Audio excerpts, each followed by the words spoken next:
I call to order the regular meeting of the Municipality of Anchorage for November the 13th, 2012. Madam Clerk, would you please do the roll call?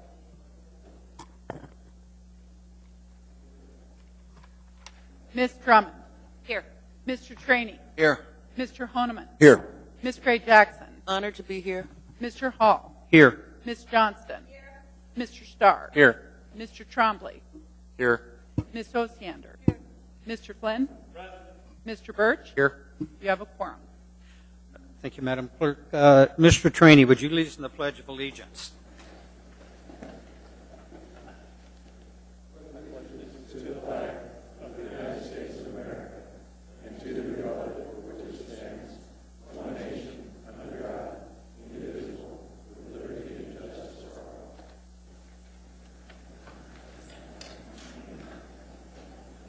Thank you, Mr. Honeman.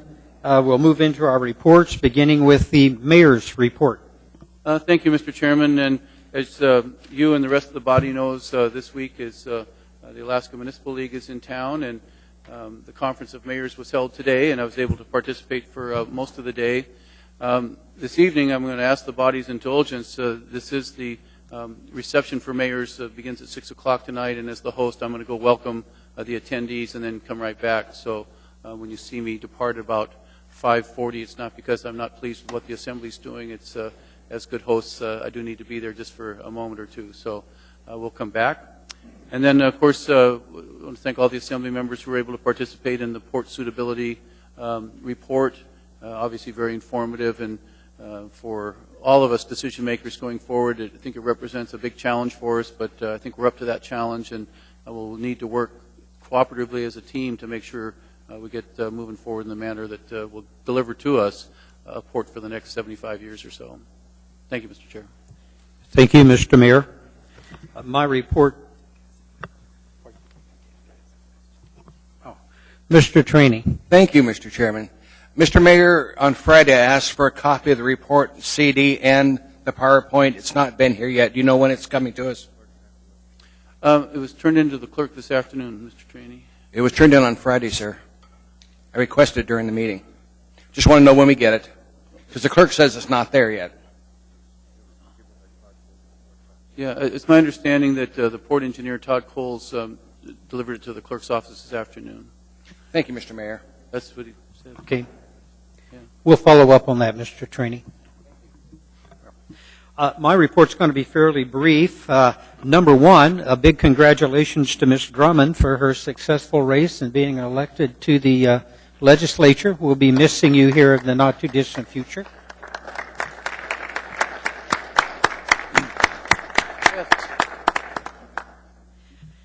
A heads up, one item this evening that there may be some of you here to testify on is item 14C, which is on the hostels. That is going to be postponed until December the 18th. The administration has made that request of us. They've had a lot of input from the community. They've heard you and are going to be doing some adjustments or work on that. So if you're here to testify for that, we will open it for public testimony this evening, but you only get one bite at the apple. So my suggestion would probably be to give consideration to waiting until you see the new documents before you may want to testify. With that, I'm going to begin with Mr. Birch for committee reports. No report. Mr. Flynn. Thank you, Mr. Chairman. AMS Policy Committee is scheduled to meet Thursday. We may adjust that based on the public comment period for the Clean Air Act compliance matter that I raised a couple of weeks ago, just to make sure there's been sufficient time for public comment so that we can pass it on to the Assembly for final action. You'll notice it's in your agenda for introduction tonight. That's all. Thank you, Mr. Flynn. Ms. Osiander? We will be having a work session on Title 21 this Friday at 12:30.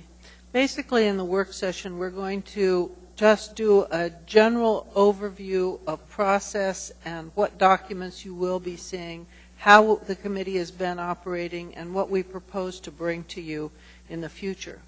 Unfortunately, I had hoped to get the complete language that the committee was going to be submitting, but we're still working on that, and you shall get it shortly. The plan at this point is to introduce the complete, totally ready, I hope, Title 21 revised on our meeting of December 18th, and then have the vote on it would be on January 15th. That gives us a full month for the public to look at it and have the opportunity to read what's been revised and give us testimony. I know that's later than has been previously announced. My apologies to all of you and the public because of that, but the committee has done really substantial work, and we're trying to finish that up and revise it to get you a good document in short order. Thank you. Thank you, Ms. Osiander. Ms. Drummond? Thank you, Mr. Chair. I have to say I'm very disappointed that I will not be able to participate in the approval of Title 21, as the timing is quite a bit later than you had expected. I regret that too, Ms. Drummond. You've been there all the way. Thank you. But you do have more important work to go do, Ms. Drummond. Mr. Trombley? No report, Mr. Chairman. Mr. Starr? Well, from the budget fronts, of course, those that attended the work session last Friday, we hashed out a series of amendments. I think there were 17 that presented themselves, and then subsequently, as we have in front of us tonight for introduction, the S1 version of the operating budget. I do note that, as I communicated in my email, that I didn't repackage any of the amendments in terms of aspects to be resubmitted. So if the expectation was that I was going to bring the amendments forward in the ones that didn't get included, maybe over break, you can check with me on that. Mr. Chairman, just so we have, there are some amendments that continue to be moved, so just acknowledge that when you get around to the operating budget. But that's all I have on budget. Thank you, Mr. Starr. Ms. Johnston? No report, thank you. Ms. Gray-Jackson? No, thank you, Mr. Chairman. Mr. Horniman? Thank you, Mr. Chairman. Just a reminder that tomorrow at noon here in the Assembly Chambers we'll have Public Safety Committee. It's should be a rather fully attended. We have on the agenda consideration concerning spice. Perhaps some in the community are noting that that product is back up for sale at some vendors around town under a different packaging and under different formulas. So we anticipate problems like this happening. We're going to review that. Also, a new licensee operator trying to present some plan. And then fluoride, we hope that as a committee we'll be able to make a recommendation to the body one way to proceed one way or the other post-meeting. So tomorrow at noon. Very good. Thank you, Mr. Horniman. Mr. Trainee? Nothing, sir. Thank you. Ms. Drummond? Nothing, Mr. Chair, thank you. Thank you. We now have before us, we have an addendum to the agenda, and I would take a motion to incorporate. Incorporate. Second. Okay, any objection? We also have two late on the table items. I will read the consent agenda into the minutes. We have under 9D, new business, 21, which is AM 665, request for approval for change orders number 2 and report of final construction and contract change orders and final costs to contract with Cat's Eye Excavating Incorporated for construction of the Northwood 80th Avenue to Nisty Sewer Upgrade Project. CO2, the amount of that is in $54,292.43. Final contract amount will be $727,935.75. Item 922, AM 666, sole source purchase of time and attendance software and hardware maintenance and support from Kronos Incorporated for the Municipality of Anchorage Information Technology Department in the amount of $58,127.47. Item 9D23, AM 667, change order number 1 to the contract number 20121TD123 with CDW Government to furnish Linvo desktop and laptop computers to the municipality of Anchorage. And that is not to exceed, the Information and Technology Department, not to exceed $250,000. 9E10, under Information Reports, AIM 109 is the Budget Advisory Commission 2013 Municipal Reports. Under item 11, Old Business and Unfinished Action on Public Hearing Items, we have 11B4, which is AO 99S1, an ordinance of the Municipality of Anchorage adopting and appropriating funds for the 2013 General Government Operating Budget for the Municipality of Anchorage, Office of Management and Budget. And that is accompanied by Assembly Memorandum number 668. 11C2, resolution or an AR 228S, a resolution of the Municipality of Anchorage approving the 2013 through 2018 General Government Capital Improvement Program, and that is accompanied by AM 562. 11D, AO number 100S, an ordinance of the Municipality of Anchorage adopting the 2013 General Government Capital Improvement Budget, and that is accompanied by AM 561. And we have 11I4, that's AO number 104S-1, an omnibus ordinance of the Anchorage Assembly amending Anchorage Municipal Code and Anchorage Municipal Code of Regulations to modify existing and include additional fees, fines, and penalties.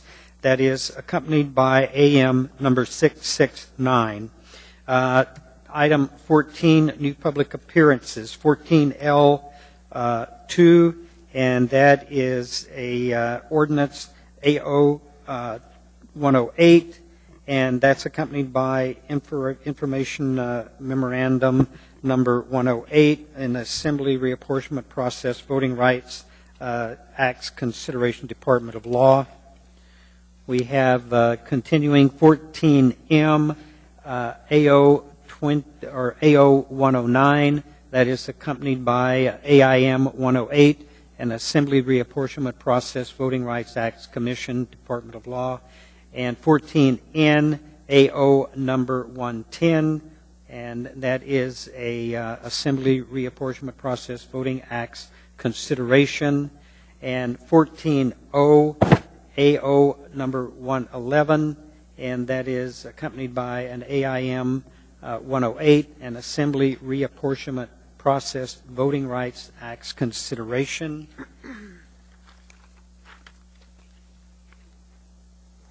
And we have an item laid on the table, item 9A2, and that is a resolution of the Anchorage Municipal Assembly recognizing and celebrating the month of November 2012 as Alaska Native and Native American Heritage Month, and November 23rd, 2012 as Alaska Native and Native American Heritage Day.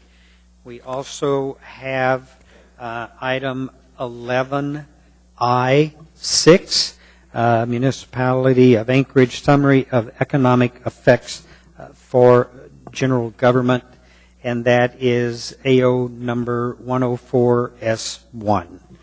That's everything that we have in the addendum and laid on the table. A motion now to...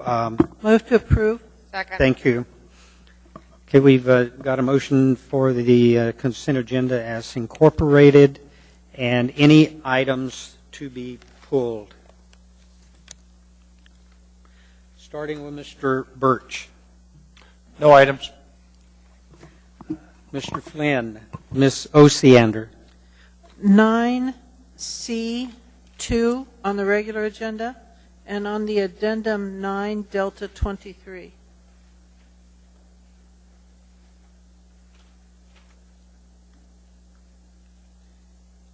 Mr. Trombley. No items. Mr. Starr. For a conflict, 9 Delta 16. Ms. Johnston. No items, thank you. Ms. Gray Jackson. Thank you, Mr. Chairman. I'd like to pull 9 Elephant 1 and 9 Elephant 2. Thank you, Mr. Chairman. Mr. Honeman. 9D as in David, 22. Hold on, I'm trying to keep track. That's on the addendum. Sorry. Mr. Trainee. Nothing, sir. Ms. Drummond. Nothing, sir, thank you. Mr. Chairman, Yes. if I may, I need to pull 9 Apple 2. Thank you, 9 Mr. Chairman. Echo 2. Apple. Apple. This one? He wants to, he's going to do the video review. I know, we just don't, we don't move it. It's not on. Okay, let me go down this item. Any other items? Seeing none, I have showing that we are pulling A2, C2, D16, D22, D23, E1, and E2. Did we miss any items?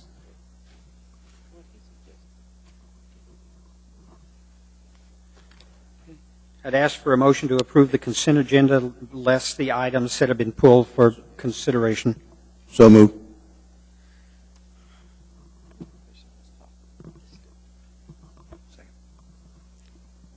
I need a second. Okay. Any objection? Seeing, hearing none, the consent agenda is approved less the items that we pull for discussion, and we'll begin with item A2. Move to approve. Second. Who? Mr. You reading, Ms. Gray Jackson? No, I'm Mr. reading Chairman, I believe that there's someone in the audience to accept this resolution. Was that approved, Mr. Chairman? I am not sure. And if I may, Mr. Chairman, it looks like that person isn't here, and I apologize because this resolution was actually done at the very last minute because I like to represent and honor everybody in this community, and I didn't realize until the last minute that this was Alaska Native Heritage Month, and so the person who was supposed to be here isn't here, but I would like the resolution read into the record, and if, Ms. Train, if you wouldn't like to do it, I'll do it. Go ahead, ma'am. Thank you, Mr. Chairman. Chairman, was that approved? Did you approve that? Yeah, no objection. We've had a first and a second. Any I just wanna know objection? if you- Okay. Seeing, hearing none, that is approved. Thank you, Mr. Chairman. Okay, Mr. Chairman, I'll read it into the record and then make sure the appropriate parties receive this resolution. A resolution of the Anchorage Municipal Assembly recognizing and celebrating the month of November 2012 as Alaska Native and Native American Heritage Month and November 23, 2012 as Alaska Native and Native American Heritage Day. Whereas, in proclaiming November 2012 as National Native American Heritage Month and Friday, November 23, 2012 as Native American Heritage Day, President Obama called upon all Americans to celebrate and honor the many ways American Indians and Alaska Natives have enriched our nation, and we renew our commitment to respecting each tribe's identity while ensuring equal opportunity to pursue the American dream.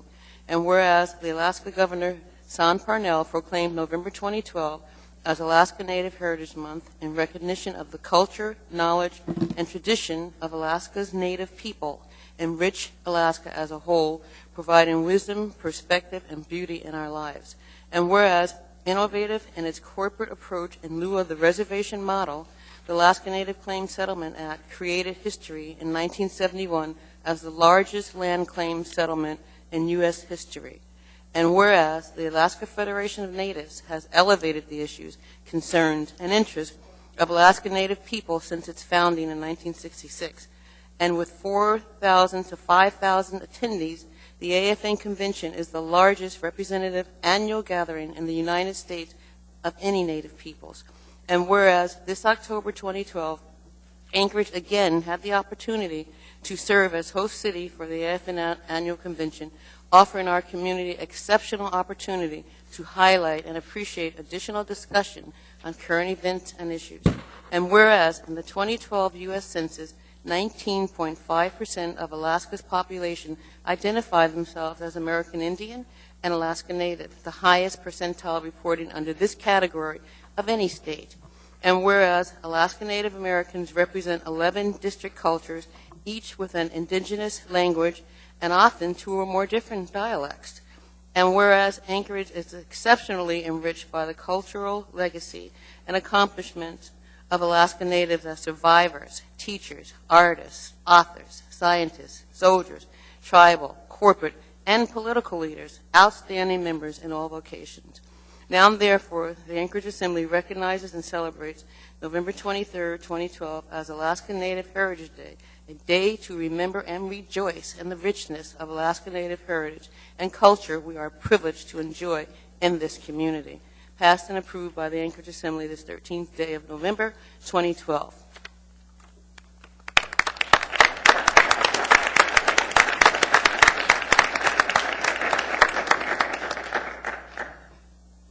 Thank you. We now have before us item 9C2, AM 635, a recommendation of award to Marathon Construction Incorporated for Bayshore subdivision. Thank you. This item is before us. Move to approve. Second. Mr. Chairman, Yes. we received some communication about a potential appeal on this award, and so I had a brief conversation with our purchasing director, and I wondered if he could give us a recommendation. Ms. Hosiander, through the chair, please. I would like to recommend that this be referred to the bidding review board, please. I move that this be referred to the bidding review board. Second.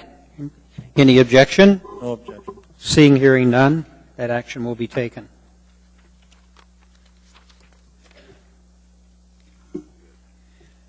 We now have before us item 9D16, Second. which is AM 650, amendment number 5 to professional services contract number 201-103-394. Thank you. Move to approve, Mr. Chairman, I pull this for a conflict of interest. which is why I moved it. Thank you. I own a development company, and I'm currently under contract to do a project that abuts this development at the end of the runway. My project goes all the way into the taxiway, and quite frankly, the tenant I'm working for will directly be impacted in a bettering way for this improvement. So the contract is upgrading all the taxiways and aprons area at Merrill Field. Very good. You'll be excused from this vote. How Thank quick can you exit the room? I will. Thank you.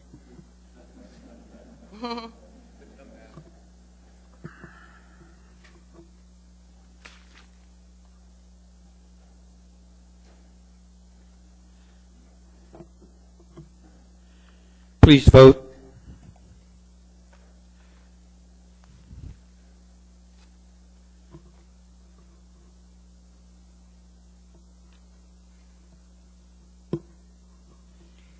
That item passes 10 with 1 absent, 10 approved, 1 absent. We now have before us item 9D22, AM number 666, sole source purchase of time and attendance software and hardware maintenance support for Kronos Incorporated from the Municipality of Anchorage Information Technology Department in the amount of $58,127.48. Move to approve. Okay. Mr. Chairman, I pull this, and I'm sure Ms. Mahoney could be able to give us I'm curious where we're at with the amount of dollars spent so far on Kronos. Do you have an up-to-date total on that, Ms. Mahoney? Through the chair, this particular appropriation is for the annual maintenance fee that we expect to incur every single year. In regard to the overall cost for Kronos, it has not changed since the last time I provided an update, which was $1.1 million. Okay. Thank you. Any other questions? Any objection? Seeing none, this item is approved. We have before us 9D23, 23, AM 667, change order number 1 to contract number 2012 ITD 123. Thank you. Move to approve. Okay. Mr. Chairman, I pulled this because basically we approved in July $200,000 to buy these computers. And at that time, the reason given was that there hadn't been the opportunity to do a competitive bid process. And so now, just a few months later, we're being requested to basically double that amount. And I'm concerned about the implications of not using a competitive bid process. So I guess my first question is, when do you think you can do a competitive bid process? And since we're buying so many of them in the interim, is it just going to defeat the purpose of setting a process up if we bought them all before we do the process? Mr. Ahern's here and can probably answer that. Lance?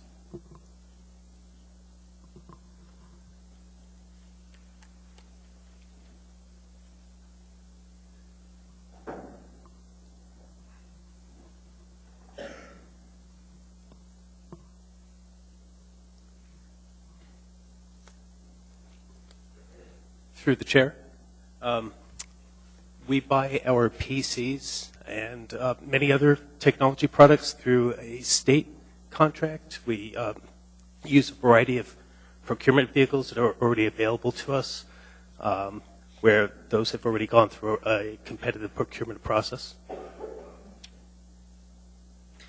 right, the way I read this, in the beginning of next year, you're going to have a standard spec, and so you'll be more in line to do all this. But we've already basically spent, I guess, $240,000, and there's $87,000 more in line. But 2013 is really quick, and now you're wanting to go up to $450,000.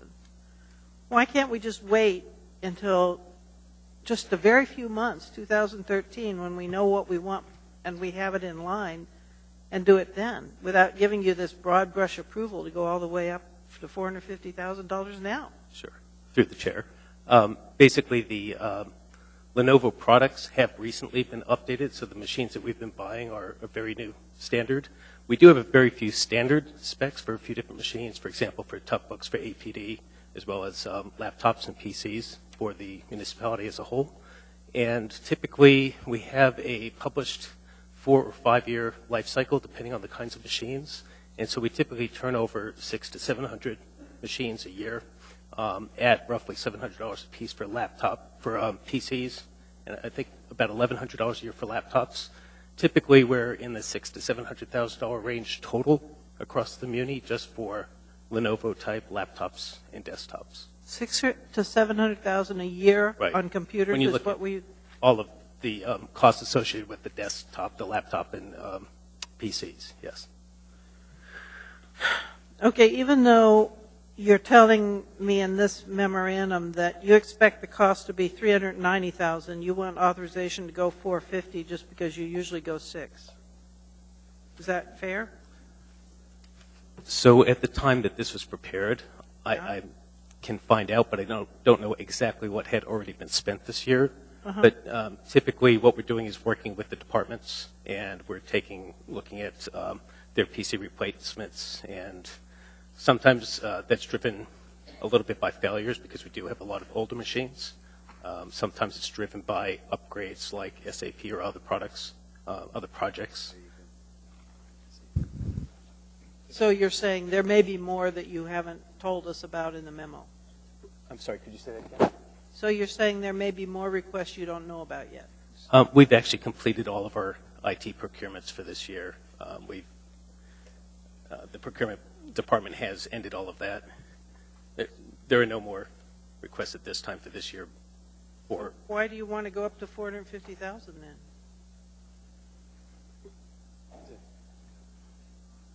I'm missing something.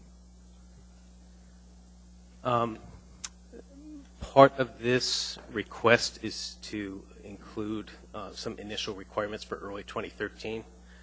So we expect to be continuing to spend early into the year. I'm talking to my procurement chief. Ms. Osander, through the chair, if I may. Please, help. This particular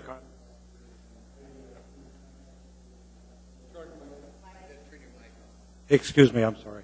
This particular contract at CDW is a indefinite delivery, indefinite quantity contract where we can spend up to this amount. Yeah. It's not limited by fiscal year. No, I saw that. Okay. And so and it was also a competitively awarded contract by the state. So we are getting very good pricing on this particular contract. Are you good, Ms. Osander? I guess as good as I could get. Thank you. Okay. Thank you. I'm going to have you vote on this one.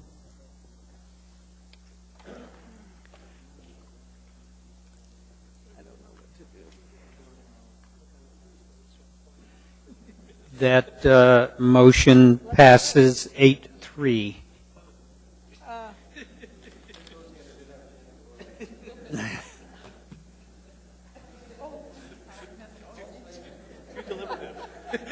I was pondering. You were pondering? Would you? I'll reset it and let's get a vote with Ms. Osander if she's done pondering. I'll be done, Fury. Thank you, sir. Ms. Drummond? That motion carries 7-4. We now have before us item 9E, AIM 99, Internal Audit Report 2012-09, Environmental Services Division Cash Controls. This item is before us. Move to accept. Second. Okay, Ms. Gray Jackson. Thank you, Mr. Chairman. The only reason why I pulled this was, first off, to thank Mr. Raskins and his staff for always doing a really well thought out and thorough audit. And secondly, there were quite a few findings in this audit, but as I read along, I was really happy to see that all of the findings had been corrected. It is a possibility, Mr. Raskins, just so you know, I may ask for a follow-up audit in the future, but for now I'm just thankful that all the findings were corrected, and so we can move on. And Mr. Chairman, I recommend that we accept this audit as presented. Thank you, Mr. Chairman. Thank you. No one in the queue. Any objections? Seeing, hearing none, this report is accepted. We now have before us 9E2, AM 100, the Anchorage Equal Rights Commission 2010-2011 Annual Report. Move to accept. Second. Okay. Ms. Gray Jackson. Thank you, Mr. Chairman.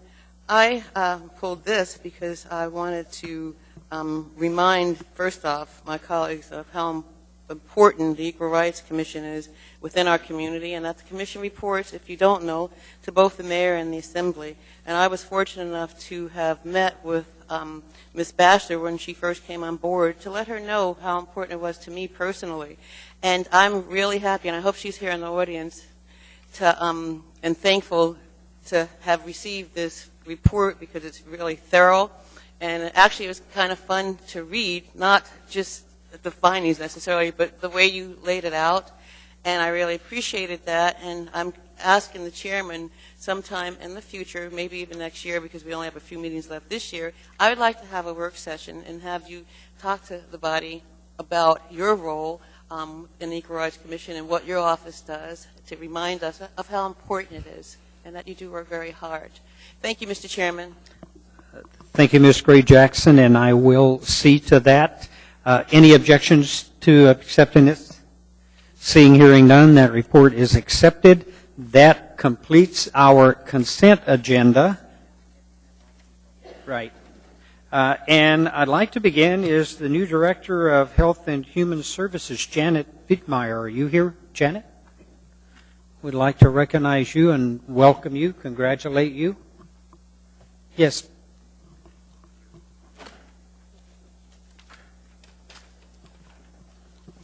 Thank you. I am Janet Wittmeyer, through the chair.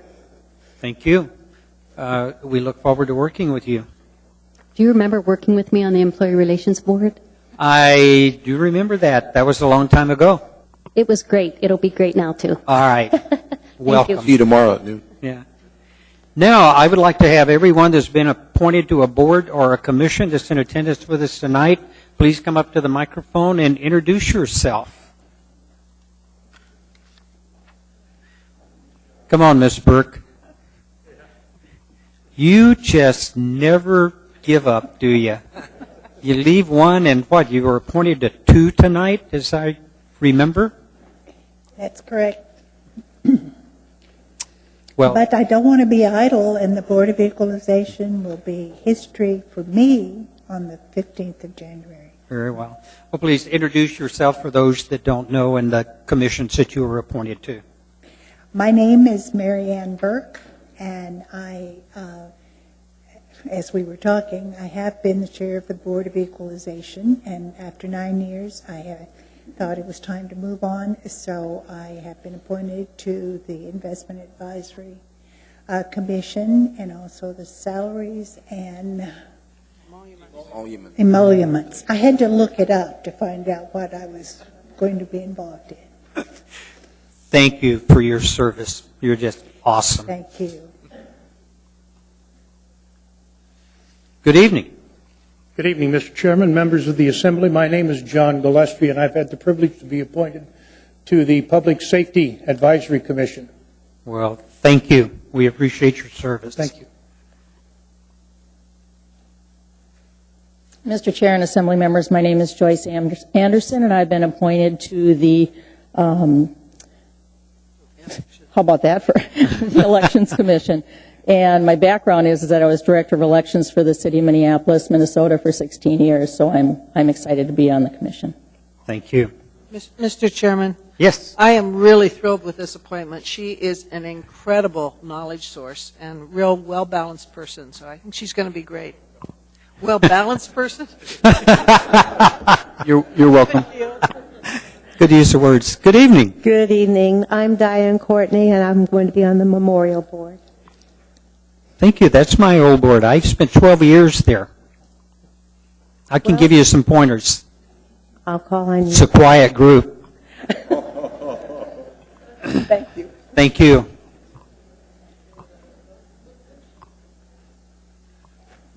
Good evening, Chairman, Assembly members. My name is Bob Churchill. I've been appointed to the Animal Control Board. Thank you. No, I was not bitten by a dog on the way. So, Thank you. Hello, I'm Marilyn Bonzoff, and I've been appointed to the Pre-Funding Board. Thank you. Thank you for the opportunity. Well, we appreciate each and every one of you. The time that you give to this community is of great service to us. I am at this point going to break for a dinner break. We'll give the mayor a chance to dash across town. Chairman, I'm sorry, can we take up 11A and postpone that one as requested by the administration before we break? Yes, we may. Let's bring this one in. Item 11A, which is AM number 552, recommendation of award. Mr. Chairman, Mr. Michaelis, was it February or January you wanted this postponed to? It's February, and it's February 26th, sir. Okay. Someone already moved. Yeah, I was about to do it. Okay, you do your thing then, Jennifer. Okay. I move to postpone till February 26, 2013. And Mr. Flynn is the secretary. Any objections? Seeing, hearing none, that is postponed. We'll now break for our dinner break.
order. And I want to give a couple of heads up here real quick.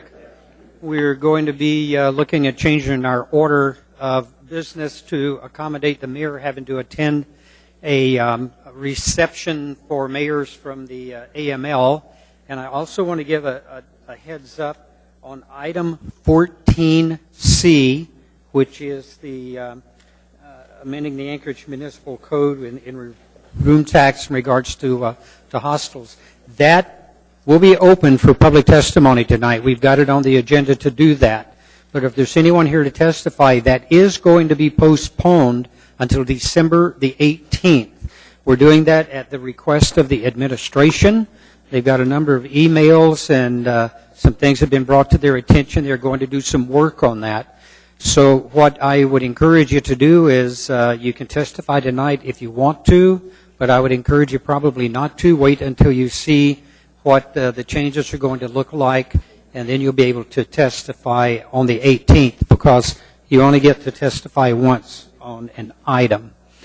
So with that, Ms. Johnston? Yes, I move to change the order of the day, starting with 14A through 14K, unless the mayor shows up before we get to 14K. Any objection? Seeing and hearing none, then we will pick up our old business after we finish this business here. We now have before us item 14A, Assembly Memorandum 575, Employee Relations Board appointment of John Palmatier in the mayor's office. Anyone to testify? Anyone at all? Seeing and hearing none, this item is before the body. Second. Okay. Any discussion? Seeing, hearing none, please vote. That item carries unanimously. We now have before us item 14B, AO number 98, an ordinance providing for the submission to be qualified voters of Anchorage, Alaska, the question of the issuance of not to exceed 54 million. Thank you. This item is before us for public testimony, and as the discretion of the chair, I'm going to ask that the school district present some testimony first. Mr. Mike Abbott and Jeannie Mackey.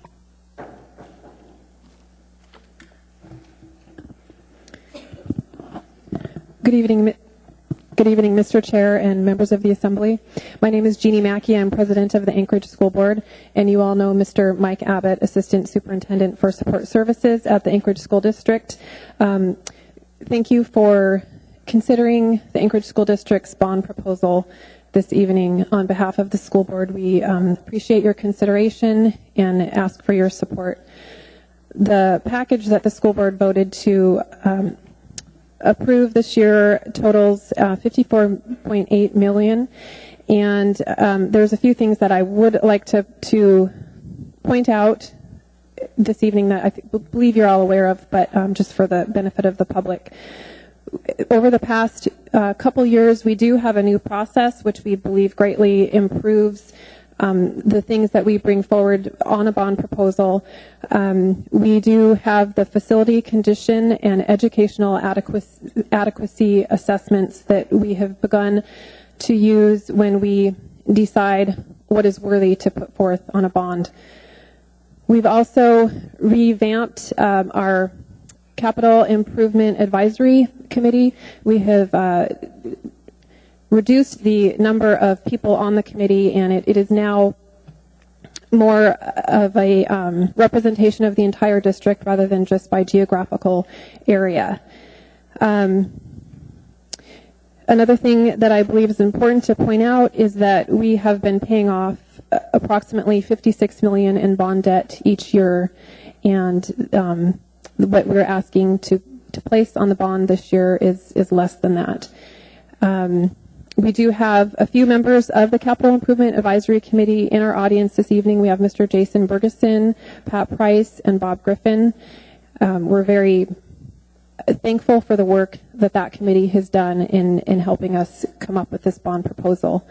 The other person we have in our audience, if you do have questions, is Ms. Kathy Recken, the principal of Girdwood School.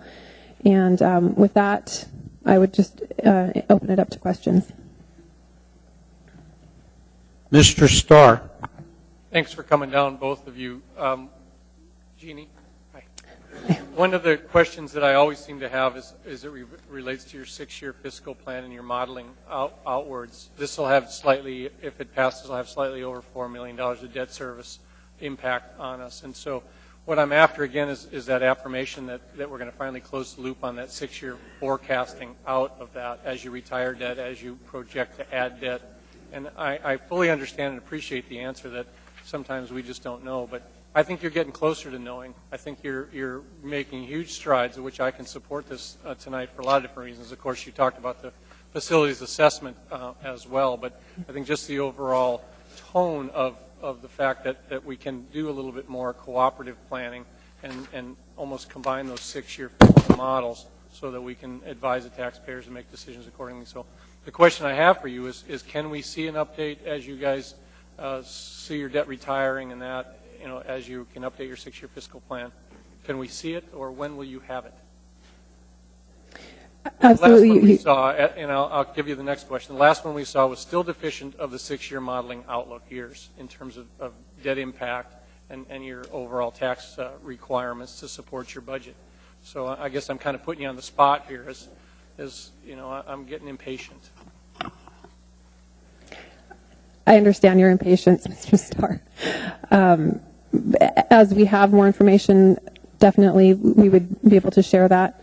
I'm not prepared to give probably the answer that you're looking for. I'm a supporter of the bond request. I really will, but it really does help us market this when we can assure the folks that, look, we're not on a spending spree here. This works for us for the next 5 years in conjunction with what we do over here. So I'm trying to not make it a lecture, but every year I see the value of it, and I think I'm slowly getting some cooperation, and I would just want to have that final closing of the link. So, I'm with you, support you. Years past, I've not supported the bonds. This one here, let's bring it on and let's market it and get it passed. I appreciate that. Thank you. Mr. Trombley. I appreciate you putting less on the ballot than what you're retiring. I think that's a good practice. Municipalities made a practice of that, and I think that's good fiscal policy. One of the questions I have, and you probably aren't able to answer this at this time, but one of the things that we always hear every year is that the state does reimburse 60 to 70%, and you do mention that in here, and that at the same time the state hasn't promised that at this time. You'll submit that. Looks like December 1st. As we, I don't mean to be Chicken Little, but we always hear the conversation: declining oil revenue means declining state revenue. Have you ever looked at the calculation as far as what happens if the state says, "Hey, I can't reimburse. We have to cut. I can't reimburse 60, 70%."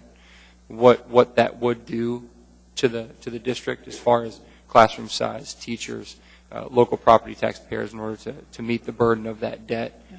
Because at some point in time, at the end of the day, whether the state does reimburse, the local taxpayer is responsible because the local taxpayer voted yes on that bond. So has that calculation ever been done? Kind of a...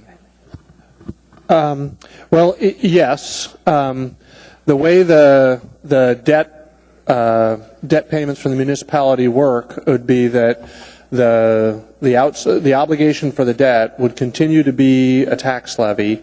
We get the benefit of the debt reimbursement, and so we only levy the portion of which the state won't commit to fund.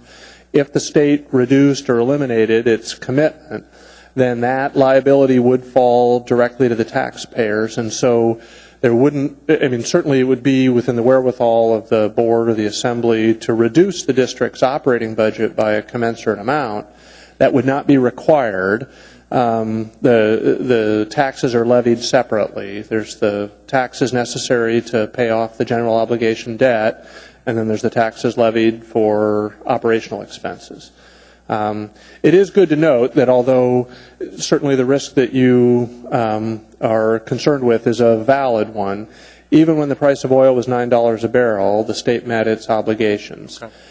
And even though we have not yet received the state's agreement that the debt service will take effect for these new projects, the only thing that is potentially in dispute is whether it's 60 or 70%.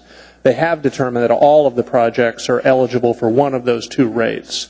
There may be some arguing about whether the 60 or 70% threshold is met for individual projects, but we've tried to be conservative and anticipated 60% unless we were very confident that the state would agree to 70. So if anything, the risk is on the upside in terms of to the benefit of the taxpayers. Okay, I appreciate that. And one other question, and I think it's very, very helpful for me as I look through the bond package, the site summary information and the assessment results. I think that's great because it gives me something to look at and compare. And one of the things that you have done, and you've been very good at explaining this, is the total educational adequacy index. And that basically, there's a formula for that, as you've explained. The question I have for you is Clark Middle School is brand new. What's the reason? Now I understand that 1.8% is extremely low, but what is the reason for a brand new school to actually not be 100%? What's wrong with Clark that it isn't at a completely compliant? To be honest with you, I don't know, okay. But that's a knowable thing, and there may have been choices made during the design and ultimately the construction of the building to make a conscious choice not to build a part of the facility that would have been required by the educational specification. That's not an unusual decision-making process, and I'll find out what the deficiency is at Clark. Sure. And that was my thing. I just want to make sure that it's not some sort of operational thing with the building, that something's already deteriorating. No, this would have to do with whether, for instance, all of the classrooms were built to the correct size with the correct equipment and educational technology, et cetera. This would not be about the condition. If you the facility condition index for Clark is essentially 0. Right. Okay. All right. I appreciate your answers. That's all, Mr. Chairman. Mr. Honeman. Thank you, Mr. Chairman. I noted at the break several students from high school. If you guys would just raise your hand if you're here from a school, high school for your Social Security, I'd like you to take note for the, school assignment from security. I'm sorry, social studies or government class. I'm sorry. Basically, this is a bond package of what's going to go before the voters in April, and if it's approved by this body, so it's worth a read. And I want to thank the school board and the administration at the school district for putting together this formula packet, because it is very helpful in order to be able to explain, why one school or property was chosen over another at this time. And also, correct me if I'm wrong, there was actually a recommendation by your committee on the bonds for more funding for this year, and was it the district and the school board that reduced that amount? Was that this year that had happened, or you recall? No, we came in at about the same place. The committee also recommended coming in below the amount of retired debt. Okay, very good. And so I think that's, again, a good practice to try to maintain that balance so that we're not exceeding future goals for trying to stay within the number. So thank you. Mr. Flynn. Well, in lieu of that answer, maybe I misread this. I thought what I saw was the Capital Improvement Advisory Commission recommended about $60 million in bonding, and that the administration reduced that to 54 before they presented it to the state. You're right, Mr. Flynn. There was an extra project added that was ultimately removed. You're right. I apologize. Mr. Honeman, you were correct as well. So it was a single project? I believe so. It was it was a building life extension project that was changed. Several projects changed out in the course of between the committee's recommendation and the administration's recommendation. Okay. And I don't want to get too far in the weeds here, but just what sort of criteria did you use for making those changes that got you down to 54? It had to do with the funding streams. There was alternate ways of funding a couple of the projects that were recommended by the committee, And so those were funded in that way, and that left the remainder for the bond proposal. Thank you, Mr. Chairman. That's all. Mr. Trainee. Mike, just thanks for your work on this. I've sat through a lot of these. It's the best one I've seen. I enjoy the fact you guys have retired more debt that you're asking for this time. So thank you very much. That's all the questions. Thank you. Anyone else to testify? Good evening. Good evening, Mr. Chair and members of the Assembly. I'm Kathy Reckon, and I'm the principal of Girdwood K-8 School. And I'm here to urge your support in putting the ASD bond package up before the voters. And the reason we need that so badly in Girdwood, although we are at 108% capacity, we are woefully inadequate as a school. We are educationally inadequate. We talked about Clark being at 1.8%. Our school has the highest educational adequacy index in the district by a factor of 3. We are at 67%. And that means that we have many educational deficiencies in our building, as well as missing spaces. And I would just like to delineate how this negatively impacts our instructional program. Our primary classrooms are 350 square feet smaller than what ed specs call for the Anchorage School District. Because of that, we had to move our kindergarten to our library. That meant we had to move our library to our music space, and our music space is now in our woefully small kindergarten classroom. And this music program does not only music, it teaches band and orchestra as well as drama. So our kids are sorely lacking in those areas. We also have a middle school, which means that we need extra spaces for various math classes and also electives. And currently we have no space for algebra or geometry. It takes place in both the music room and in the art room, depending on the day of the week. We have no space for 6th grade math, which takes place on the stage and in the library. We have no space to teach Spanish or junior high research.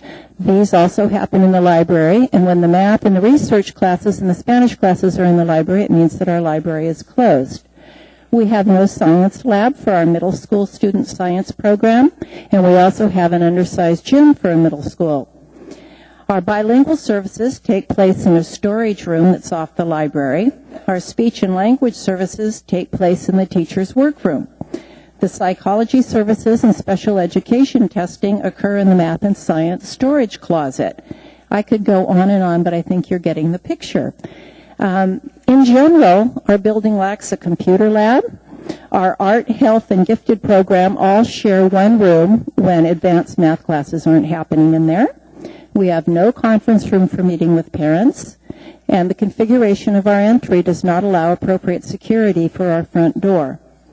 We have been most patient with this situation, and we've always made do, but I do urge you to support this bond proposal. Our kids deserve the same equity that students in Anchorage have. So thank you if you could support that, and if you have any questions, I'd be glad to answer them. We do. Mr. Honeman. Mr. Reckon, thank you. Good to see you again. We miss you at Scenic Park, obviously, for many years, but and I have taken the tour to the school and in the Girdwood community. My question is, has the Girdwood Community Council or the Board of Supervisors, have they rang in on this bond? Not this particular bond, but they have on both of the other bonds, and they're very much in support of renewing our school. And we will talk to them, but they have always been most supportive of having our school renewed. And I appreciate that. I do see the challenges that you have out there, so thank you. Any other questions? Mr. Trombley. Yes, ma'am. I appreciate you coming down. The voters last year passed the bond. I can't remember what the total was off the top of my head. $2.4 million. So how much was? So $2.4 million went to Girdwood. Is that? That was the money for our design work. Okay. So in last year's bond package, that's all that went to Girdwood, correct? That's correct. Okay. Thank you. There are no other questions. Thank you. Thank you. Anyone else to testify?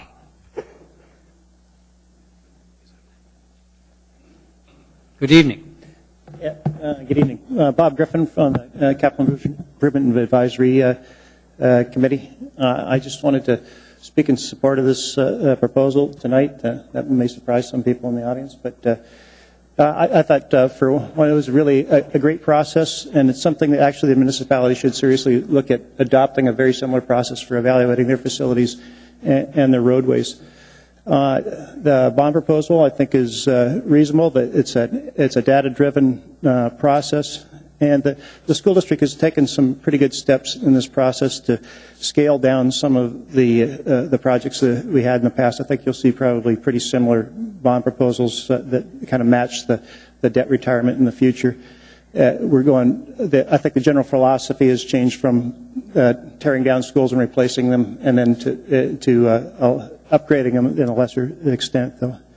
But the focus is moving more towards a sustainable process, like I said, that we retire about the same amount of debt that we incur. On the downside, one thing I still keep harping about, though, is we have an overcapacity of elementary schools that it's politically difficult to address. We still have 2 or 3 elementary school building sites, even though the number of kids in our elementary schools peaked in 1992, and we currently have about 3,500 fewer kids attending elementary school in Anchorage as we did in 1992. In that time frame, we've added 826,000 square feet of elementary floor space. That's a building 20 feet wide and 7.2 miles long of additional floor space that we've added to the elementary schools in that time frame. The committee in one of our outings visited an elementary school that's operating at deeds capacity, about 47% deeds capacity, and 2 of the brand new classrooms were used to hoard furniture because they didn't have enough students to fill them, and the projections through 2018 were that wasn't going to get much better. In that context, we have charter schools that are operating in substandard facilities, like the Alaska Native Charter School, year over year the fastest improving school in the Anchorage School District, and 2 superstar charter schools, the Eagle Academy and Aquarian Charter School, that are both operating in facilities that are at a much greater degradation than what was just described at Girdwood. So I'm a big fan of the process. I think the school district needs to be redistricted, especially in the elementary school spaces. I know it's a difficult task. It brings out the pitchforks and the torches, but it's something based upon the operating budget projections for the Anchorage School District. It needs to be broached to make sure the school district is operating at maximum efficiency. Thank you. There are no questions. Anyone else to testify? Anyone at all? Seeing, hearing none, this item is before the body.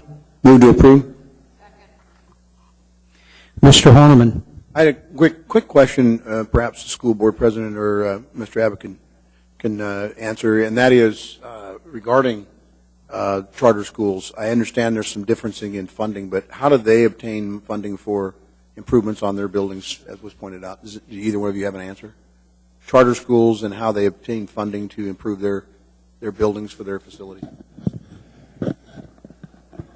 Mr. Chairman, Mr. Honeman, charter schools get a fixed amount of budget based on their per student allocation, and from that they pay for the facilities in which they select themselves to be housed, and it's a huge challenge for them in many cases trying to work inside the open market for space. Most of the time, at least in our recent experiences, not space that was constructed as school for school function. And so we've had Alaska Native Charter School operates in an old furniture building. We've had several charter schools in essentially Class B office space. So it is a significant challenge. It's not just here, it's in other parts of the state and in many parts of the country with similar charter models. Obtaining and securing appropriate space is a significant challenge for them. Is there anyone from the district that either assists them in that? Maybe that would not be a good thing, if you're dealing with a government entity helping negotiate, but is there anybody from the district that could help them to assess their facilities, much like we've seen in this particular building? Yes, we do provide that service through our facilities department and our purchasing department. We're involved in both evaluation of space that charters might be considering and in negotiation of lease terms. Okay, thank you. Mr. Flynn. can sit down, Michael. Just speaking to that question that Mr. Honeman offered, have a little bit of familiarity on this one. Winterberry Charter School, which used to be located at the corner of 2nd and E Street, just moved into a new facility in my district. In your district. Yeah, you stole it, you son of a gun. And they did entered a long-term lease agreement with the developer to build a facility for their use, and that funding stream that Mr. Abbott spoke to, that per student allocation, will be the means by which they pay off or pay for that facility. The other one that we will see coming to you relatively soon, actually, I believe that Station 3 has sort of determined the best location for their new facility is on Burgaw, adjacent to Pacific Northern Academy, on land owned by the Academy. Their intent is to use those dollars to renovate that facility, and then I think they're talking about leasing it to the native charter school, and they're going to move to South Anchorage. So this stuff is all working. It's a little bit clunky, as was pointed out by our friend on the committee, but we're getting there, and I think the community is working together to make this work. Very good. Thank you. Thank you, Mr. Flynn. There are no other speakers in the queue. Please vote. That motion carries unanimously.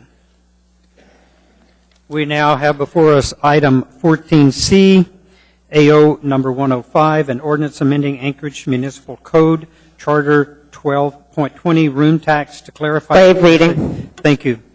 This item is before the body. Anyone to speak? Anyone at all? Seeing and hearing none. Move to postpone until December 18th meeting. Second. Second. I think you meant move to continue the public hearing. Oh, yes, excuse me. Move to continue the public hearing, December 18th. Second. Any objection? Seeing and hearing none, this will be carried over to the meeting of December the 18th.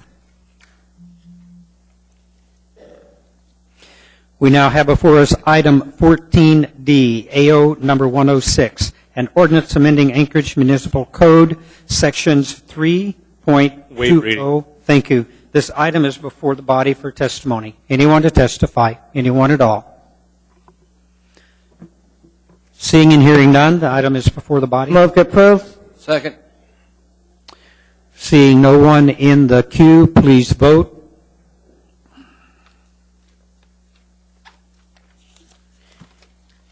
That item carries unanimously. Good luck, Lucinda.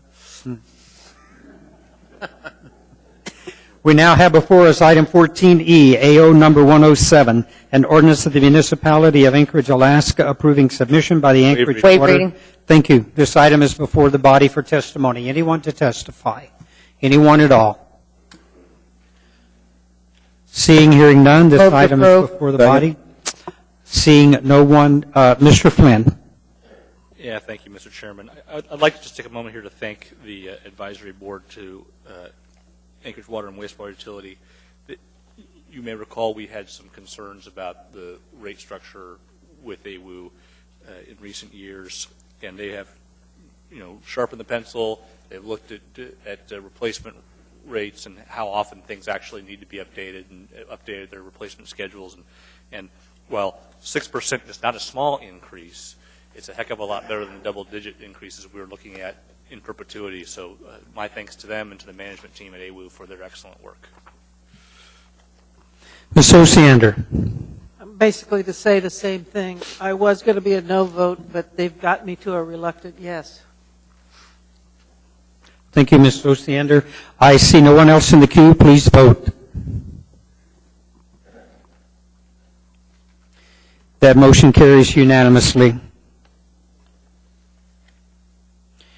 We now have before us item 14F, AR 248, a resolution of the Anchorage Municipal Assembly approving an alcoholic beverage conditional use for a package store. Thank you. This item is before the body for testimony. Anyone to testify? Anyone at all?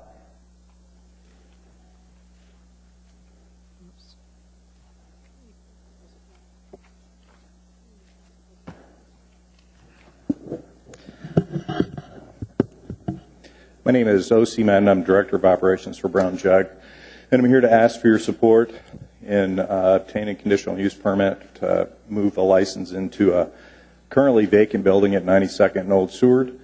And I just want to offer you my assurance that we'll operate this license with the same standard of care with which we operate all our other licenses. And I just wanted to be available for questions or if anyone had any. Mr. Horniman. Mr. Bent, thanks again for putting together a pretty good packet, and I know you guys have been a pretty responsible operator in the industry in our city for a lot of years. Have you had extensive conversations with either the community councils or any neighboring businesses? Or I did go to one of the community council meetings, and there was one person there that felt that it increased the density of licenses. However, this license is currently on Old Seward. We're just moving it a couple blocks down the road, actually, from George's into a vacant building. So I didn't really feel like it increased the density. It didn't increase the number of licenses in the community council at all. So. And did they take a resolution stand at all? I wasn't there for that meeting. Okay. So the meeting that I was at, they did not vote on it. Okay. So. Thanks, sir. Ms. Osiander. Well, that was my confusion, too. I thought that when we spoke, you had told me that there was some concern. They told me that they were opposed to it, that person that I spoke to, the president, told me that he was opposed to it.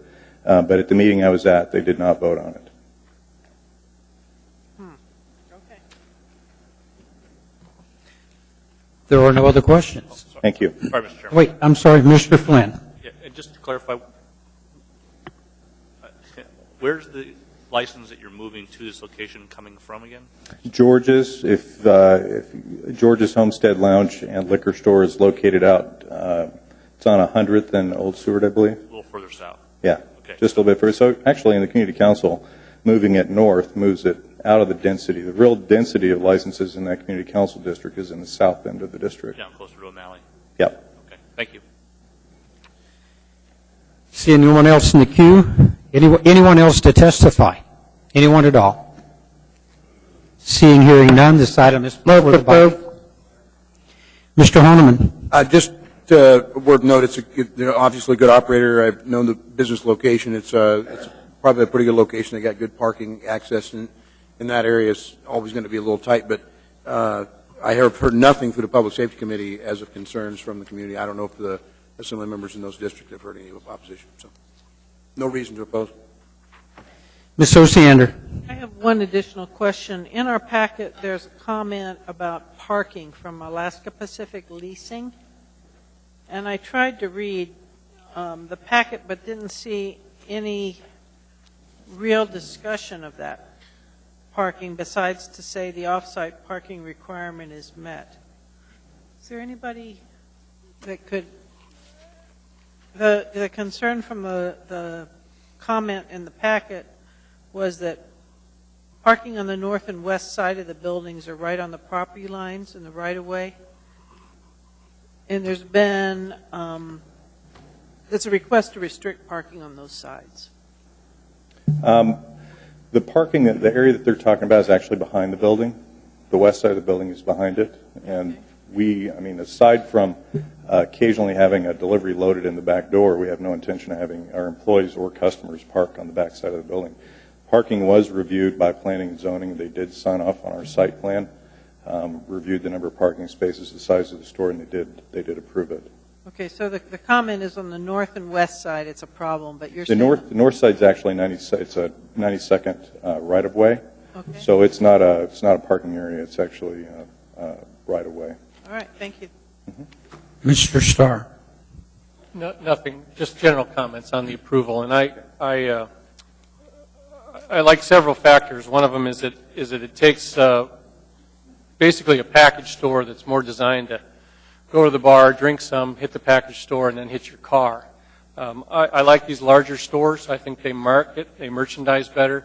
They're a more of a destination store to buy bulk wines and sort of that. And I've never been real comfortable with the package stores that are right on the main arteries of the freeway out in the Glen Highway and some of those. So by all means, no offense to George's Homestead Lounge for his operation of a business, but I'm looking forward to first taking a vacant building and doing something with it, eliminate that blight that's over there. And also wish many jobs to be created. So I'll look forward to it. I particularly like these stores, and they're an interesting shopping experience. So good luck with this new model. Thank you.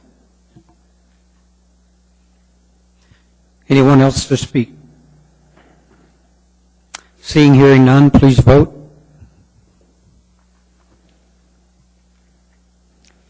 That motion carries unanimously. We now have before us item 14G, AR 241, a resolution of the municipality of Anchorage appropriating $413,978. Waive reading. Thank you. This item is before us for public testimony. Anyone to testify? Anyone at all? Seeing, hearing none, this item is before the body. Move to approve. Seeing no one in the queue, please vote. That item carries unanimously. We now have before us item 14H, AR number 242, a resolution of the municipality of Anchorage appropriating $167,729. Waive reading. Yeah, 777.9. Thank you. This item is before the body. Anyone to testify? Anyone at all? Seeing and hearing none, this item is before the body. Second. Mr. Flynn. Mr. Chairman, there's been a couple of questions in the budget discussion about why are we sweeping streets when it's raining. This is why. We have an NPDES permit, and in order to comply with it, we have to sweep the streets periodically. That's all, Mr. Chairman.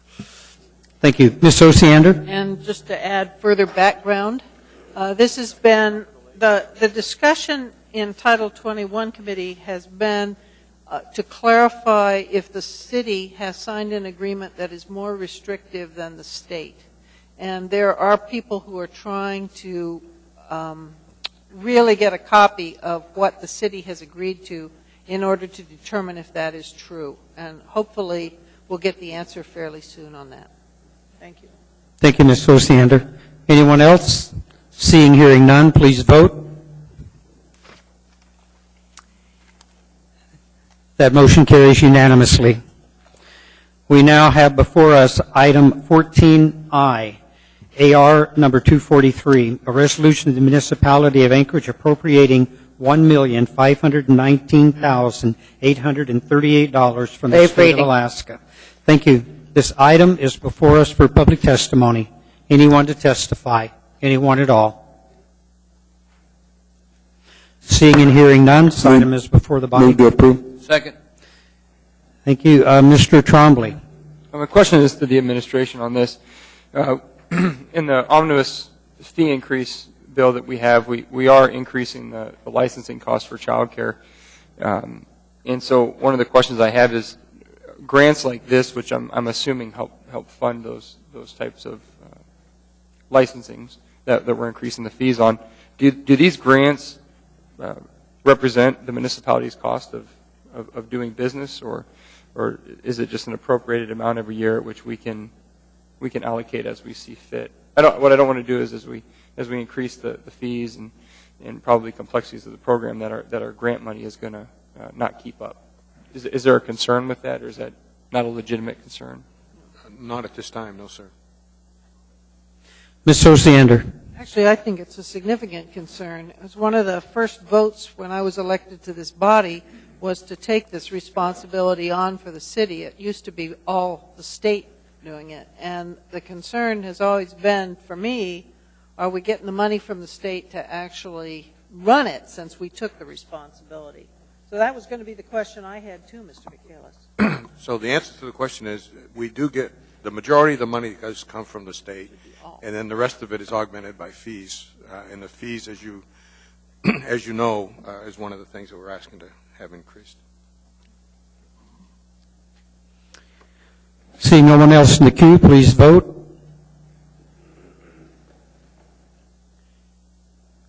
That motion carries unanimously. We now have before us item 14J, AR number 244, a resolution approving a letter of clarification between the municipality of Anchorage. Thank you. This item is before us for public testimony. Anyone to testify? Anyone at all? Seeing, hearing none, this item is before the body.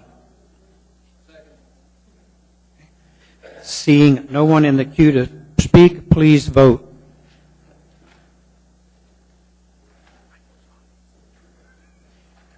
That motion carries unanimously.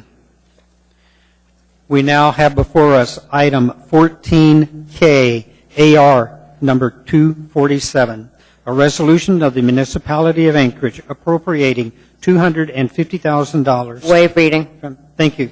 This item is before the body for testimony. Anyone to testify? Anyone at all?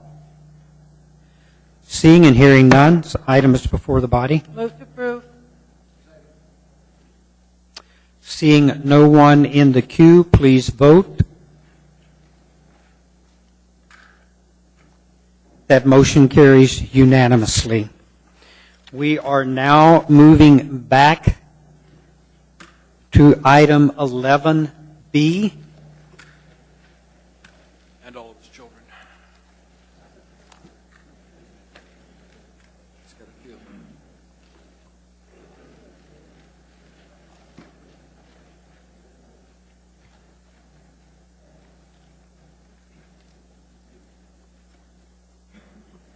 Ms. Johnston? I'd like to move to postpone this until February 26, 2013. No, excuse me. I'd like to, sorry. sorry. Can't even read my script. Not going to work out. I move to change the order of the day to consider item 11-1 before item 11I before item 11B. Second. Any objection? Yes. Okay. Mr. Flynn? A why would be nice. Yeah. An explanation?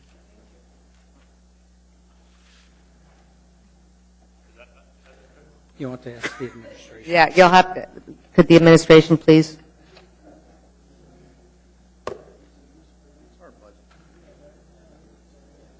Through the chair, if a reduction is made in any of the fees, then we would need to make comparable reductions in the operating budget. Therefore, because we used the fees to balance our budget this year, so if you reduce a fee, then we would need to reconsider our operating budget, because fees are revenues.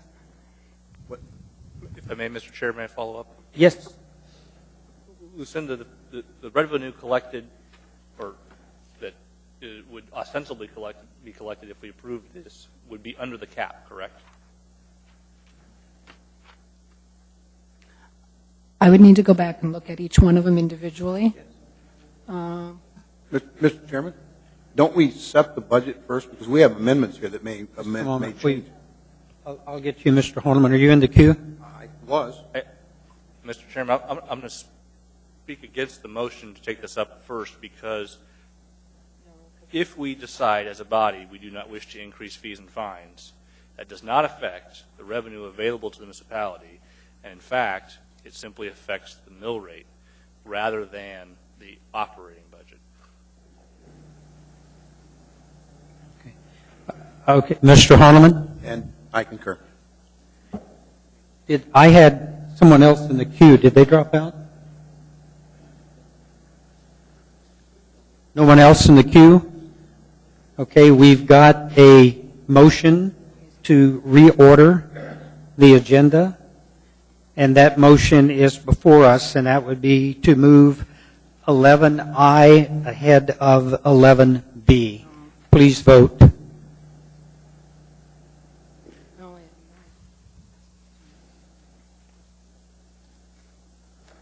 That motion fails 10-1.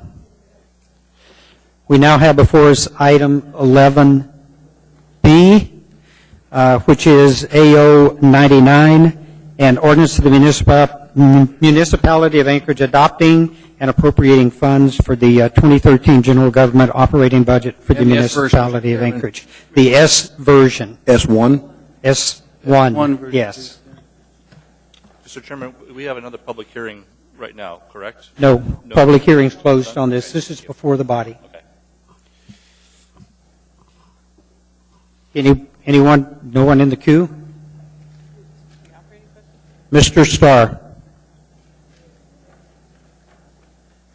Yeah, I'm just going to submit an amendment on behalf of the mayor here to sort of jump right into tonight's business, and then I'll come back and speak to the main motion. Is there a motion on the S1 version, sir? Yes, there is. There is. Okay. It was just handed out. It's an upgrade to the Anchorage Fire Department budget of $400,000. It affects your line 209 on the AM attached to the AO. And I guess I'm going to defer to the administration. I've taken several bites at the apple to do the math on this problem. So, Mr. Mayor, can you tell us why we're adding another $400,000 tonight to your previous S1? Yes, we've been working with the fire department, as you know, for the last number of weeks and months to make sure we have accurate figures as we approve their budget. And it's been a little challenging this year. You know, we've got some new personnel in the fire department, and I think we're to the point now where we do have an accurate number on what it's going to take to hit the goal of certainly keeping Truck 11 in service. And so out of the one-time funding, the $600,000 figure changes to the $1 million figure. And then, as you know, we have adjusted internally within their budget straight time into overtime in the amount of $407,000. So this gets us to where we need to go.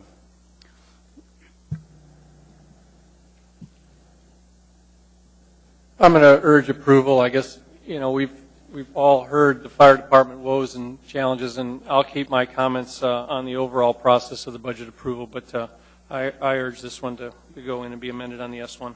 Thank you, Mr. Starr. Ms. Osiander. It wasn't on this amendment, sir, but I urge support. I have another amendment later. Okay, let me get this one voted. Mr. Flynn on this or another? Yes, Mr. Chairman. Just real quickly, I just want to make sure I heard the mayor correctly. So with this amendment, we'll have sufficient funding to keep both Truck 11 and what was it? Anchor 9. Tender 9 functioning next year? Tender 9 will be a function of management within the department. This amendment provides surety for Truck 11, and we're going to manage the department so that we can keep Tender 9 operational whenever possible, but it is possible there may be times where it's not operational. Thank you for that clarification. Okay, no one else in the queue. We are voting on this amendment that Mr. Starr submitted. Please vote.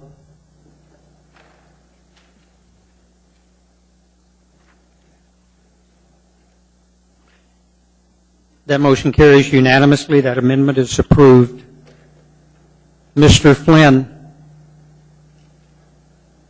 Great. Happy to go next. I'll move the amendment, and I apologize, Mr. Chairman, with the change to the S1 version. It is the library amendment. It's very similar to what you saw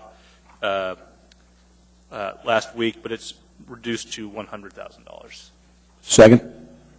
And if I can just briefly speak to it. Please. I would like to acknowledge and thank the administration for including $100,000 for materials acquisition for the library in the S1 version. As you know, Mr. Chairman, we had sought $200,000, and I think historically during my service on this body, we've been pretty hard on the library, and we're still not going to give them more operating money, but maybe a few more bucks to make sure we have state-of-the-art equipment and materials that needed to make our libraries as good as they can possibly be. And that's all, Mr. Chairman. Very good. Anyone else in the queue to speak on this motion? Seeing, hearing none. Please, go ahead. My question is, just from the administration, the revenues for this is budget surplus, so how does this, where are we on the cap? Through the chair, is your question how far will we be under the cap? With the S1 version, we would be $200,000 under the cap. With this amendment? Surplus funding. What amendment? Oh, is it I'm sorry, it's budget surplus. Sorry. Excuse me. Sorry. Okay. Any other comment? If not, we are voting on this amendment by Mr. Flynn for adding $100,000 to the library. Please vote. Mr. Chair, could I get a point of clarification first? I believe that the funding was included in the S1 version. Are you adding to that amount? Yeah, That's correct. maybe you missed my comments, Mr. Chairman. We had initially proposed $200,000, and in the S1 version, yes, you did include 100, and actually thank you for that. And so we're just seeking to match the amount initially proposed in the amendment. So it would be a total of 200. Okay, I guess we would oppose that amendment. The $100,000 for library materials is very, very generous given the budget challenges we have. So I appreciate your efforts to help the library, but $100,000 in additional materials to their budget is pretty significant. So I think we're going a little overboard here. Okay. Anyone else? If not, please vote.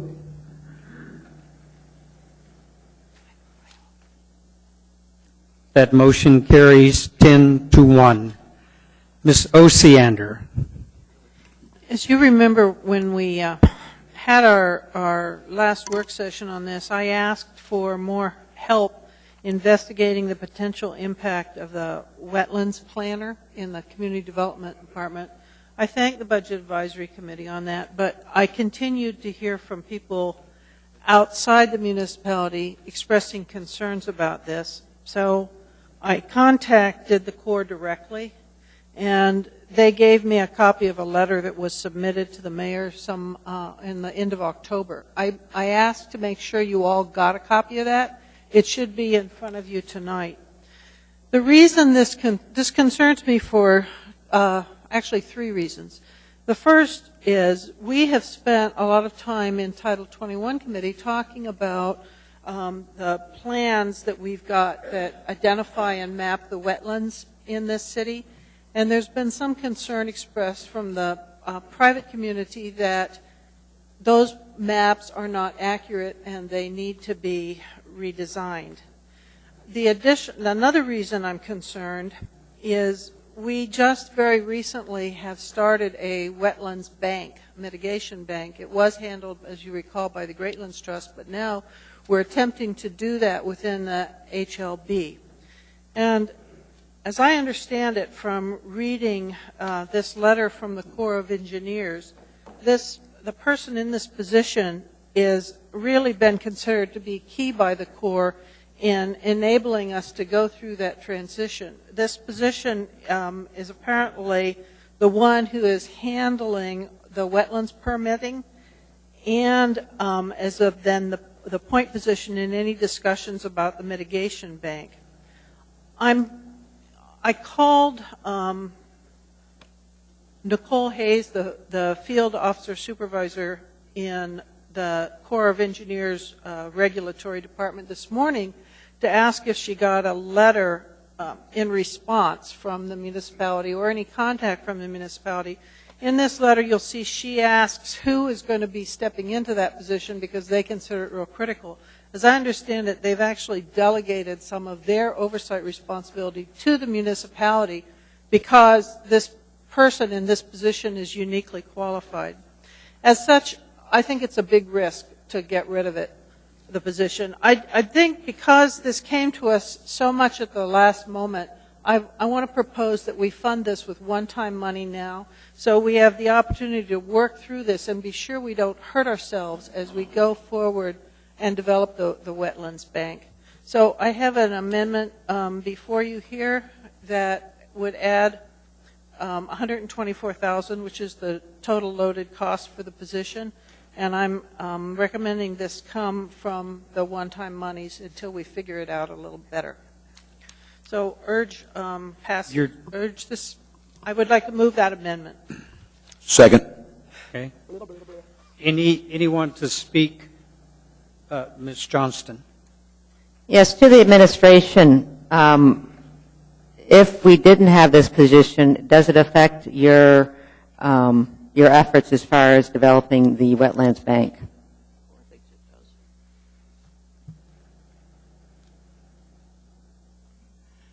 There certainly is a possibility. We would delegate to other folks to do this, but she is the expert. Anyone else? I'm in the queue, Mr. Chair. I'm in the queue, Mr. Chairman. Yeah, Mr. Trainee. Mr. Mayor, Debbie wants to take this from one-time money. You've already planned for one-time money to be utilized. Do you support this change? Well, if we just supported it, we would have put it into our S1 version. So the answer is no. Well, everything's available for discussion when an assembly member wants to propose an amendment. But just as a point of clarification, Mr. Chairman, I've got a series of amendments that we were given. Are we working off this list first, or are we just going to kind of go ad hoc on amendments that we haven't seen before, or what are we doing here? Mr. Mayor, we are to some degree going ad hoc. When the S1 version was released, Mr. Starr advised other assembly members if their amendments had not been incorporated in to please bring amendments this evening. Okay. It doesn't give us much time to analyze or give good response when we see them just at the last minute, Mr. Chair. I understand, Mr. Mayor. I would like to offer my apologies. I just got this letter from the Corps this morning. So as such, it put me at a disadvantage. And I apologize for how late it is. And I think you'll find, Mr. Mayor, all of the rest are ones that were laid on the table at the work session last Friday. Now, I know I've got people pointing at me. I've got people in the queue to do amendments. And so what I'm going to ask is when I've got an amendment on the floor, I will ask if you have something to say on the amendment. Okay? So do I have anybody else to speak on this amendment? Mr. Honeman. Well, first of all, I just want to thank Ms. Osiander because I know it was late in the day getting this information, and it's very, I think, necessary to have the information in front of us to make this decision. It's pretty critical. My question, perhaps Ms. Osiander, perhaps the administration, is this wetlands bank, are there funds available or going to be available to perhaps pay for this position in the future? I mean, perhaps is that a possibility, Ms. Osiander? Do you view it that way, or? No, sir, I don't. It's our Wetlands Mitigation Bank is part of the HLB effort. Right. And as such, it's a credit when we move forward with other projects. So, Is it a way of funding or land? May I address that, please? Let Mr. Keel. Thank you. It's both, sir. Okay.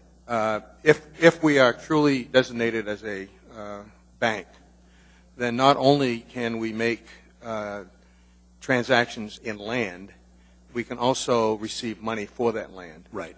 And the credits are pretty valuable and pretty expensive. Right. And it wouldn't be just for development of lands where the municipality is developing it, like roads, et cetera.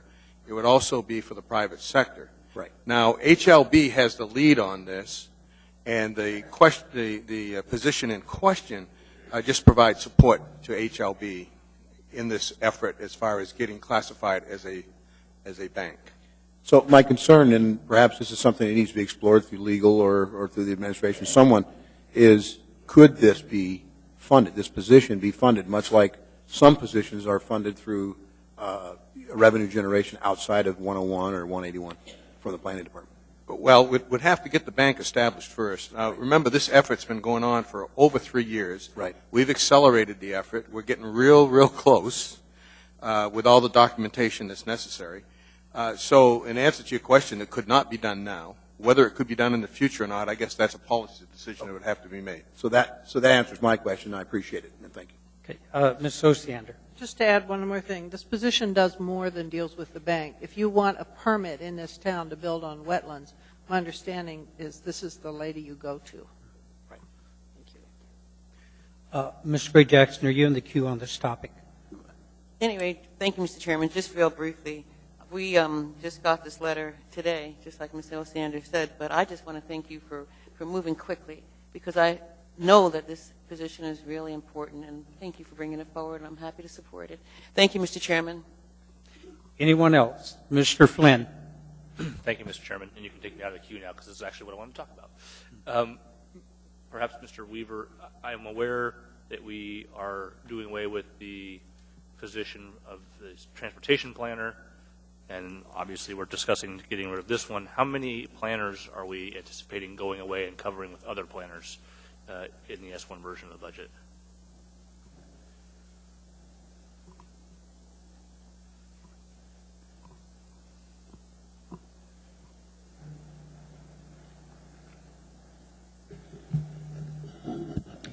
Mr. Chairman, Mr. Flynn, basically in Transportation planning, we are losing a senior planner.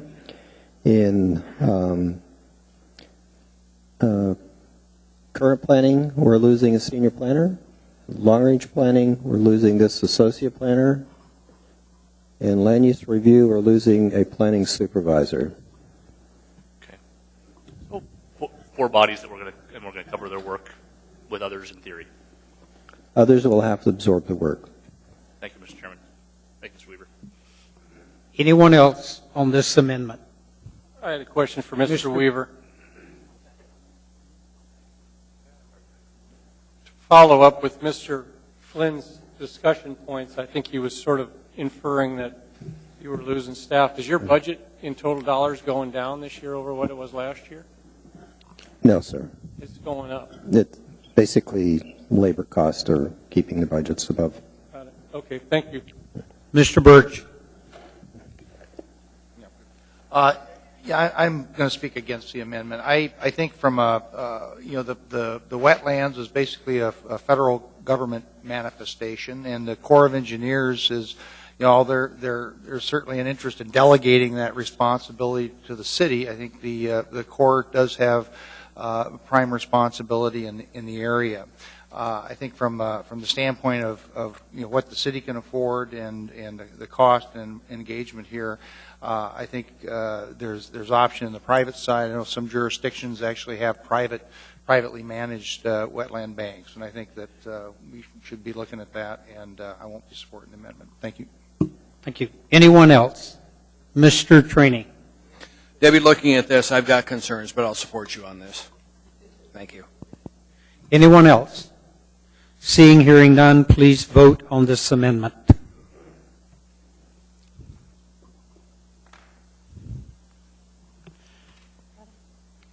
That motion carries 9-2. Ms. Gray Jackson. Thank you, Mr. Chairman. I have several amendments that I want to propose, and fortunately they were all presented at the work session on Friday. And the first amendment, an amendment submitted by me on behalf of a constituent of both myself and Mr. Trainee. Yes, and it's a position in the traffic division, and everybody's gotten several emails on, from this employee on, her stating the value of the position and asking that we reinstate the position. Yeah. We need a motion, Ms. I'll start out with a motion. Thank you. Thank you, Mr. Starr. I move to, it's amendment number 17 in the handouts. Okay, thank you. And it is reinstating a position in Public Works Traffic Division in the amount of $76,421. It's an senior office associate position. And thank you, Mr. Trainee. Okay, let me continue on the reason why I think we should support this position. Based on all the emails that we received, and I even met with this employee, and I don't want to spend a whole lot of time talking about it because you've all seen the emails probably twice. And this position is critical to oversee one half of the entire 4700 Elmore building. It will save the city money by efficiently processing permits that impact the municipality and state of Alaska right away, and collecting the payments to Traffic, Health and Human Services, and Anchorage Police Department. And it provides very good public relations and goodwill to the municipality, Anchorage's largest businesses, and to all the taxpayers. And I think that this is an important position that we need to maintain, and I'm asking for your support on this amendment. Thank you, Mr. Chairman. Anyone to speak on this amendment? Seeing, hearing none, please vote.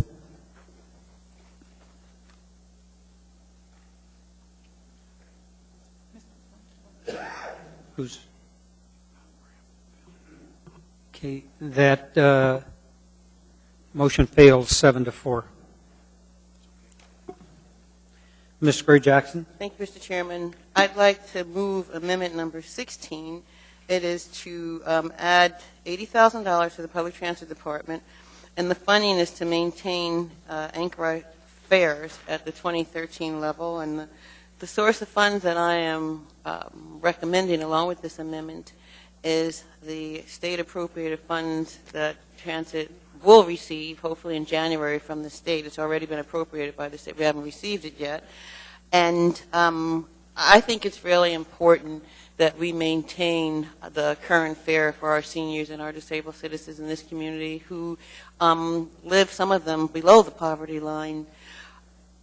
I am supportive of the fare increase, reluctantly, for regular bus riders and also for the monthly pass. But I think this is really important that we, to put it bluntly, cut our seniors and disabled folks some slack and just, simply do the right thing. So I'm asking for your support on this amendment. Thank you, Mr. Chairman. Move it. You need to make a motion, Ms. Gray Jackson. I'm sorry, Mr. Chairman, I keep forgetting. Second. Okay. We have a motion and a second. Anyone to speak on this motion? Mr. Starr. Like all the amendments, I looked at them pretty heavy when they were presented by the maker at Friday's work session, and I've done a little bit of homework. And one of the challenges we have is in this category of funding from the state, I think we're going to see a fixed amount of money, and I don't see it being expanded. And so the typical operational budgets for public transit probably have this money earmarked, and I guess at this point I'm not potentially ready to approve it. I still question the fare increase, and again, part of the omnibus bill will talk about that as well. So at this time, I'm not going to support sort of earmarking funds for the offset of that, but I will pick the anchor rights discussion up later. Thank you. Anyone else? Mr. Trombley. Ms. Gray Jackson, I appreciate you bringing this forward, and I like the idea. The challenge I have is that because we're using state appropriated funds, it's not an operational cost, and so what I'm afraid we're going to do is that we're going to provide this service for 2013, and then if the funding doesn't show up, then we're going to cut them off at some point, and I'm challenged by that because I don't want to provide something for someone only to not be able to provide it for them in the future. So I like it. I would love if the state provided more funding like the other states do for local public transportation, and I hope with our friend Ms. Drummond going to the State House, she'll be able to work on that. So no pressure, Ms. Drummond, but thank you, Ms. Gray Jackson. Ms. Gray Jackson. Thank you, Mr. Chairman. Thank you for your comments, Mr. Trombley, and I'm going to help you like it even more. The amount of money that we're receiving from the state, I believe, is $450,000, and it's different than a regular grant. This money can be used for operations, and I can also tell you that this money will probably be a part of the state budget every single year. So if we make a decision this evening to use some of that money to make sure that the anchor rides fare stays stable, I think it's a really, really good idea, and it needs to happen. Thank you, Mr. Chairman. Anyone else? Seeing, hearing none, please vote. Mr. Chairman? Yes. I'm in queue. Ms. Drummond. Thank you. Thank you, Mr. Chairman. Ms. Drummond, you'll need to raise your hand. I'm following these cues for amendments. So. Okay, I can't see what you're following, so Okay. I'll speak up. I believe that if we do not use some of these state funds for operations, the legislature will not forward these funds to the city in the future. This has only started recently, and the intent is to use it for operations, and I urge a yes vote. Thank you. Ms. Johnson. Yes, could we have Mr. Wilbur up, please?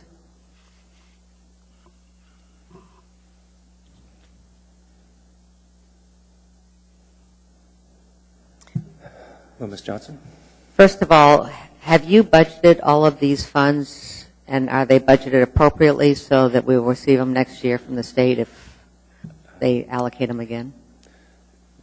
Not all of the funds have been budgeted because there's a couple things that I'm uncertain about. I'm certain about this budget. I'm certain about the capital budget and the bonds. And so these funds can be used for operations. They also can be used for match. And so we'll be relying on these funds for match in the future. So the second question is, will they be continued? I could not answer that. I can't answer. But you feel that that your approach to these funds gives us flexibility? Yes. And do you feel that you are meeting the state's requirements as far as how the funds are used? I will. As Ms. Gray Jackson mentioned, the funds have not been appropriated to us. They will have to be added into the budget into the future. Okay. Thank you. Mr. Honeman. My question, perhaps to Mr. Wilbur, or perhaps to the maker even, if we approve this amendment, and it's directed from the state appropriated funds for public transit, and in fact Mr. Starr, as you suggest, perhaps we don't increase fares, does that not zero out and then release that funds from the state transportation grant back to the people mover for 2013 to make a different appropriation? Perhaps use it as a match?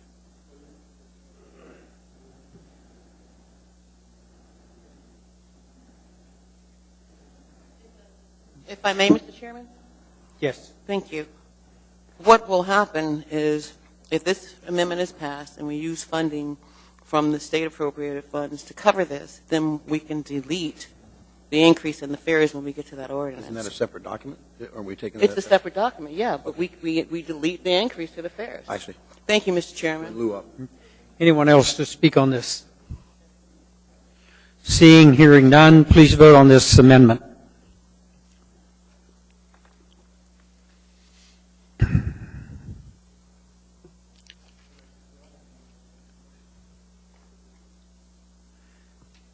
That motion fails 6-5.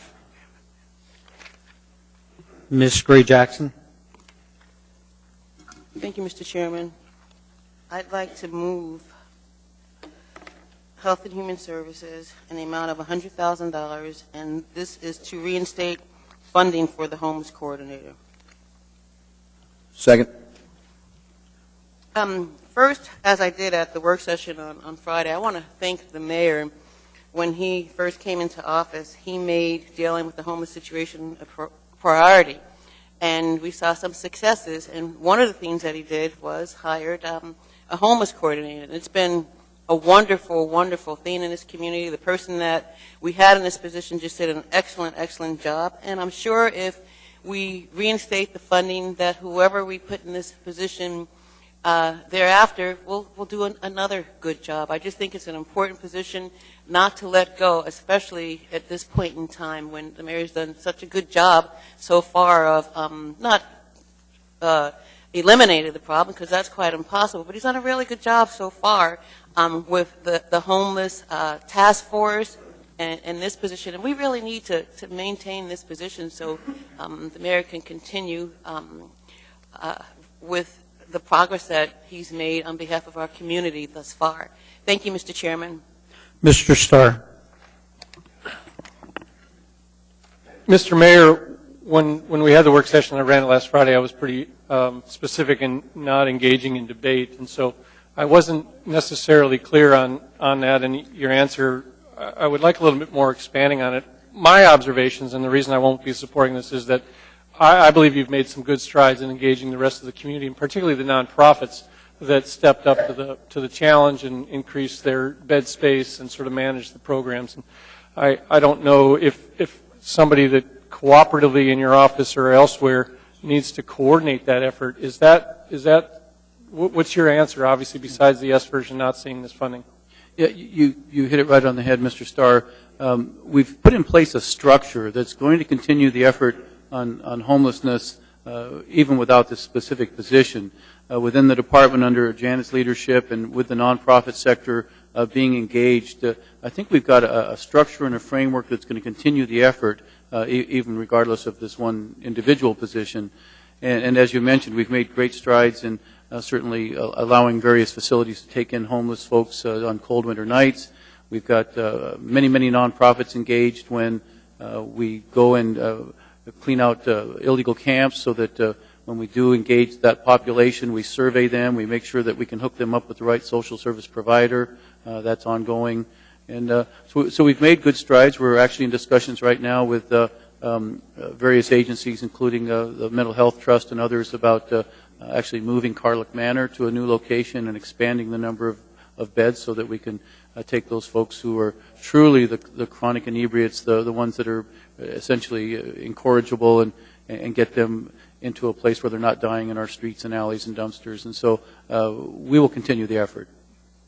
Just a follow-up question. I mean, I don't want to put a title on you that you don't want, but I'm impressed. I think you are the homeless coordinator yourself here, and that's, I think, as high as I can get it to go. The department head for sure is that, but I wouldn't want it anywhere else. I take that those news reports pretty seriously, and so I wouldn't want to say, there was a failure of the homeless coordinator.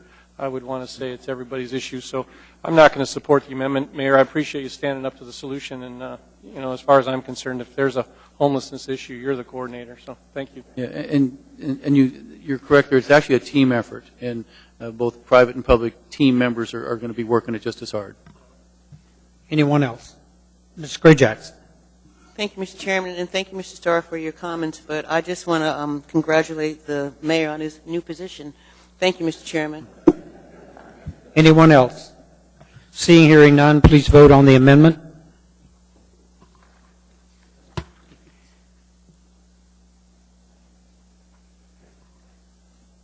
That motion fails 6-5.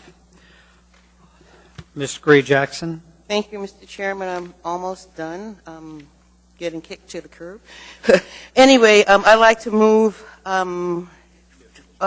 police department $300,000, not to exceed $300,000 to provide tasers for all sworn officers. And Mr. Traney can probably speak to this amendment. Thank you, Mr. Chairman. Second. Mr. Traney. Just that, Chief, want to take this out forfeiture funds. You don't have to spend the whole $300,000. But I just want you to have enough tasers so when your officers are called to emergency situation, they've got a choice. And if it's right to use a taser, they have the ability to use it, not because they didn't have one, because they made the choice whether to use it or not. And you don't have enough tasers, I understand, for all your officers now that you want to field. I was trying to deal with this on Friday, but we didn't seem to be able to connect.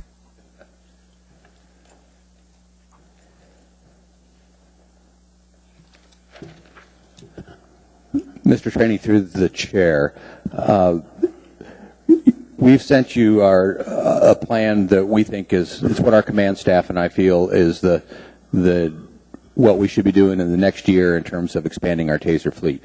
The proposal I gave you and the numbers I gave you doesn't get us to 100%, but it does replace all the old tasers with the new X2, and it increases the size of the fleet both in patrol and in detectives and in community service division. So we're adding a bunch of new tasers to the fleet. Each patrol shift will have, under this proposal, which is about $300,000 worth, we'll have about 2/3 of the patrol force will have tasers, and we think that's a manageable number for us, and it's the number that, of all numbers, we decided we thought was best for the APD this year. That brings us to a total fleet of 188 tasers, and the proposal that I gave you also includes the O&M and the out years of the program. So I don't want you to think that it gets us to 100% tasers, but I don't think we're ready to be 100% tasers yet either. We can do this purchase right after the first of the year with our existing asset forfeiture funds, so I'm not sure that an amendment to our budget is required in order to get us there. The number that I gave you is predicated on the trade-in value that we may currently get with the old tasers. So we'll be in a mind to move quicker rather than slower because we don't know how long that rebate situation will last. If we miss on that, then the cost goes up a little bit. But in any event, we can do a lot with $300,000. So do you support this or not? You want to use the funds you've got now? This takes it out of forfeiture funds. Just want to make sure the money's dedicated for this. If you think you don't need it, let me know. I think that forfeiture funds is the place for us to do this. The one-time money, I think you folks may be planning to do something else with it, and I think it's better placed there than in forfeiture funds. So I'd rather see this go to forfeiture funds and have the one-time money go to those other things that you're considering. This is coming out of forfeiture funds, sir. Right. So yeah. I appreciate it because last time we tried to get you tasers years ago, Janet Schamberg said, I will vote for it if Dick will get tasered. You guys were nice enough to do that for me. You want to try out the new X2 for us? No. as he was tasered too, and you only do it once. Thank you. Hope. So I guess what I'm saying is I think we can do this, but I don't know that we need an amendment to the budget to accomplish it. I would feel more comfortable with the amendment because I know the money's dedicated for that, Chief. That's all. Thank you, sir. Okay, thank you. Mr. Starr? I don't particularly want to argue the point, and I'm not going to argue with the chief. He's got guns, but we did we did see the use of that, and I talked to you today, Mr. Traney, as well. I'm not going to support this at this point. I think we want to let the chief do what he thinks he needs. He's introduced a plan. He's had expectations out to his officers, and as Mr. Honeman and I probably were one of the first to start to set a policy use of the money in this forfeiture fund. I'm comfortable with the chief's answer in that I'm not sure he really does need an operational budget change. That's what's for us tonight. If he needs to appropriate the money, he can come to us anytime, and we can give it to him. Let's focus on the operational needs of the budget. We've drifted far too far into these one-time money discussions with the surpluses and all. I want to see what the police need to run their operational budgets. This extra spending he can bring to us anytime he wants, and you likely see a positive support on that. But there's no need to do it tonight. I think let's just stay the course with it, and if the chief needs the money, have him come back the first of the year. I don't agree with you, Bill, because I think we do need to dedicate the funds so we've got the source out there. Because one lawsuit, which we're going to get eventually filed against us for use of force in this case, will cost us a lot more when we settle out of court. I agree, and this is a debate, Mr. Chairman, so I think, Mr. Treen and I are good at this because I really don't want the expectation of the public that every officer has a taser on board, and that's sort of what you're doing. And who doesn't have it?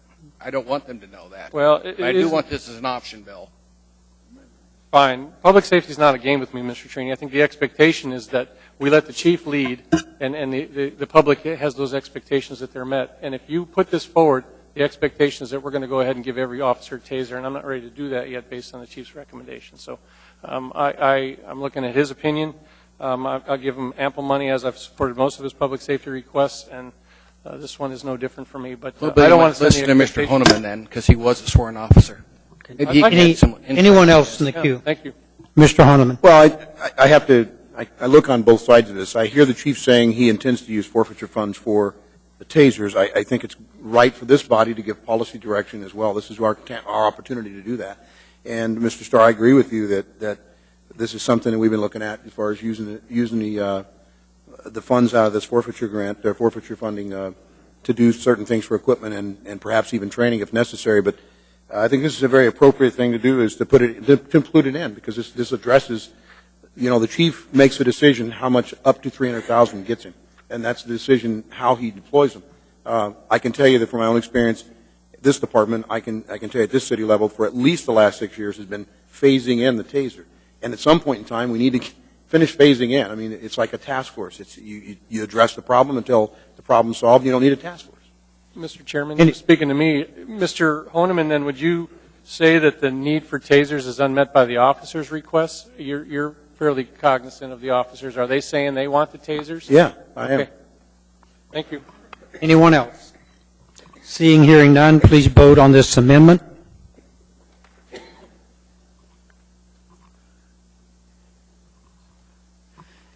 That motion carries 6-5. Ms. Gray Jackson. Thank you, Mr. Chairman.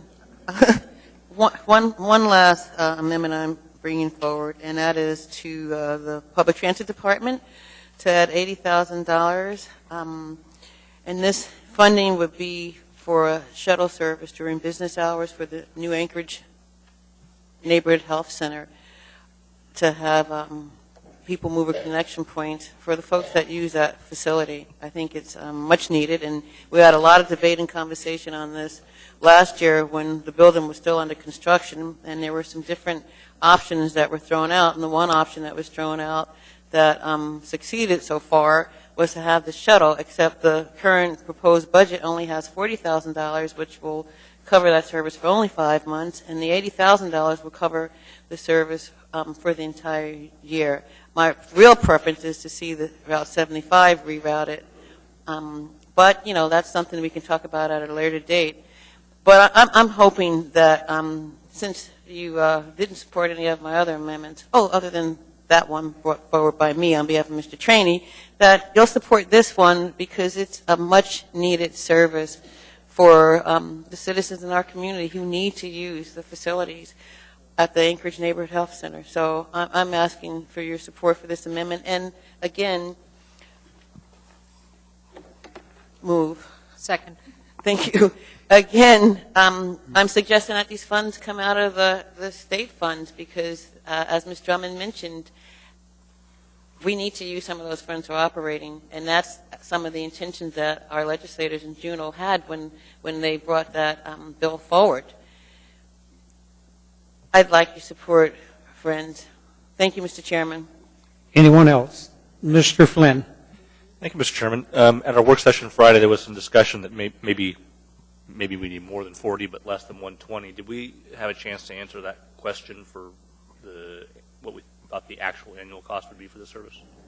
Well, I can tell you, at least in my very basic analysis, our original proposal to the Neighborhood Health Center, which I thought was going to be the path forward, was we had a van that we would donate to them. They would hire a driver, and between a driver of a shuttle bus is about $16 an hour, 2,000 hours a year, that's $32,000, an extra $8,000 for gas and maintenance, that's $40,000.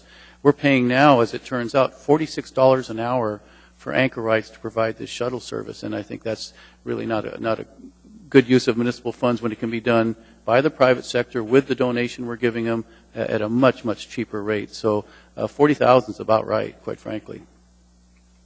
What I think I heard is, other than discussion, that's basically what you told us Friday, so we haven't had a chance to do any further analysis. I don't know what further analysis you would do. I used to be in the shuttle bus business. I know it fairly well. I know what drivers cost, and I know what fuel costs. So it's pretty simple to me, particularly when we're donating the van. Thank you, Mr. Chairman. Okay. Anyone else? Seeing none, please vote.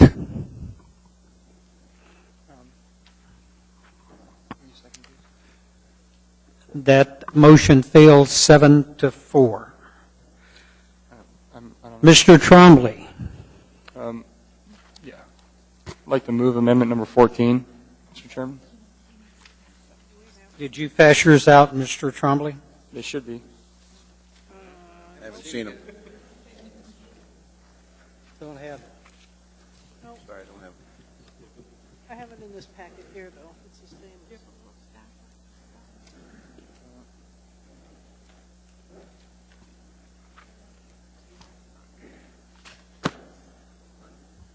Yeah, you know. It's in the packet from our work session.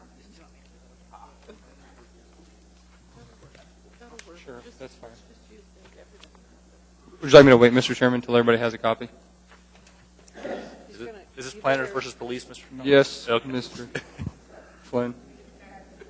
All right. Well, I'll start the discussion. Here's the reason I've moved this is. Oh, I did. I moved Amendment 14. I'm sorry. So the reason I made this amendment is because, for a couple of reasons. Is number one, we're wrapping up Title 21, and when you look at the transfer of money from community development to the Anchorage Police Department, it's a direct transfer from the physical planning and the zoning and planning divisions or departments to Fund 151, to Fund 151 specifically for patrol officers. Now we have a PERF report that was given to us about community policing. We have the Budget Advisory Commission's report that suggests additional patrol officers. We have a recent article in the newspaper talking about community policing, and the one thing about community policing is that you need patrol officers. And obviously we're going to have an academy this year, which is hopefully going to compensate for the officers that we lose through attrition or quitting or whatever the case may be. But what this does is this is actually a budget savings, because as we transfer the money specifically for patrol officers, we won't have to increase the budget later on operationally to cover more police officers. We can actually have more police officers in the academy than than what's already planned for in the 2013 budget. So, and as Mr. Starr came down to it, do we want planners or do we want police? Do we want police on the street? My vision is that we would rather have police officers on the street than planners, and so that's where I'm moving to. I've heard some of the other arguments as far as, well, Title 21 actually isn't complete. We're going to have to do the zoning map. That's a fair argument. I'm willing to listen to it, but at this time, I think with the attrition that we've had, the loss of officers, the desire for this community to have community policing, and the need for patrol officers, I think that's where we should focus our dollars, is on patrol officers. That's all, Mr. Chair. Anyone else? Ms. Osiander.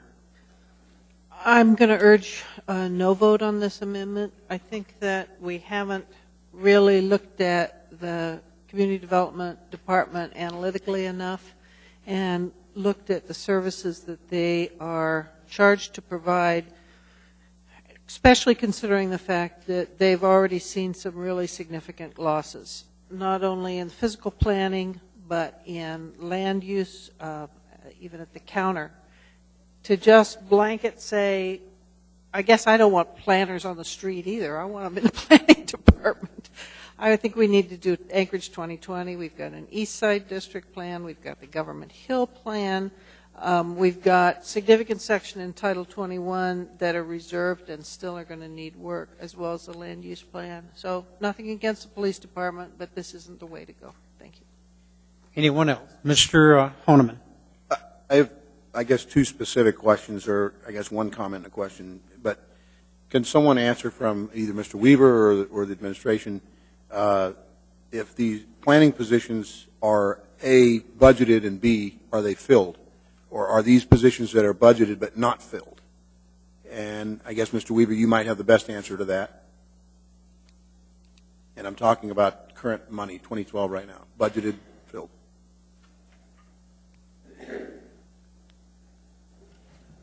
Mr. Chairman, Mr. Homan, I don't have the budget amendment in front of me, so I'm not sure which positions you're talking about eliminating, but the positions that I mentioned to you earlier were unfilled positions that were being eliminated with the exception of one in long-range planning that was filled. So I don't know what the question is. You've not seen the amendment? This was prepared and put in a work session last week? Then maybe the city manager or the mayor, maybe somebody has an answer, Ms. Mahoney. Jerry, it's just a reduction to your department of $1,124,000. And I should specify that the body only has the ability to appropriate per department. We actually that's why I wanted to add a section 11 into the S1 version of section 11 onto the S1 version that explains legislative intent. I understand that the director doesn't actually have to draw from this, but that would be my legislative intent. Well, and I think that's the appropriate language we use, Mr. Trombley, is that we have our legislative intent. I suppose the department within their department can make other decisions, but I think they see that. So I don't know if this is giving you enough information. I don't know. My question is that is it appropriate to take planning department planners in the section here from Fund 101 versus 181? I know we had the reorganization here last year or so, and I believe that was done so that we could use 181 monies for community development planning. Is that not the case? Mr. Chairman, Mr. Honeman, we're not using 181 money for planners. Okay. That's certainly part of the department. To take $1 million plus out of the planning division would be significant. We've basically have had reductions of up to 38% over the past 3 years. The department is basically holding its own, still trying to provide the public services that we're required to provide. This proposed change would devastate the department. Mr. Weaver, how many planners positions are funded but not filled for 2012?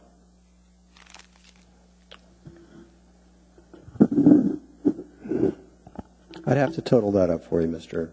Honeman. Basically, we have Long-range planning, we have 6 planners, long-range planning. One of them was proposed to be eliminated, which was reinstated earlier.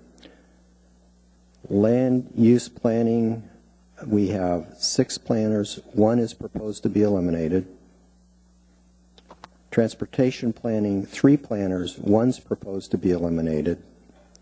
Land use review, 1 planning supervisor, and it was eliminated.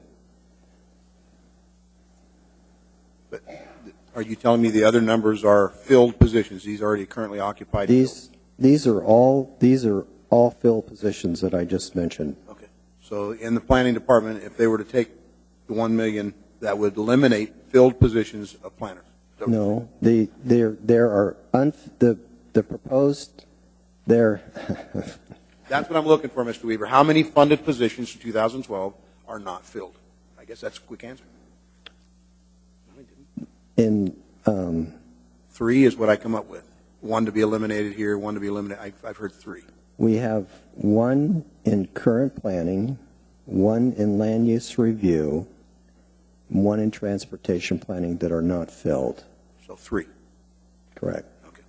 And those dollar figures we'd have to be able to figure out. Somewhere around 300,000. I'm throwing out a number, 100,000 a copy. So $1 million in a reduction could take out essentially about another 9 positions. If we're throwing that number. Anyone else? Ms. Gray-Jackson.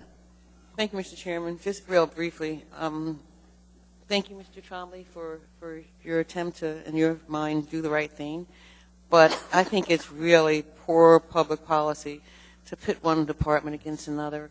And I've been around for a long time, and I know that Mr. Weaver is telling the absolute truth. The department's been strapped. We need funding for both of these departments. We can't take funding from one department and give it to another and say one is better than the other.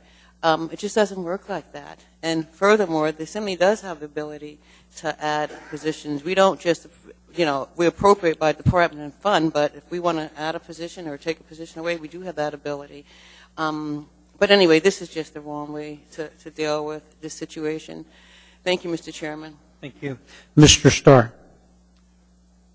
Mr. Mayor, when we had the, I'll call it the Greg Jones reorganization plan approved on this body, one of the things that we allowed to occur was sort of an operational reshuffle and a finding of the new structure. This might be my opinion, but I've still heard and seen a number of complaints that have come through where we may not have hit the reorganization right on in terms of public service, in terms of cost and some of that stuff.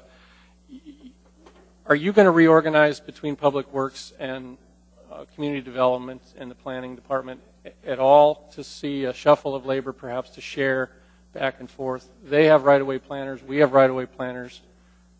Landscape engineers share back and forth between Public Works and that. Is there any room to share labors and increase some efficiencies? Yeah, I think there may be. Whenever you do a major reorganization like that, you have to take some time, see what happens. There's areas where we think it's working really well, and there's areas where there's still challenges. So we actually have taken a look at, if we go forward after the budget's done, what other efficiencies could we find? And I think you're right on target. If there's joint positions that can do more than one job, we want to look at that. So the answer is yes. All right, I appreciate the patience. I'm not going to support this amendment for that very answer. Is that it may be too broad of a brush. I think Mr. Honeman saw some of the areas that are impacted for us, and I'm not going to harp on how you run the departments, Mr. Weaver or Mr. Thompson, if he's here. But I think when I hear back from constituents and those that we serve that it's not quite right, we're raising fees. I want to re-engage the conversation. Mayor, I appreciate your statement on that. And as we can come into first quarter budget, perhaps we can do what Mr. Trombley's after. This is a little harsh, but I'm happy to look at it. In defense, Mr. Trombley, I saw some of the data that you showed us. I was startled by where the funding levels were at 101 versus the 181 levels, and I was impressed with your knowledge base. To do that, I'll pledge to you, as I would any assembly member, that I'll help you dig into it. So let this one go if I'm a no, and that's not to say I don't support it, but I think it's time to rebring it back from my perspective. Thanks. Anyone else? Ms. Mahoney, I see you here. Have I overlooked you, or are you just accidentally in my queue? I'll miss you. Okay, please vote on this amendment.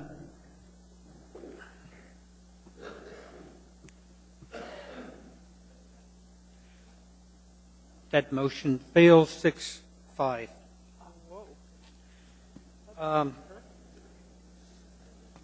Mr. Trombley? Yes.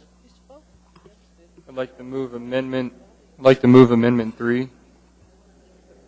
You want Mr. Chairman? Yes. Mr. Chairman, I'd like to move for immediate reconsideration because I made an error in my vote. And I want to fix it for the record. Okay. No, whether it failed or not, I still want the record to be correct on the way I voted, especially after my comments. I'll vote second on the reconsideration. Thank you, Okay. Mr. Alexander.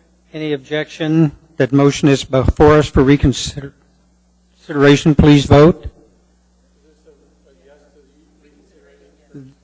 Yes. Oh, yes. This is the reconsideration vote. Thank you.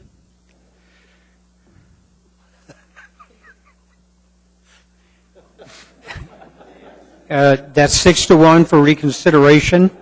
That motion is before us now for reconsideration. Please vote. We voted for reconsideration. Now we're voting on the motion. Got to vote on the motion. Thank you, Mr. Chairman.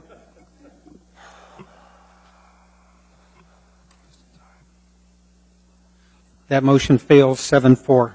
Mr. Trombley. I'd like to move amendment 3. Get a second? Anyone? That doesn't bode well. That doesn't look good. I wonder how this is going to go.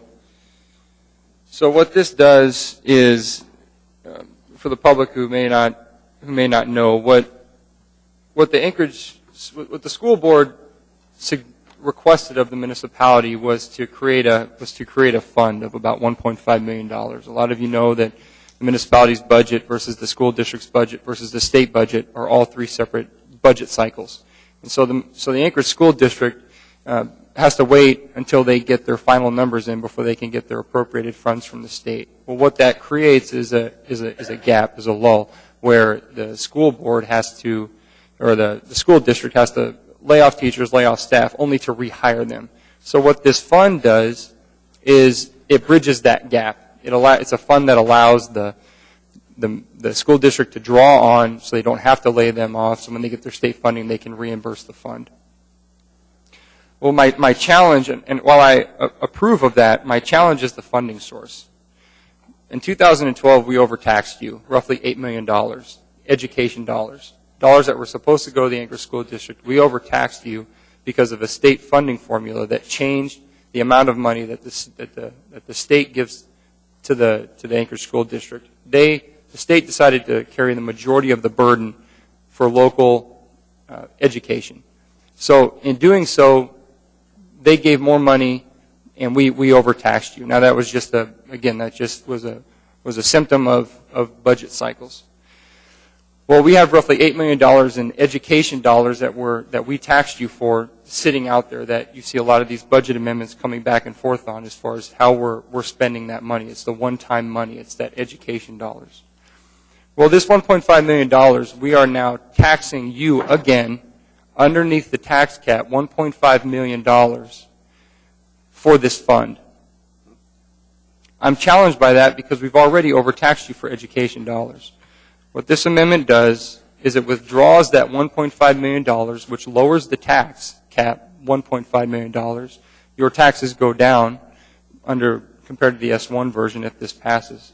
And it uses the one-time education dollars to pay for that fund, for the Anchorage School District. That's all, Mr. Chairman. Mr. Starr? Well, I've taken many bites of this apple, but Ms. Mahoney, when we, at this body level, we made a policy call, and that was to move the AST overtax money that Mr. Trombley references.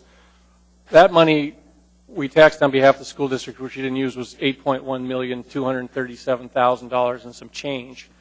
You've appropriated to your operating budget for one-time use only $7 million of that $8.1 million.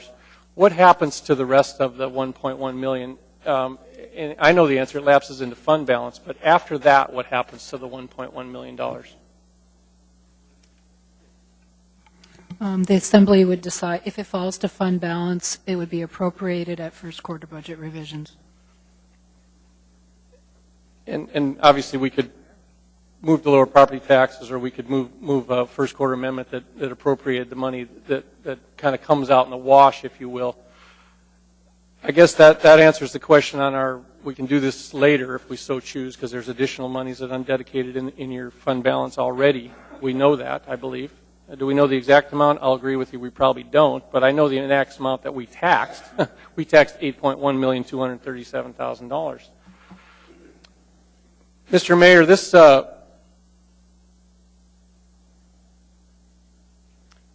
Mr. Mayor, one of the apprehensions that you seem to have is that we're not. Go ahead. I don't want to put words in your mouth, but one of the challenges that I guess I don't want to put words in your mouth, but you were sort of adamant that we sort of preserved our taxing capacity by, in quotes, taxing to the cap. In reality, tonight we're only a couple $100,000 below that taxing capacity. Do you agree with this, because it would actually free up some property tax capacity below the cap, or is that policy dangerous for us to do, and why?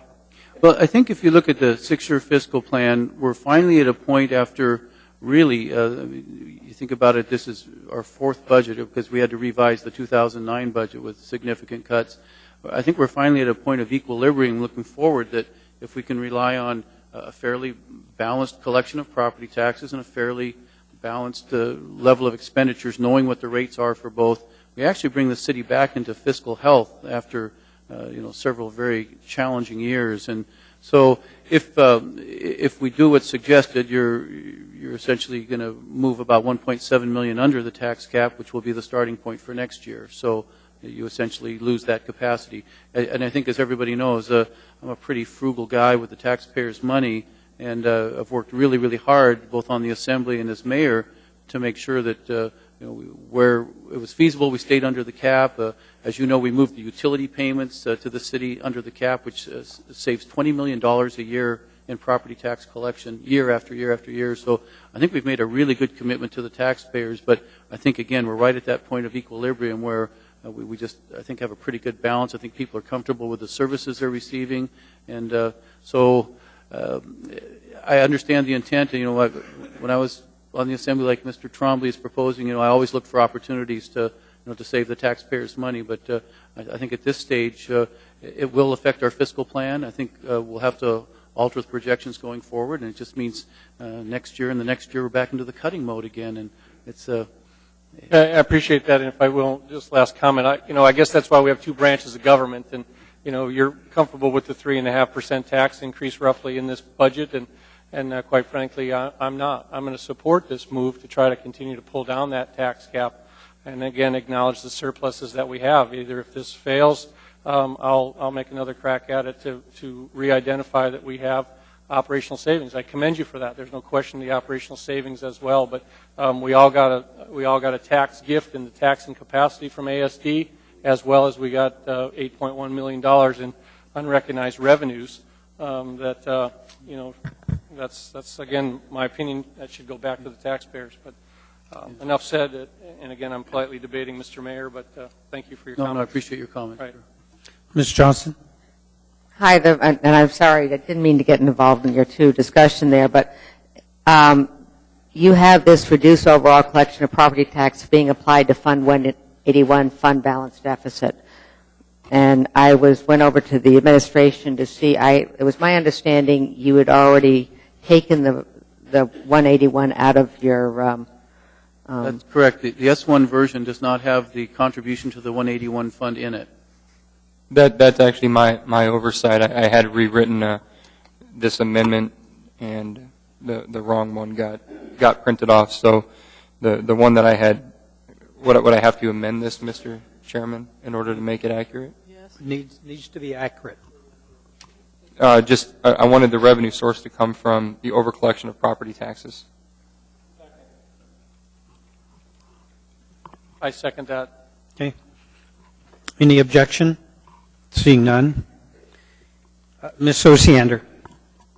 Mr. Mayor, we have made several amendments already tonight that utilized one-time money as a source. And in the S1 version, you also utilize one-time money as a source. If this passes, can you specifically tell me what the impact would be on the budget that's presented and the amendments that have passed? Well, there won't be enough money to do everything because, well, it just depends. If this does pass, we'll have to go back through the S1 version where there are allocations of that one-time money to specific projects and delete in order to make up the difference. So we'll have to go back and do some reductions in what we're looking at tonight. Correct. Thank you, sir. Anyone else? Seeing, hearing none, please vote on this amendment as amended.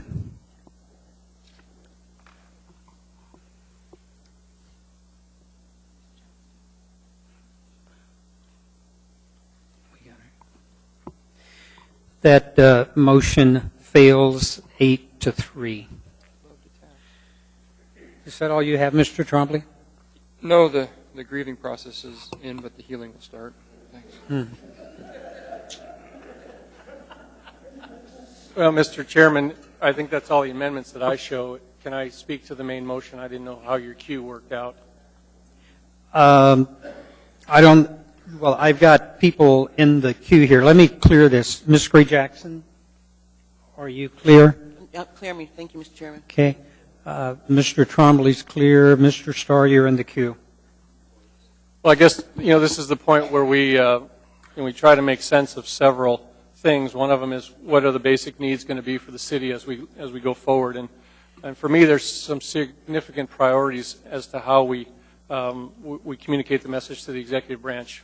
How do we want the city to be funded so that we can provide what our definition of basic services is, expanded services, and then additional services. That's my opinion speaking. I don't want to speak for this body, but I want to make sure that there's some thank yous first. This is my time as budget chair to show the administration, particularly our thanks. We take this job pretty seriously, myself probably too seriously. But what I find is that we've all ramped up. I made this comment at the work session as well. We've all stepped up to a higher level of understanding of the budget. The administration has done suggested things such as what we saw tonight with reports that are more timely on revenues, more accurate on some of the things that are challenging you. And I really put that to you, Ms. Mahoney, in particularly, your ability to kind of keep it all going. You had a departure of Ms. Frasca midstream, and Mr. Mayor, you didn't miss a beat. I think that's an appropriate thank you. You can communicate that to the rest of your staff as they are, Marilyn. I know your emails are all over the place, but that's hopefully enough from me as budget chair and as a personal assembly member. The BAC is sitting out here. Budget Advisory Commission is out here as well, and we saw what I felt was sort of a great report, and we saw several reports as well. And I didn't bring you up to the microphone for that, and I guess that's not an insult. It's just we got it. We got your report. We got the special request items timely. I saw a wonderful staffing summary on 4 firemen on a truck versus 3 firemen on a truck. You gave us some significant inputs that I turned into amendments that the mayor and his departments thought were appropriate. The look-see on how to do E911 and next generation 911 is a study that's in here.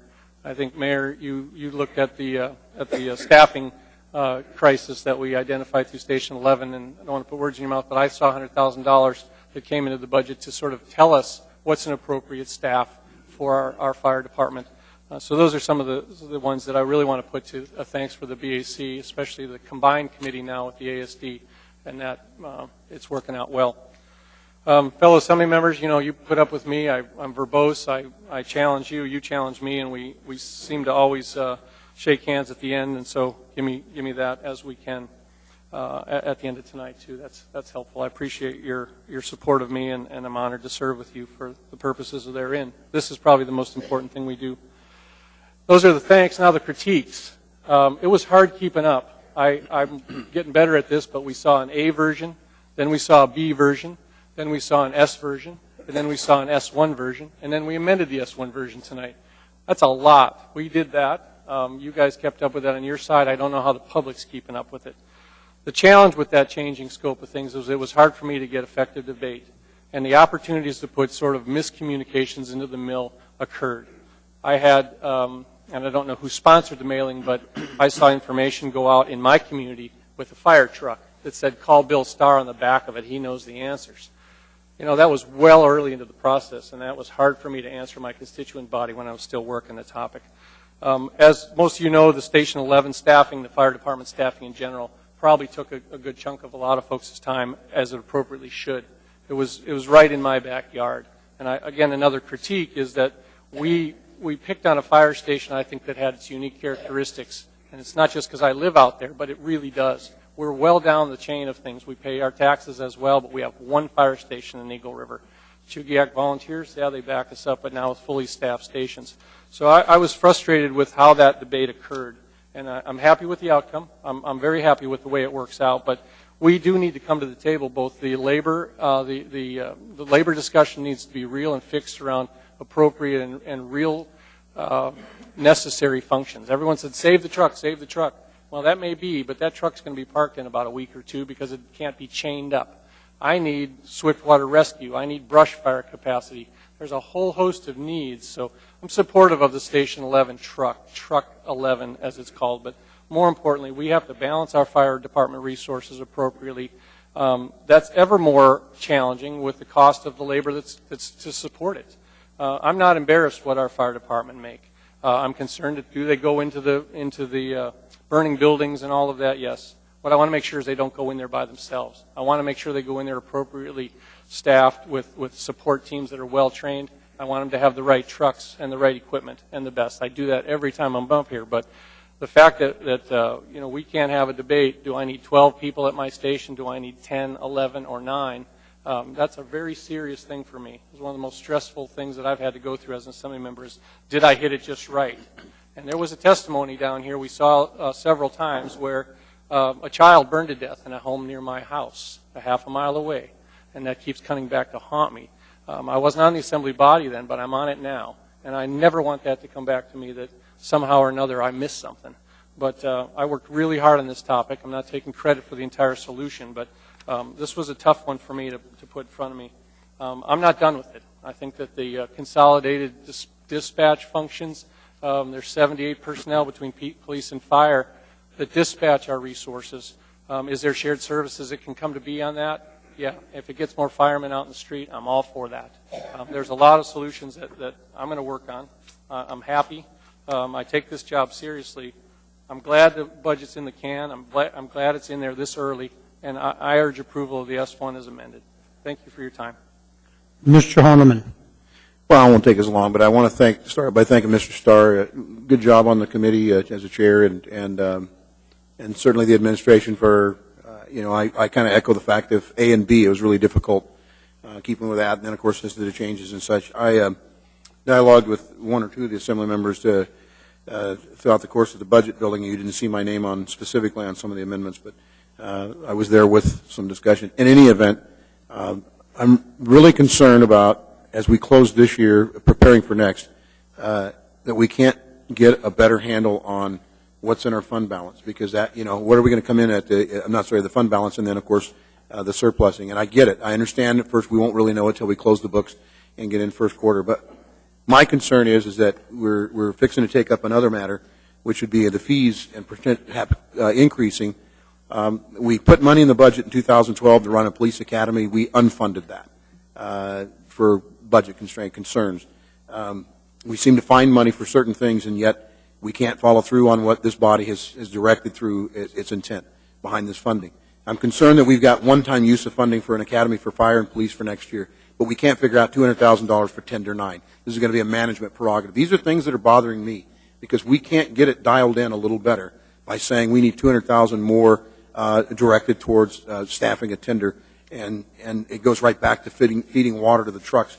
It does no good to have a truck sitting there if it's going to get empty before we can get the next truck in. My concern is that we're going to come up with this $1.5 million for the schools. I think it's a great concept. I think conceptually it works. But if we don't use it, I'm reminded by one of my colleagues, if we don't use it, where does it go? Well, the obvious answer is fund balance. So be looking for me at first quarter. We didn't put money in the budget for bodies, for police. We had money for an academy to prep for it, but we had no money in the body for bodies and for police officers.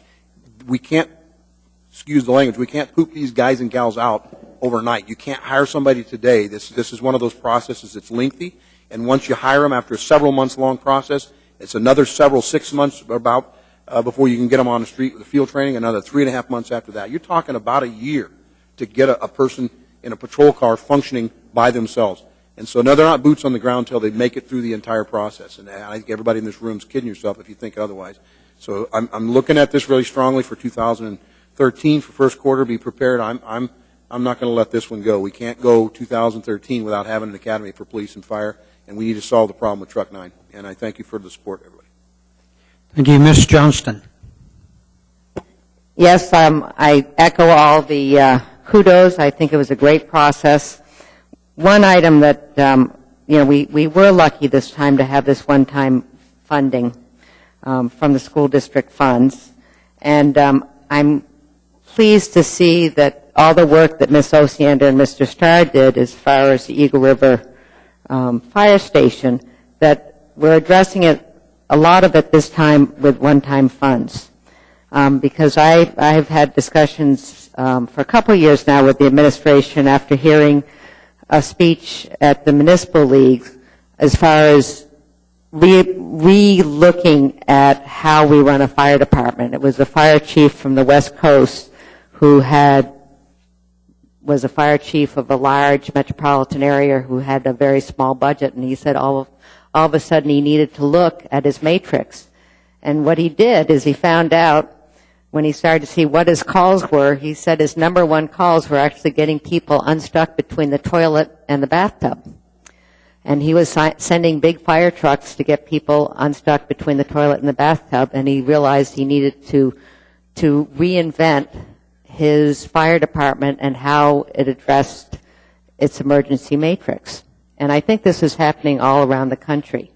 And I'm very pleased that we have funding this year in this budget to have a look. We did this with the police department, and we're still working on the best practices, but at least we have a roadmap. And I'm very excited about having a roadmap as far as our fire department. And I commend the administration for doing this. I will be a yes vote on this budget. Ms. Gray-Jackson. Thank you, Mr. Chairman. First, I'd like to thank Mr. Starr for his leadership as our chair of the Assembly's Budget and Finance Committee.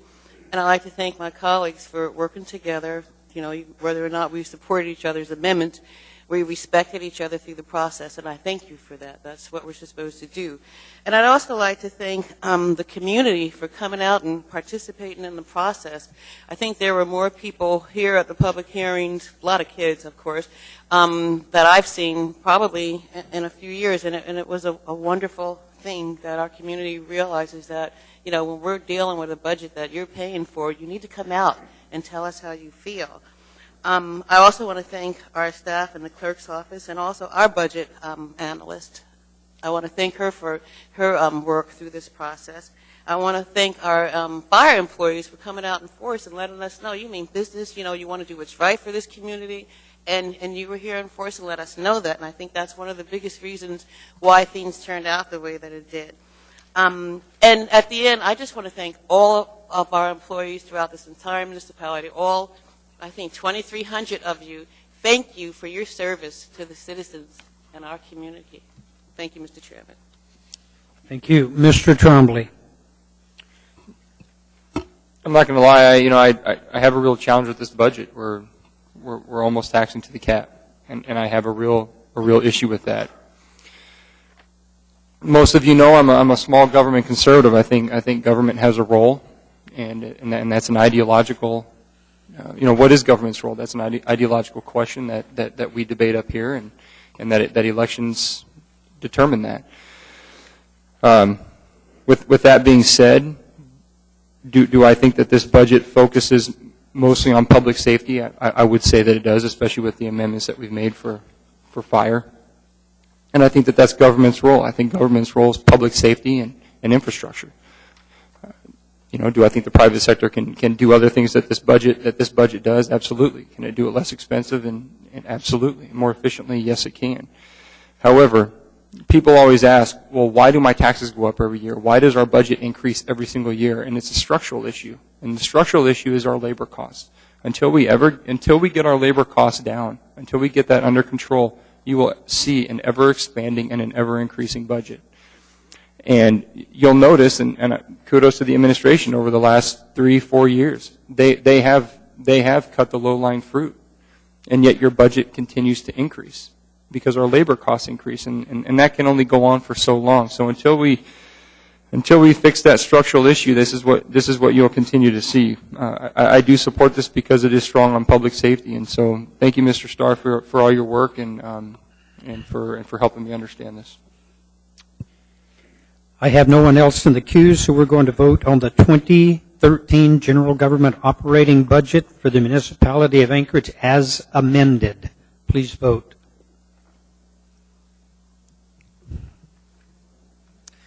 That motion carries unanimously. Chairman, move for immediate reconsideration, urge a no vote. Second.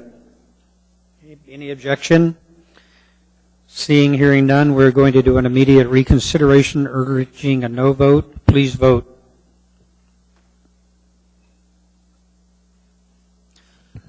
That motion carries unanimously.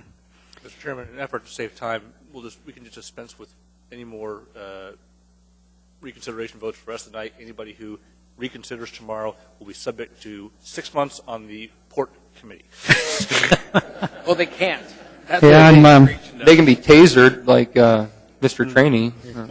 We now have before us item 11C, AR number 228, a resolution of the Municipality of Anchorage approving the 2013-2018 General Government Capital Improvement Program. This item is before the body. Move to approve. Second. Ms. Johnston. I have 3 amendments that I'd like to present. All 3 come from the Girdwood community, and I will do one at a time. And I just want to say that this went through a very public process in Girdwood. I asked them to rank their amendment number 2 first. Second. This is $25,000 to study the cost of repaving Alyeska Highway pedestrian safety corridor. That's the road from the Seward Highway into Girdwood. There's a sidewalk along that road that is in terrible shape. If you're a bike rider, mountain bike is most appropriate. And they haven't been able to get this on a priority. It's a state road, so they want to study the cost so that they can go to the state and ask for it to be repaved and improved.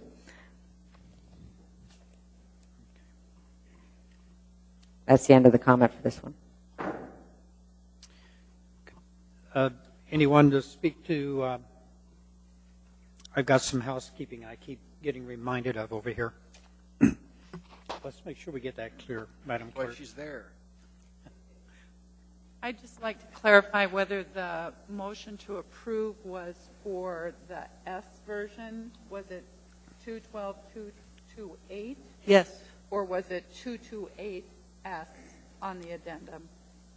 Was the S. Move the S. Thank you. Okay.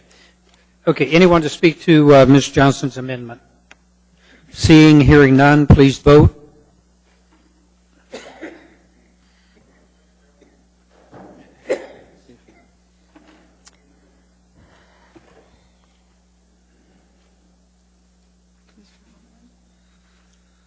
Who's missing? We'll show him absent. That motion passes 10 with 1 absent. My second Ms. Johnson? amendment is Amendment 4, and this is $2,100,000. And this has been on the capital improvement program in the past. It's a Hightower Road upgrade. Currently, the Girdwood Library and Community Center has a road that takes a mountain bike to get to it. And this is to further develop basically their town center. And I'd like to have this added back in on the CIP. Do we have a second? Second. Okay, thank you. Any comment? Seeing, hearing none, please vote on Mrs. Johnson's amendment.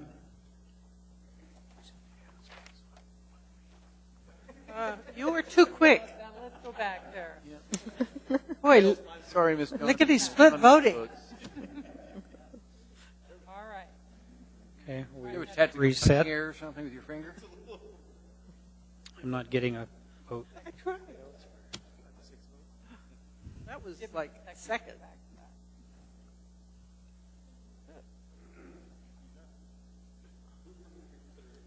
I think the clerk is eager.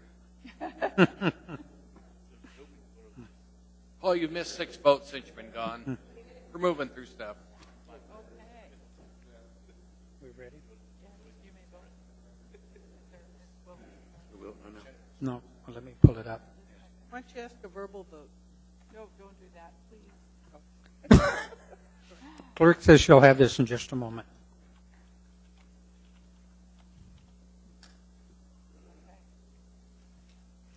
Please vote.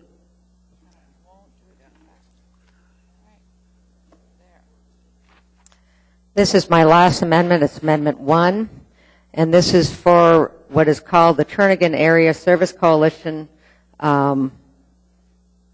Basically, it's a community center for Girdwood. They've been working on this for a number of years, and many of us have told them to maybe go back to the drawing board as far as having a community center, because felt that there wasn't enough buy-in by enough partners to really make it work. So they've now formed this coalition, and it'll be somewhat like, as Mr. Flynn noticed during the work session, like the Fairview Rec Center, where Mountain View Rec Center, where there will be nonprofits that will be partnering within this community recreation center. And they're asking for $4,500,000 this year from the state, and I would like to add that to the CIP. Any discussion? I need a second. Second. Just did it. No discussion, please vote.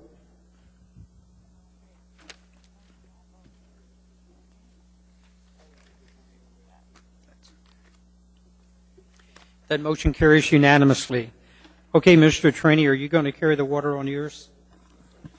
Amendment number 5 is for $250,000.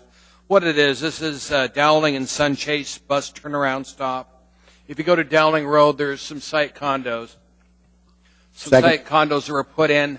The kids right now have to just walk out on Dowling Road, and I'm worried about them getting hit. School bus turnaround would at least help. There's about 150 dwellings there, and I want the kids off a 4-lane road. I'm just asking for concurrence of the body to go for state dollars. Ms. Gray Jackson, do you have comment? Okay, thank you. Any comments? Seeing, hearing none, please vote.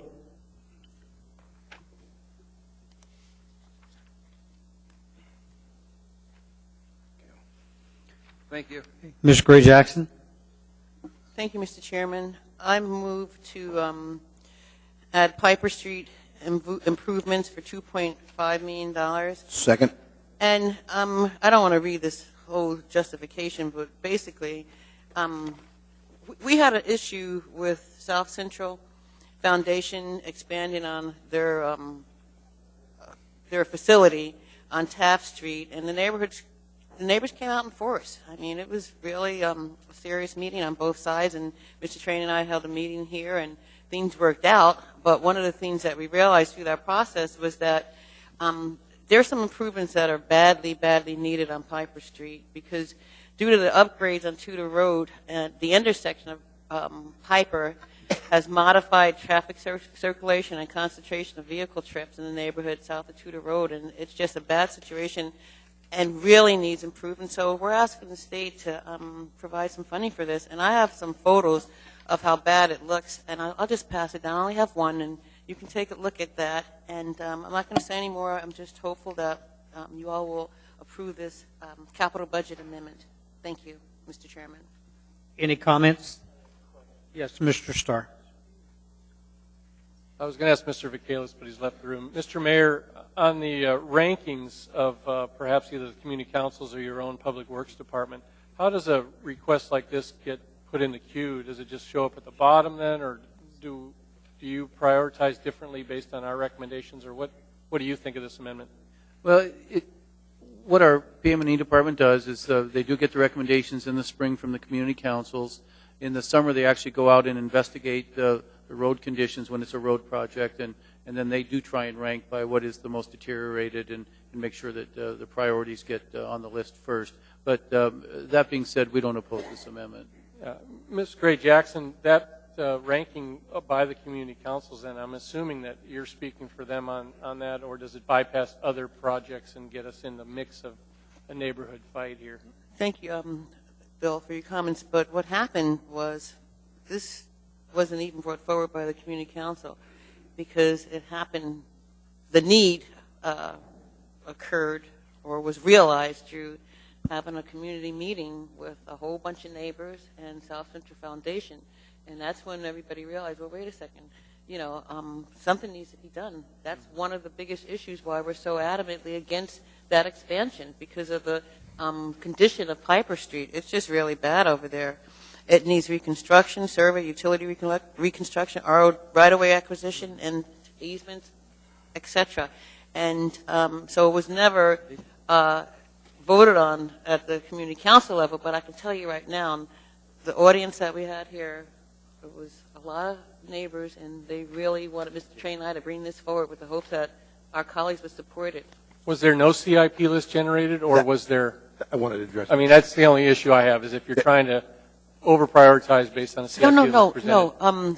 Thank you, Mr. Starr. I'm not trying to over-prioritize. I just want this to be on the list that goes to Juneau, and then we can go down there and talk about how bad it's needed. Thank you, Mr. Chairman. Works for me. If I might add real quick, like I know I was in the queue, but did Mr. Trainor get heard? I'll wait till you're done. Basically, to answer that, Bill, there's their past president has been ill, and so they've been in tumult at that community council. The new council chair, acting chair, is not familiar with the CIP process, so they didn't get one in this year. But that is something that's been commented on frequent university area council meetings. So I couldn't speak for that. I got it. Thank you. Mr. Trainee? Thank you, Bill. This was my old community council, and our next CIP coming out here will definitely have this on it. We finally got that neighborhood coming to community councils. You know how it is with community councils. Neighbors don't come until something needs done, then they show up in force. But what's happened is the state now, with the university, has this one as one of the major accesses into UAA. And if you go on that road tonight, make sure you're in the right-hand side going out of the neighborhood, because on the left, your car is going to get buried in the holes. And you can watch it right now. Just when we leave here, go there and watch the cars going around the holes. That road needs fixed. I've talked to the new state senator for that area, and we anticipate getting state dollars to fix the problem with that road. Anyone else to comment on this amendment? Seeing and hearing none, please vote.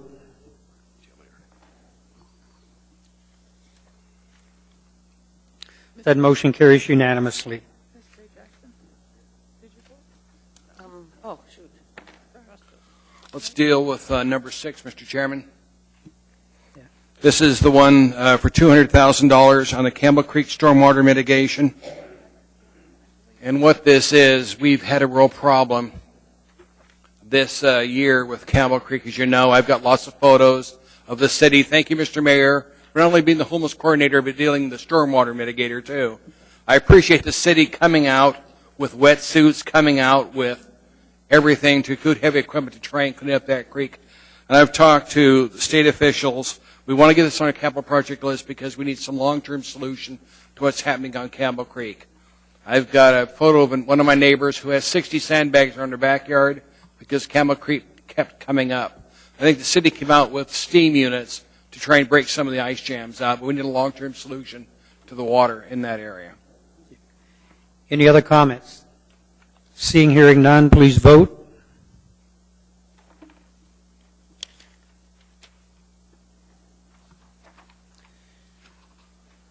Motion carries unanimously. Thank you, Mr. Chairman. Ms. Gray Jackson. Thank you, Mr. Chairman. One more amendment. I move to, in the Public Works Department, 64th Avenue surface rehab, $3.3 million. It's a surface rehab for 64th Avenue between Brayton Drive and Burwood Street, funded by a state grant. And the reason why I'm bringing this forward is because Mr. Train and I have 9 community councils, and one, Abbott Loop Community Council, sent us their list. It was pretty extensive, and they ranked their list. And I called the president, Mr. Tamagni, and just said, you know, we're going to go through this process. Is there anything you need Mr. Train and I to do? And he said, yes. I need you to bring forward this one amendment for 64th Avenue resurface, and that's what we're doing this evening, and I would appreciate your support. Thank you, Mr. Chairman. Yes, ma'am. Any other comments? Seeing, hearing none, please vote.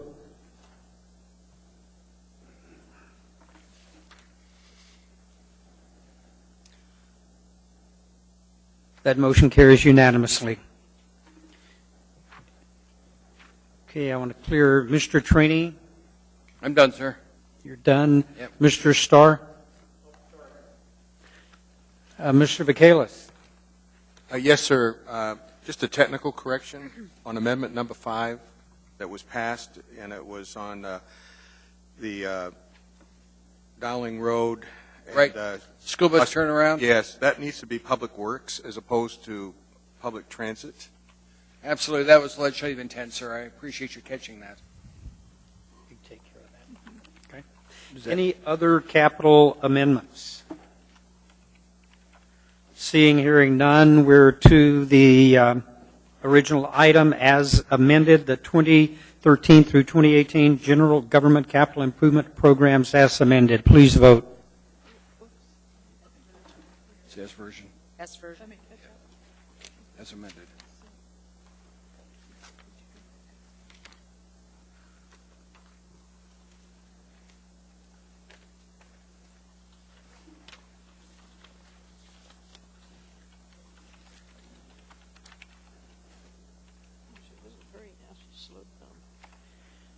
We now have before us item 11D, AO number 100. Move for immediate consideration on the last item and urge a no vote. So nobody comes in tomorrow messing with these projects. Second. Get this thing approved. Any objection?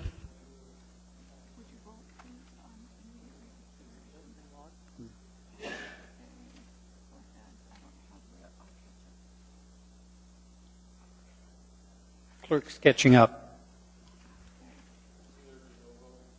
Yes. Not on the immediate reconsideration.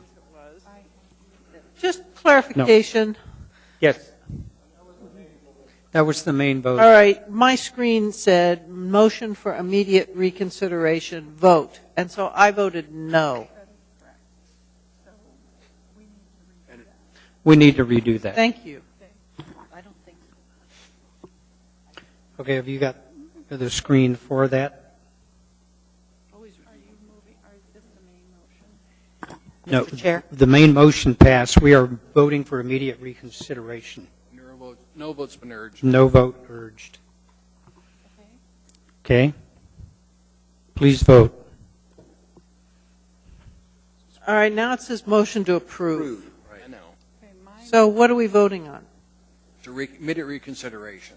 That's not what the screen says the vote is. No, it says to approve. Mr. Chair?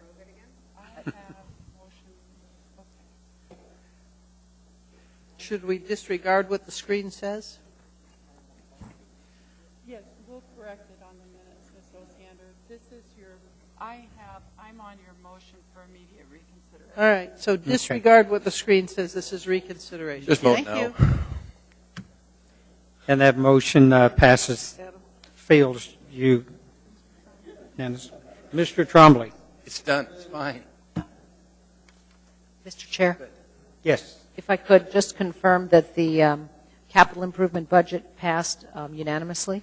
I didn't see that vote logged. Yes. Thank you. Okay, we have before us item, are we on C or D? I think you're on D, sir. D. Item 11D, AO number 100. Move the S version. Okay. Second. Second. Discussion.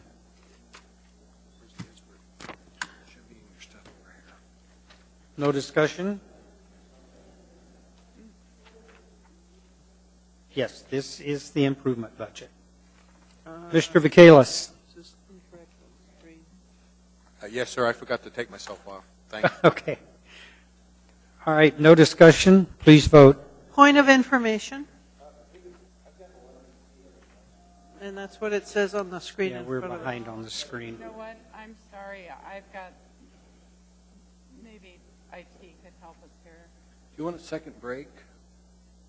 Yeah, let's take a 5-minute break and give the clerk a chance to catch up with the computer.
Ladies and gentlemen, if we could come to order.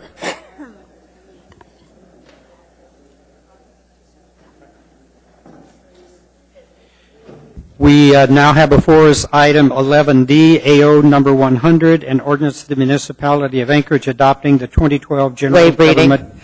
Thank you. This is before the body.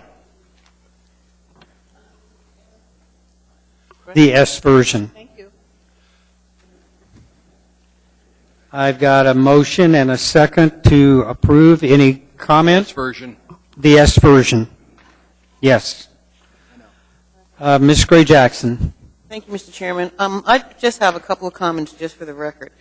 And the comments are to do with Ms. Mahoney advising us at a work session that the administration was going to present a budget with us for appropriation of only cash expenditures for the enterprise activities.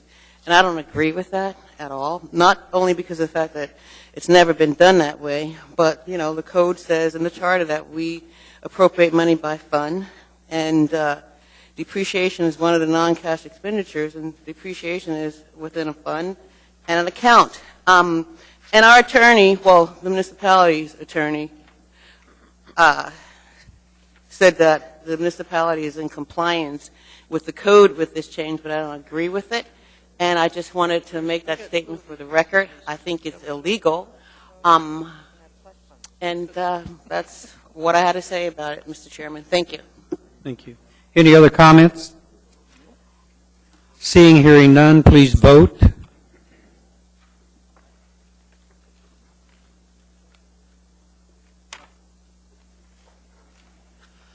That motion passes unanimously. We now have before us item 11E, AR number 229, a resolution approving the 2013 through 2018 municipal enterprise utilities enterprise activities capital improvement program. Thank you. This item is before the body. It's where somebody makes a motion. Thank you. Any comment? Seeing, hearing none, please vote.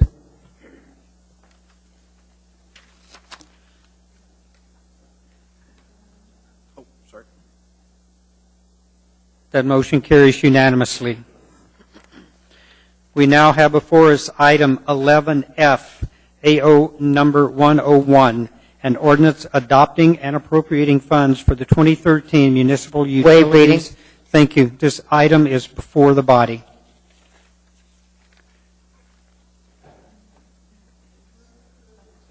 Second, sorry. Yes.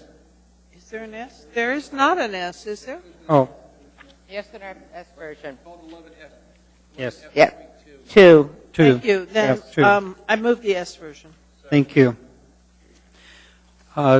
Seeing no one in the queue, please vote.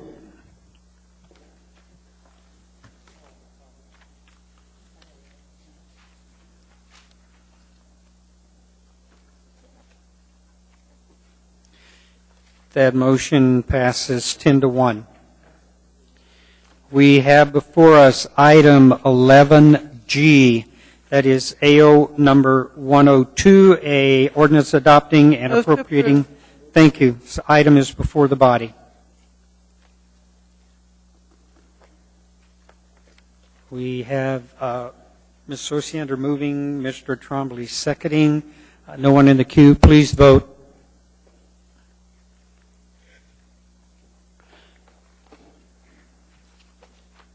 That motion passes unanimously.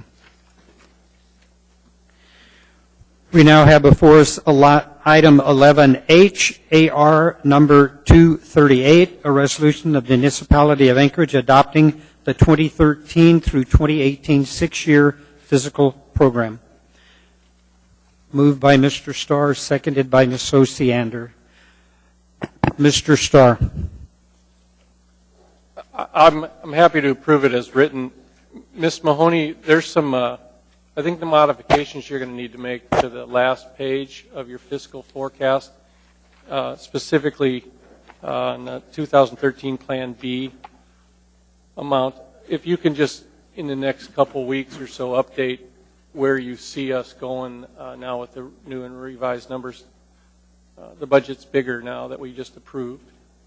first off, and the burden on property taxes changed somewhat. So I'm not going to make you amend it on tonight, although you probably could. It's just I'm happy to have the last page, and so I saw you nodding that you'll be able to provide that information to us more accurately. Yes, however, not within the next 2 weeks. I'm Okay. going on vacation. All right. Well, I'll go somewhere too. But folks, this is kind of the idea that I wanted to see from the school district. You know I beat them up pretty regularly at work sessions and at microphones, but what has to happen is we have to have a document that's very similar to the last page of this. It's our page 496 in your packet. And if we can get that from the school district, we can start to do a little bit better long-range planning. And I don't care if I plan just 2 years out. At least I can tell my constituents, and we can look at where the financial burden is going to come. There's a fiscal cliff. If you've read the news, you see a fiscal cliff that the federal government's reacting to, and I don't want to paraphrase what that is, but I don't ever want to get close to a fiscal cliff. And if we can't, Budget A, and I'll backtrack a little bit, Budget A was our fiscal cliff. We got saved by additional taxing authority and additional surplus cash pretty early on in our budget process. There may be a couple years from now where we need programs like this from our CFOs telling us, hey, we can't tax enough to meet current operating expenses. The Budget Advisory Commission has told us that in several areas that our labor costs are exceeding like 115% of what we think we can afford. So I'm not going to go on and on and on, but start to use this as a tool, and I think you'll understand what I mean when you look 2 years down the road. If we can have the school district combination fiscal plan that shows the burdens, we're going to be ahead of it. Thank you. Thank you. Ms. Mahoney, are you in the queue? Seeing no one else in the queue, please vote.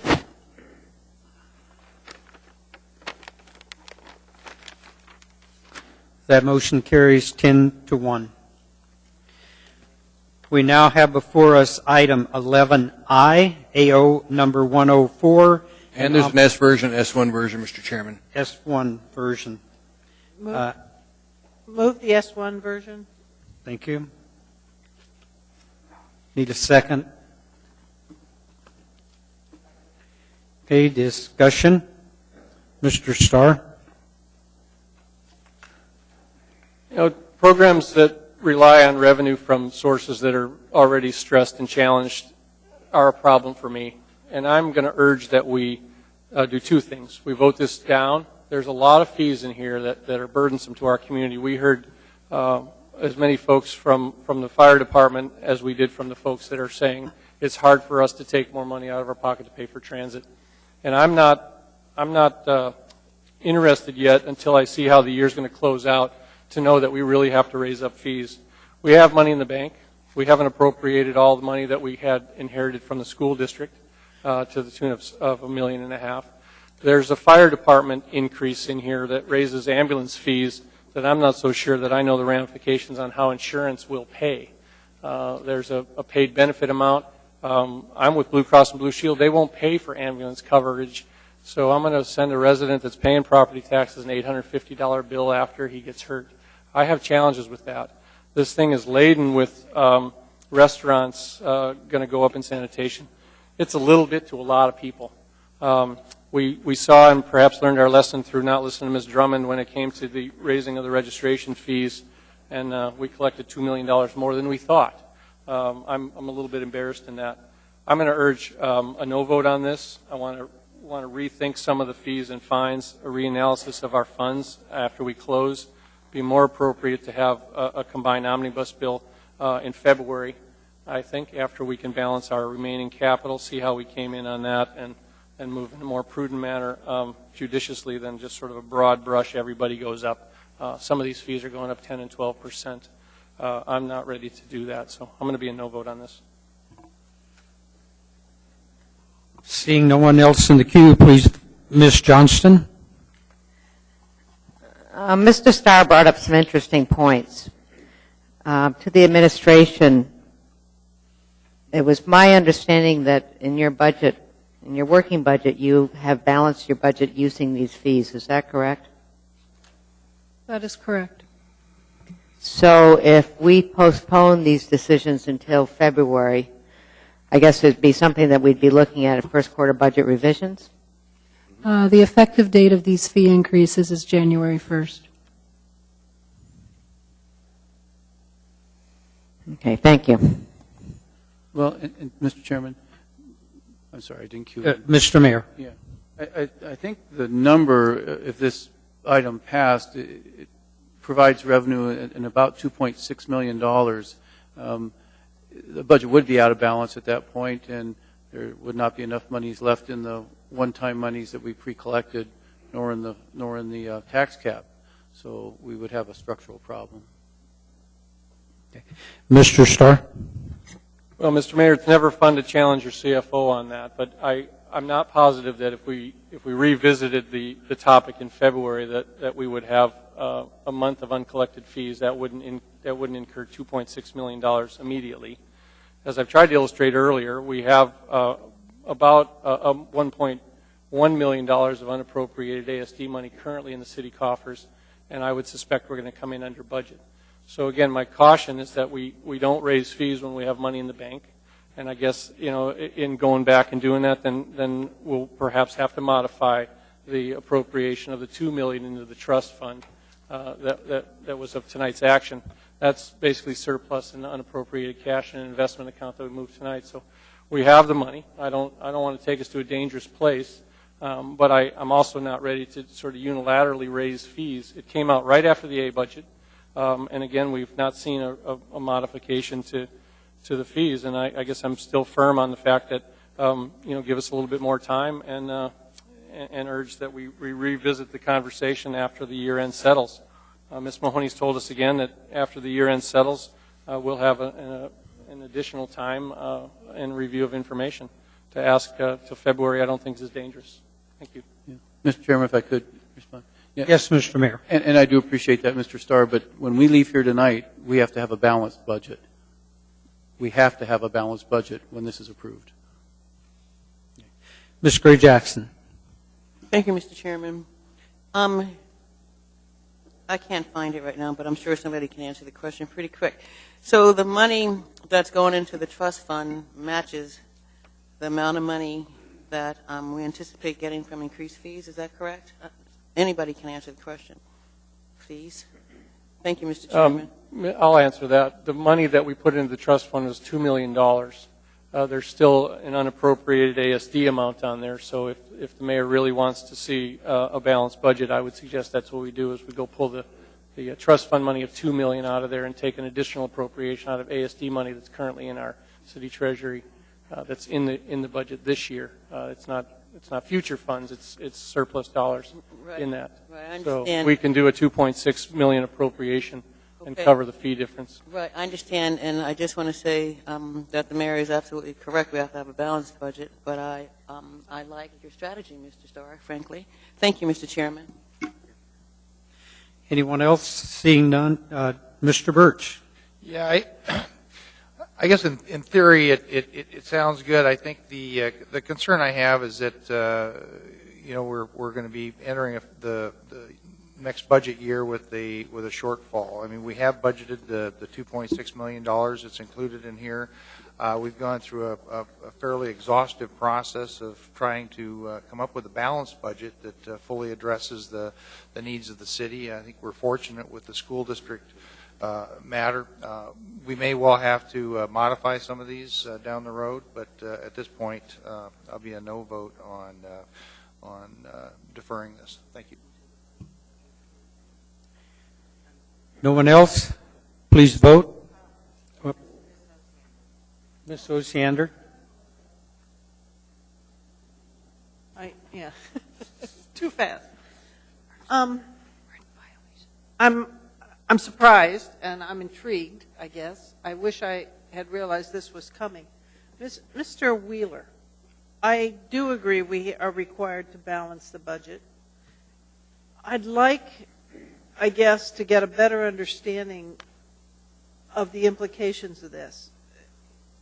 Can the Assembly would be required to pass a specific ordinance or some kind of a resolution to talk about the contribution being made elsewhere used as as a source of revenue in order to ensure this is balanced? I mean, we can't just say it, right? How do we be sure, how can we ensure we meet our fiduciary requirement here?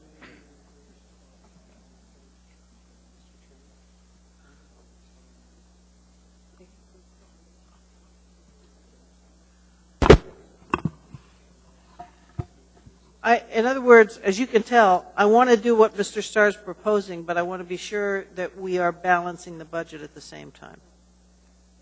Through the chair, Ms. Osiander, obviously, traditionally, you've approved a budget and you've appropriated the anticipated funds to cover the budget. Right. I'm not aware of any example where the Assembly has not done that on the operating budget. So on the fly like this, there's no way I can offer you any assurance that doing anything other than that is appropriate. Mr. Starr, is there some specific amendment you can make or some kind of a action that this body could take to ensure we have a balanced budget? Well, we'll have to come back and revisit the operating budget for this, and it's quite easy, quite frankly. I don't want to make it oversimplified, but all of these fee increases, all of them, if you look at the SEE, all of them are going into Fund 101. And so, you know, we basically have the ability to appropriate. It's not real messy. If you look at the SEE, both on the answer that I got from my question and the SEE attached, is the fees are being generated and going into 101. Tonight's action approves that. And then I would assume they're appropriated. So now's a good time to head it off by taking funds out of our 101 balances and moving them, with the exception of the $2 million that went into the trust fund. That would be undo that action and then reappropriate the balance remaining of the $604,000, $688, out of current balance, Fund 101. Frankly, Mr. Starr, if we could cross all the T's and dot the I's and do this correctly, then you could maybe bring me along with you. But right now, I'm a little bit too much of a read things and do things right by the rules person, and you're stretching me. I don't know how else to respond. Well, again, if you understand your budgets and your funds, it's not a dangerous place to take we're not going to take into deficit spending. We're not going to unbalance the budget unilaterally.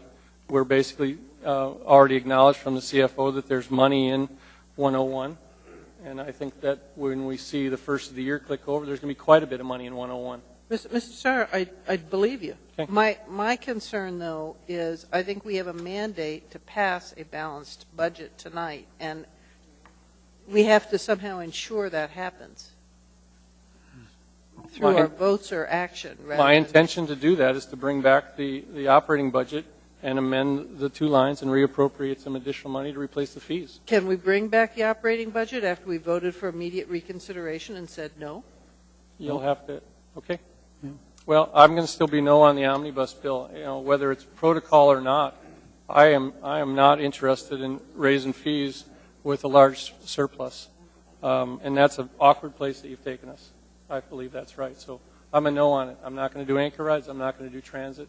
And I'm surely not going to beat up our planning and permitting department anymore. So whether it's protocol or not, I could offer out the friendly that we do it. Our city's not broke. Thank you. Ms. Gray-Jackson. Thank you, Mr. Chairman. And I'm sure if folks think that I'm incorrect, they'll correct me. But we have until, I think it's December 10th, to approve the budget for next year. So we approve the budget tonight. We vote down this. We come back with a budget revision, which we can do any time before December 10th, and voila, I think that takes care of it. Thank you, Mr. Chairman. Thank you.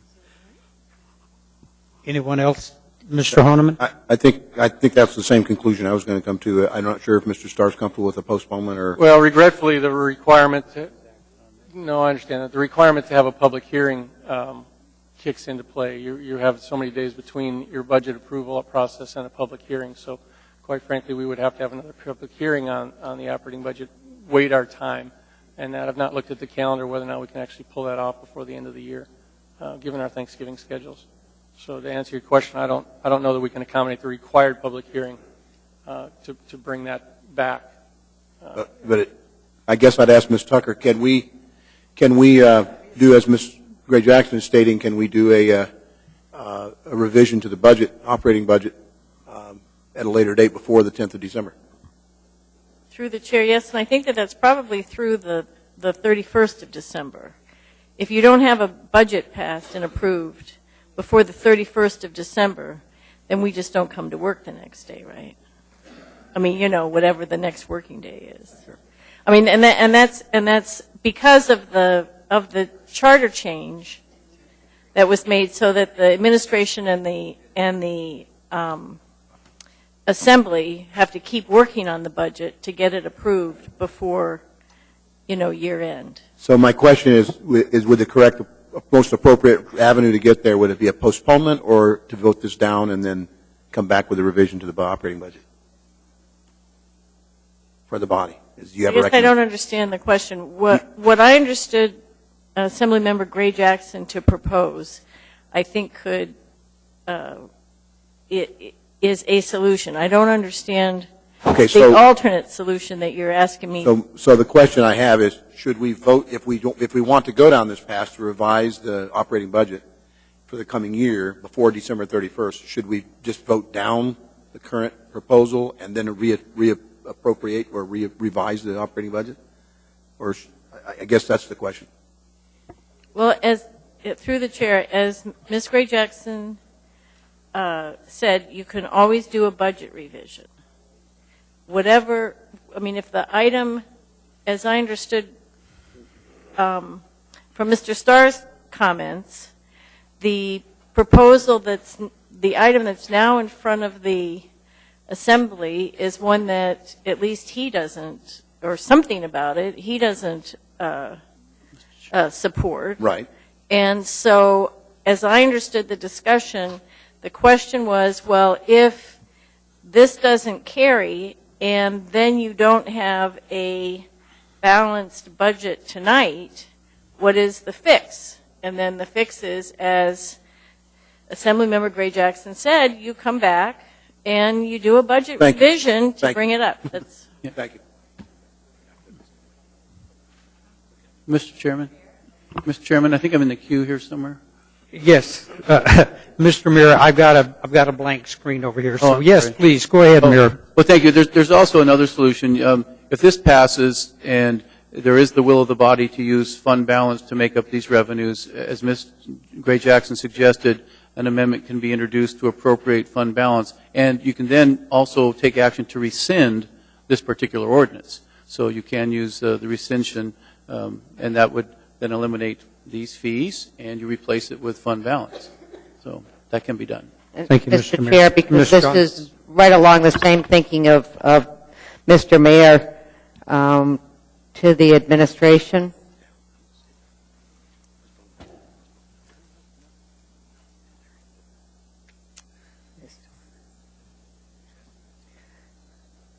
To the administration, along the same line as you were thinking, what would happen if on page 30 we changed line 5 from becoming effective to maybe February 20th, 2013?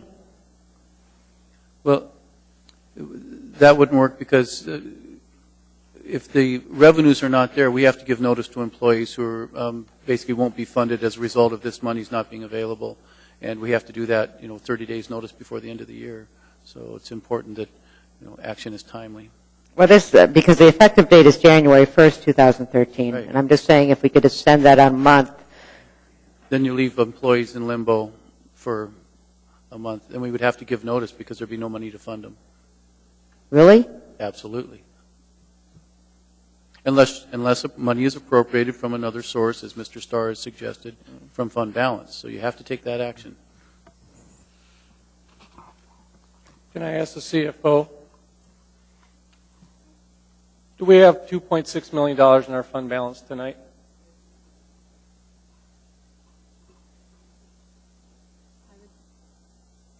As of today, the answer would be yes. Thank you. Mr. Gray Jackson. Okay. I think my cues have finally caught up with me. So I had Ms. Gray Jackson, Mr. Sullivan has spoke. This is before the body. Any other comments? If not, please vote.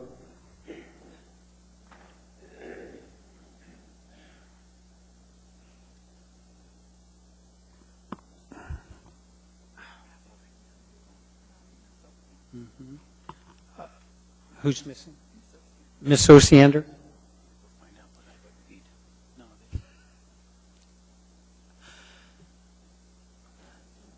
That motion fails 7-4. Mr. Starr, are you in the queue? I do. I'd like to move a motion to appropriate out of fund balance. Second.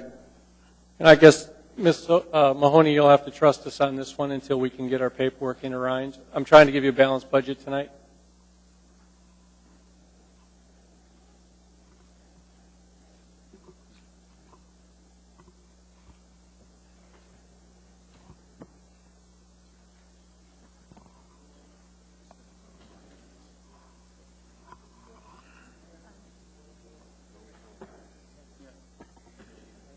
Mr. Chairman, I think we want to hear from the attorney on this. Mr. Chairman, Mr. Starr, the ordinance in front of you is this ordinance to modify fees. It's not an appropriation item. If you're trying to make a new appropriation, I think you're triggering a public hearing requirement to the extent the appropriation is over $100,000. Duly noted. Thank you. The requirement for a balanced budget is tonight or the first of the year, Mr. Mayor? Yeah, I'll defer to municipal attorney. You need to have a budget approved January 1. You have to have some appropriation by January 1. If you don't have a full appropriation, then the administration needs to react to that and make adjustments. And if you don't appropriate or approve a budget at all, in effect, you would have what you've seen similar to the federal level where you simply shut down. Sure. Well, again, I'd like to leave the motion to reconsider this item on the table for tonight. We'll do it tomorrow, and then we can, if we so choose to, have a stand down. But I intend to fully appropriate the operating budget for January 1 start and have a discussion about the fees. Yeah. That's what I would suggest we do. Well, Mr. Chairman, if I could repeat my suggestion, which leaves us leaving this chamber tonight with a balanced budget, but a solution that gets, if the body wants to go there, you reconsider the fees and fines. I think you took a vote on the main motion, correct? Correct. Yeah. Reconsider it, approve it. Mr. Starr introduces an ordinance to appropriate money from fund balance in the equivalent amount. At the same meeting where you appropriate that money, if that's the will of the body, you rescind your action on this. So we walk out of here tonight with a balanced budget. You have a path forward that's both legal and proper. And I think if the will of the body is to go that direction, you've got the way to do it. It's really the right way to do it, Bill.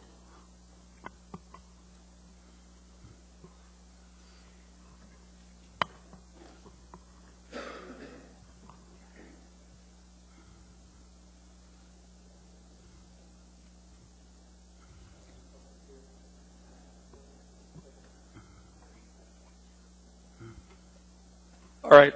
Mayor, I think that's duly noted for the process. I admire your tenacity to engage the conversation on the fees. So what we're going to do tonight is reconsider and urge a yes vote to reconsider the item.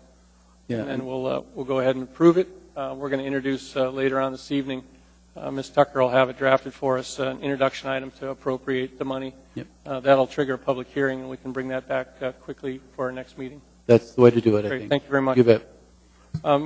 Mr. Chairman, I urge reconsideration on the previous item, 2012-104S1, and I urge a yes vote to reconsider. Second. Any objection? Please vote.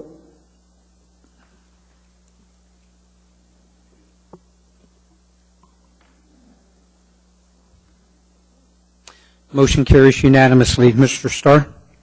Actually, I will now bring the item 2012-104S1 back in front of us with a motion. And as previously stated, my intention then would be to ask approval of this item with the idea that tonight we'll fully produce a solution that'll introduce a discussion on a replacement for the funds associated with this fee increase. So, Okay, we have Mr. Source motion. I need a second. I seconded. Okay, very good. Discussion? Seeing none, please vote.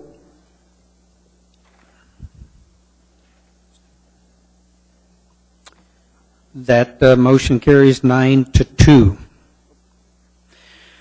We now have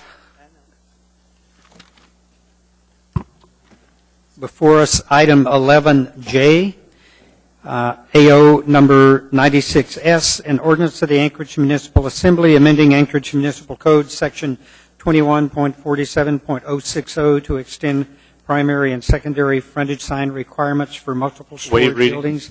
Thank you. This item is before the body.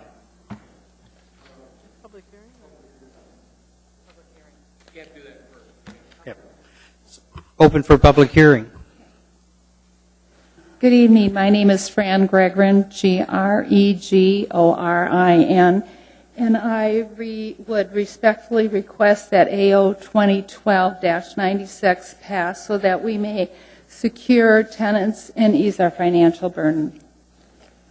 Thank you. Mr. Honeman. Ms. Gregorin, just if you can explain where your building's located and the problem that you're having with your exposure there, just briefly. It is the back of the building faces Muldoon Road, the front side of the building, and the primary and secondary sides face the parking lot and East 16th, and so there's no real visibility for tenants to put any signage up to say where they're at. And so this would help and secure a tenant. In fact, I have a tenant that's trying to do that through the municipality and wasn't able to, so. There are no other questions. Thanks, Ms. Gregorin. Anyone else to testify? Anyone at all? Seeing, hearing none, item before the body. Move to approve. Second. Mr. Chairman, members of the body, I just appreciate approval of this. As many times what government does has unintended consequences, and when the sign ordinance was rewritten, it at times, especially in this situation, the timing when this building was built, the primary and secondary frontages didn't face an area that would give them the necessary exposure. And before the sign ordinance, they would have been able to put up a sign, but now they can't. And so, as a constituent of mine, she came to me and said, "This is a major issue for me. I'm losing a lot of money every single month because I can't get a tenant in there because they can't get the adequate signage." And so, I don't think this is going to have huge ramifications across the municipality. But in this situation, I think a business should have the ability to put signage in an area where the majority of people will see them, and that's what this ordinance will do. So I'd appreciate everyone's approval on this. Mr. Starr. well, and I was on planning and zoning when we sort of doctored up the sign ordinance, and I think it took hold. There's a lot of sign improvements that actually were good. The broader base signs, the lack of the white lighting, some of the stuff. I don't take complete credit for that. Mr. Coffey had quite a bit to do with it, but there are modifications to it. Is this really going to just affect corner lots then? I tried to decide who was going to be able to put up more signage, and where do we see more of this occur before I agree to it? Have you researched that? No, I haven't, Mr. Starr. The issue is not every corner lot. The challenge that this individual is having is that their primary and secondary frontages don't face where they're allowed to put signage under the current law. How do I say this? I think this is a specific example. I don't think that this is, like I said, every corner lot in Anchorage has this problem. The challenge is that under the current law, you can only have signage on your primary and secondary frontages. Well, with the way that this building was designed and built, their primary and secondary frontages, one faces a neighborhood, the other faces another business. And the people who are passing by on Muldoon can't see what businesses are in that location. And that's the real challenge here. So, again, I don't think this is going to have widespread effect, but it will certainly help this individual out. Okay. Well, to the administration, perhaps if Mr. Weaver, who's now left, if Mr. Weaver starts to see quite a few of the sign requests coming through that we're going to have neighborhood blight or increased light cast into areas that it was never intended on, I think we need to duly note that and bring it back again if it's not the appropriate solution. But good work in sort of addressing a specific need if that's what this is for. Thank you. Mr. Honeman? Yeah, I agree with Mr. Trombley in our area there, and we had a couple conversations with Greg Gorn as well. And Mr. Starr, I think specifically to your question, I think as we are becoming a little bit more landlocked and as we're starting to see redevelopment, I think this is going to become more prevalent. So this comes in. Mr. Drummond? Thank you, Mr. Chair. I'm noting that the Planning and Zoning Commission resolution that's attached to this ordinance recommends something on line 18 on the first page that does not appear to have been done. And I would recommend that you do that. It's remove the strikeout on the lowercase a at the beginning of line 18 and remove the A in parentheses after the word R11, because this implies that there is an R11A district, which there is not. No, I appreciate that, Mr. Drummond. Mr. Chairman, can I get some time to make an amendment? Okay, thank you.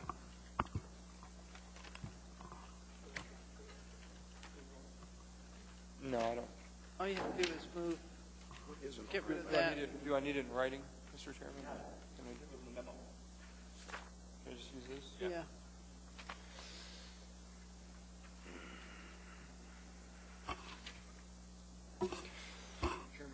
Mr. Flynn, I'm. Just right there, number 1.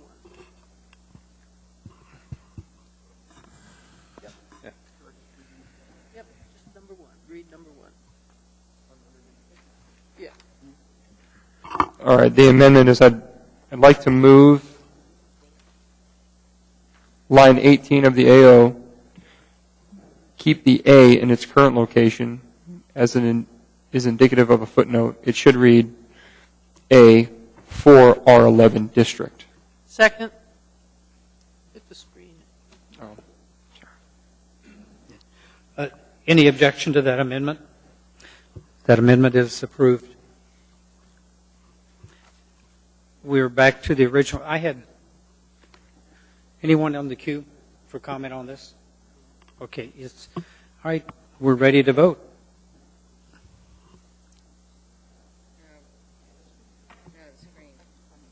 Okay. Yep. Please vote.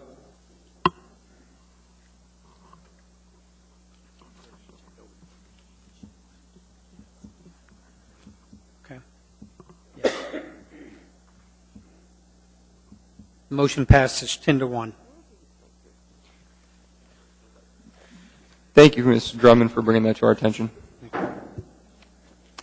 Now we're on 14L. Okay, we're now on to item 14L, AO number 108, an ordinance of the Anchorage Assembly providing for redistricting of the Assembly election districts. Mr. Chairman, let's combine all of them. Yep. Okay. Any objection? Public testimony will be for all of L through O. Public testimony is now open. Anyone to testify? Anyone at all?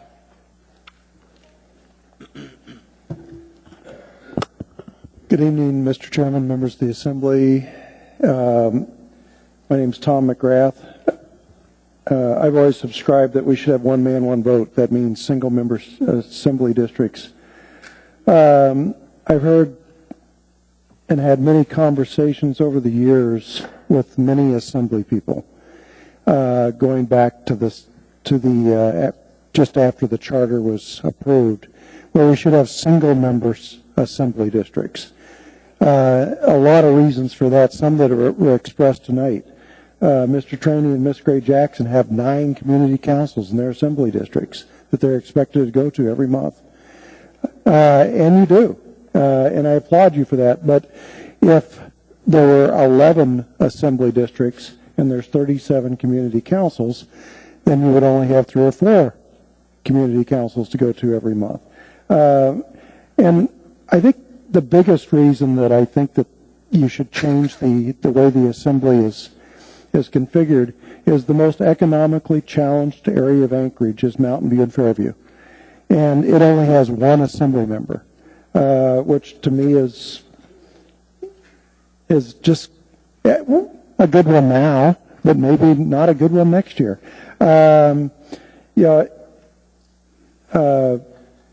It's important to have as many assembly people for that district as any other district.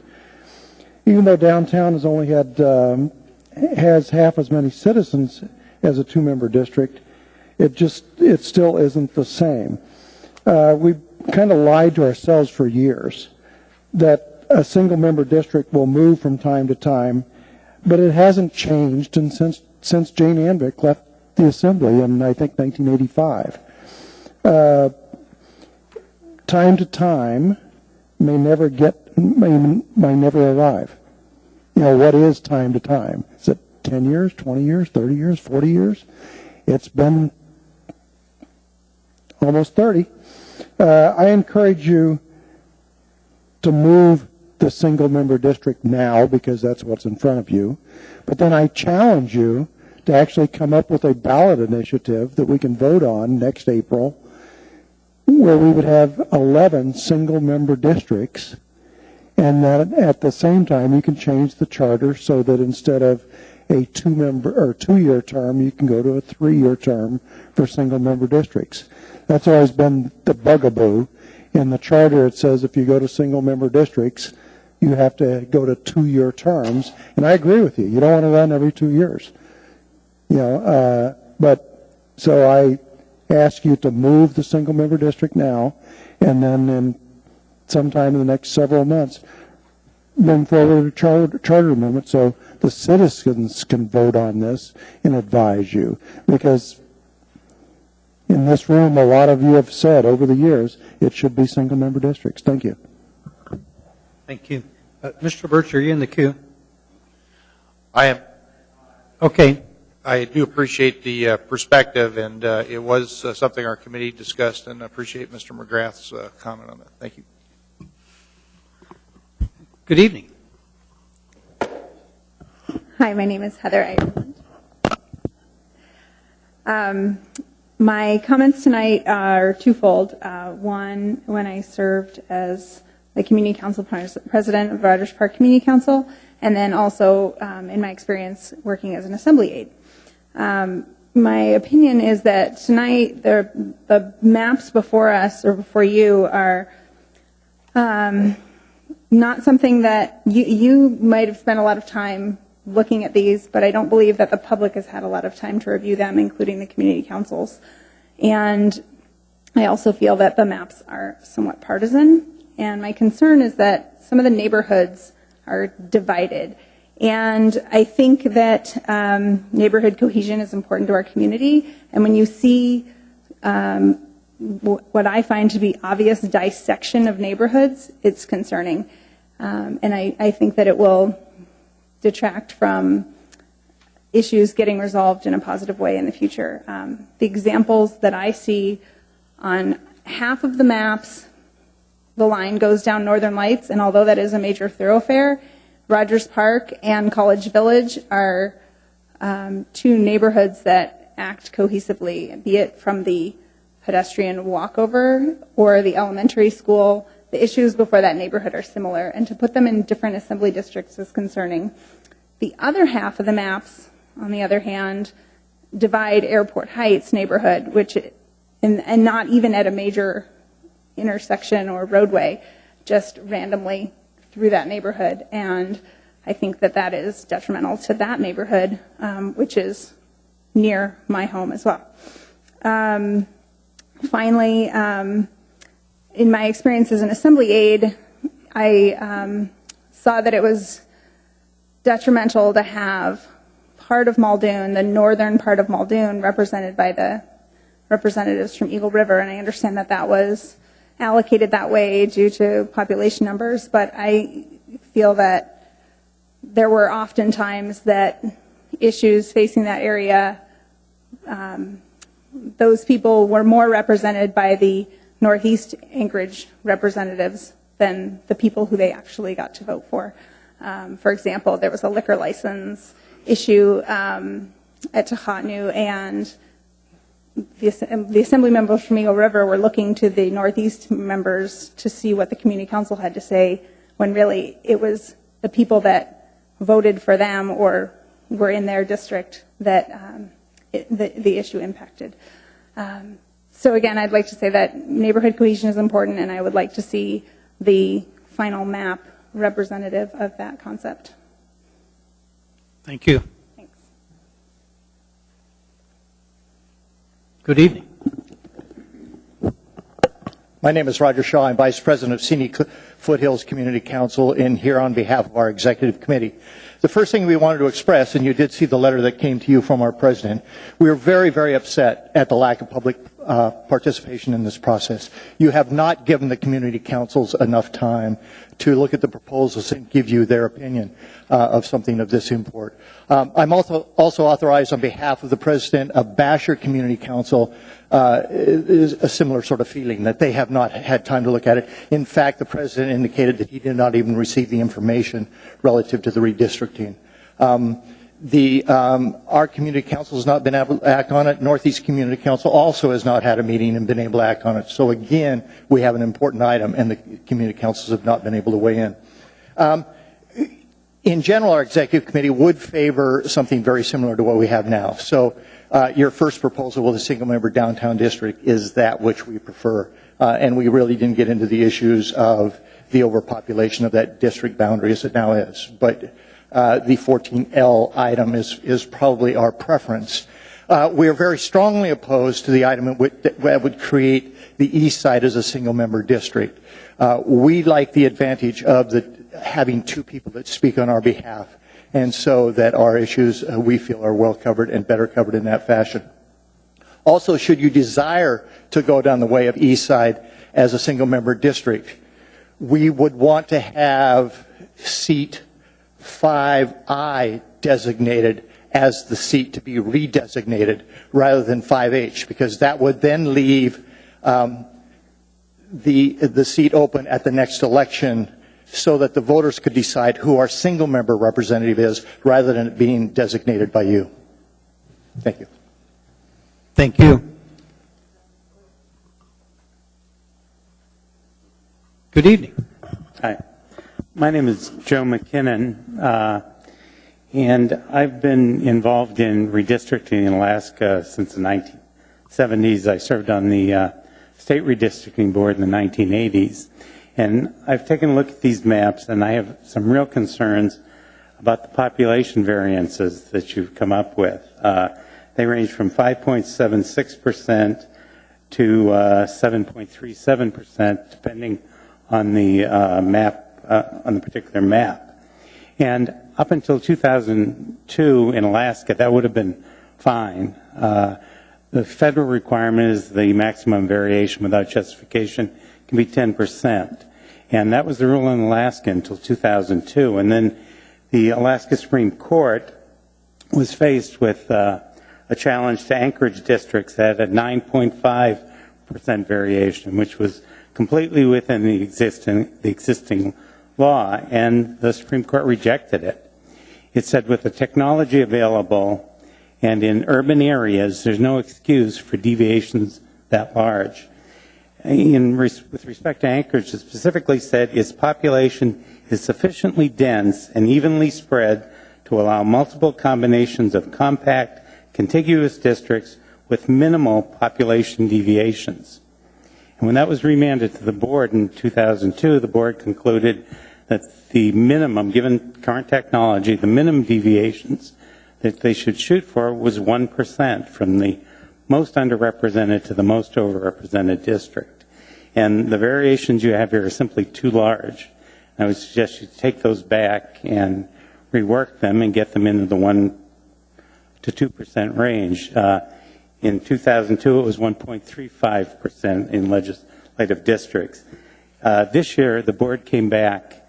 In Fairbanks, the 5 districts there were all within 0.45% of each other. In the 4 districts entirely within the MAP-SU, they were within 0.62% of one another. In Anchorage, for whatever reason, the board played a little loose with their numbers. But even then, it was 2.46% from the most underrepresented to the most overrepresented. Your best district is twice that.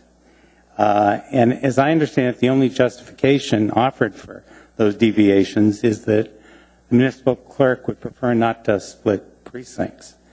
I think that in any equal protection analysis where you're weighing the fundamental right of voters against the administrative convenience of the clerk's office, that the courts are going to come down on the side of a voter's right to equal representation. So in the interest of, avoiding litigation and dragging things out, perhaps to the eve of the elections or the filing deadlines, I think you should take the 4 plans you've got and get them down to a 1 to 2% deviation, even if it does involve splitting precincts.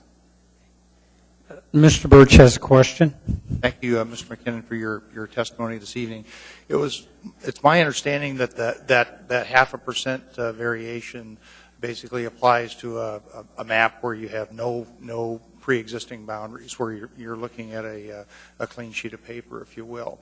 And our primary objective in the malapportionment determination, where we exceeded 10%, on the plus to minus, was to avoid split precincts. And I believe all the principal documents that have come forward have no split precincts, which was a real objective of this body and the certainly the clerk's office, because of the complications that arise. But so it's your experience that the 0.5% is a requirement even on? No, what I'm saying is that I think in 2002 and since in 2011, the redistricting boards have interpreted that Supreme Court decision. They don't give you a percentage, but the redistricting boards in both situations shot for a 1% variation. And as I said, they did that in Fairbanks and the MAP-SU this year. Anchorage was slightly larger, but it was substantially closer deviation than the proposed maps before the Assembly. Well, thank you. It's our intent would be to get a legal perspective on that when we get into debate. Thank you for your comments. Mr. Trombley. I appreciate you coming down and your thoughts on this. I'm wondering if you've had the opportunity to look at the Informational Memorandum 108-2012. It was put together by the municipal attorney in regards to the reapportionment plan and our obligation to meet the Voting Rights Act. And if you haven't looked at it, I haven't seen it. Yeah, absolutely. Because you bring up some very good points, and your concerns are extremely valid. And one of the things that the municipal clerk did do was say, under all the plans, do we meet the Voting Rights Act of 1965? And so I'd be more than happy to give this to you, take a look at it. It appears that they do, not to minimize anything that you said, but I'd be more than happy to give this to you, help you give some more clarification, especially on the plans that we had. So I'll come down and hand it to you. Thank you. There are no other questions.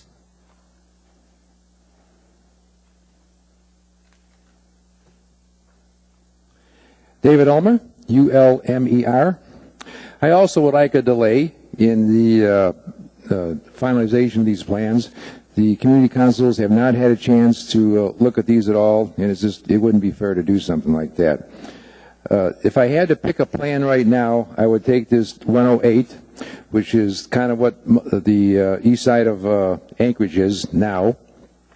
I would also like to see the northern part of Muldoon included in on the plan. It's been cut apart before, and I would like to see Muldoon whole. The northeast area of Anchorage has the greatest density in Anchorage, and there's plans for taking single-family homes, raise them, and put multiple family units in there, which will increase the density even more. So we need 2 assembly members in that area. The one that I favor the least is the 109, which makes Anchorage to the east side of Anchorage, a 1 assembly member. The state redistricting board came in and sliced up Muldoon, and now we have the municipal redistricting board coming up and slicing and dicing it even more with that single plan, single assembly member plan. It almost makes me think that somebody might have some agenda going on for the east side of Anchorage. Thank you. Thank you. Good evening. Mr. Chair, Assembly. Stu Grenier, Grenier. I'm also on the Northeast Community Council. I live in that little section that's been represented by Ms. Osiander and Mr. Starr for quite a while. And that's Muldoon has real high density population, and sometimes there's some important common ground with the Assembly people from Eagle River, but often we're forgotten. But I'm really grateful that I've been included in all the options. I actually went and talked to the folks at the rezoning area a few years ago and mentioned that I would like to be included in Muldoon, and they did. So I'm grateful that they listened. But there is one very densely populated part of Muldoon by the Glen Highway there that's still not included, and it would be great if they could find a way to include that into the east side. I would have to agree with the distinguished Vice President of Scenic Foothills, Mr. Shaw. The Northeast Community Council needs more time, and there's really no way that we would ever accept having just one assembly person, especially at this very key time when we're trying to establish the Muldoon Park Strip and the Muldoon Town Square and hopefully get a bike trail along the military-civilian boundary. If we could bag these things, we might have something at least slightly comparable to the beautiful Westchester Lagoon. And if we lose our one assembly person and just have one, we'll probably not be able to bag anything. So if this were to come up in 10 years, maybe we might be able to take our turn with a single member. But now it's key. This is a very key time for Muldoon, and if we don't carry the day on some of these issues, it's going to be not such a nice place for a very long time. So, yeah, we need more time, and please don't pull an assembly person from the east side. Thank you.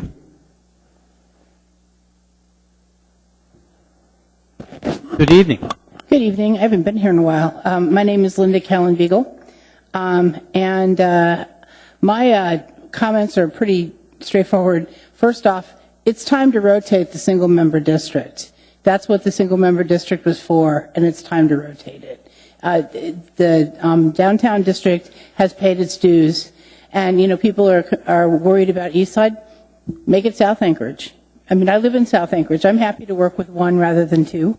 You know, whatever. It's just time for another district to take its turn. And secondly, we just went through an extensive state redistricting process, and that hasn't even been completed yet, and due to court challenges. And my concern is just tonight I'm hearing about public safety lawsuits that we're going to be paying for out of tax money, and potentially huge legal fees regarding the port debacle. As a taxpayer, I don't really want all of my tax money to go in the same direction. You know, lawyers don't really need it. My fellow citizens do. And we have people here who have extensive experience in both the right and the wrong way to do things in redistricting. And what I've also discovered in my work in in some of the municipal issues I've gotten involved in, is some of our municipal code plays very fast and loose with the state constitution. And I would be very careful as to making assumptions and not digging in to what law actually says regarding what redistricting is supposed to do. Because if we get sued on this, another debacle. And that's just not what we want. So my two things are rotate the single member district and don't do something unless you're absolutely sure it can pass the test of not getting a lawsuit. Thank you. Thank you. Good evening. Hi, good evening, Mr. Chair. My name is Daniel George. And I have the pleasure and the honor of serving as the president of the Mountain View Community Council. Some of you may have gotten my email earlier today. Our community council met yesterday evening, and that was the first chance that they had to hear about this redistricting process. There was some lack of clarification about when the opportunity to present public opinion would be, and it wasn't until today that I learned that this was the only opportunity. Assemblyman Flynn has done a great job representing our area, for quite some time. In fact, some might say he's done the work of two men. However, that should not be his requirement as our representative. We have a very diverse district here in Mountain View, and I think that it should be noted the number of individuals in Mountain View who are of lower economic means. There are quite a few minorities in Mountain View who would be forced to be represented by one individual on this assembly body, and I don't think that that is appropriate given the distributions, and I feel also that the deviations between the districts is also a little bit, I think it was hastily done, to be honest. But to kind of summarize, I think that this plan probably needs more time and more public input. Our community council yesterday evening unanimously agreed that this process needs more input, and we also feel that rotating the single-member district would be fair. For a long time, we've had one member on this body. However, we feel that we have much in common with the rest of the folks in Anchorage. However, there's quite a bit of difference in our demands and our needs from the folks downtown, for instance. And for Mr. Flynn to represent both communities equally is quite a challenge. However, I think having two voices would benefit our community. Thank you for your time. Thank you. Good evening. Evening. My name's Diane Mead, and I'm also with the Mountain View Community Council. Last night, people were pretty upset because they heard that this was going to be the only chance to comment, and this is the first they heard about it. I don't have a preferred option. I want to have a chance for us to actually get together in our community to talk about what the different options are, what their advantages are, because they're concerned with all of them. And this is just moving too fast, and we've had too little notice tacked on this. That's all. Thank you. Good evening. Evening. My name is Aaron Pascar, P-A-S-C-A-R, and I've lived in the East Side for 37 years. And as the years go on, the East Side is really getting, if you would, bombarded with a lot more people than we used to have. I talk to a lot of people with the different activities I do, and a lot of them have no idea this is going on even. First of all, I would say that postpone this for a while until it's really looked into, and keeping it the way it is if it's possible. But if not, then I see that 108 would probably be the best bet to adopt 108 than any others. Thank you. Thank you. Good evening. Good evening, Mr. Chair and members of the Assembly. My name is Margaret Oth. I'm speaking for the Spenard Community Council. Our chair could not be here tonight because he's on vacation. We, along with the other community councils, got notice of this at our last meeting on Wednesday night, and we're really distressed that this was coming up on such short notice. We also felt that we did not get the chance to adequately address the issue, to look at something larger than a small 11 by 14 printout, which was so tiny that you couldn't even see the street names. And this is such an important change for the community, and especially the Spenard Community Council, because as we keep pointing out, there was a Spenard, Alaska before there was an Anchorage, Alaska. We have a very strong identity in Spenard, and we do fight to protect that. And we feel like we did not have the opportunity to talk with the assembly members, with the members of the community, to see how they feel about the representation. So I'm asking you, along with the other members of the public, to please postpone this until we have an adequate opportunity to really address this. And I thank you for your time. Thank you. For the record, my name is Chris Kunzler. Just wanted to say that I've been in Fairview and with one representative, and I think it's past time that we had two.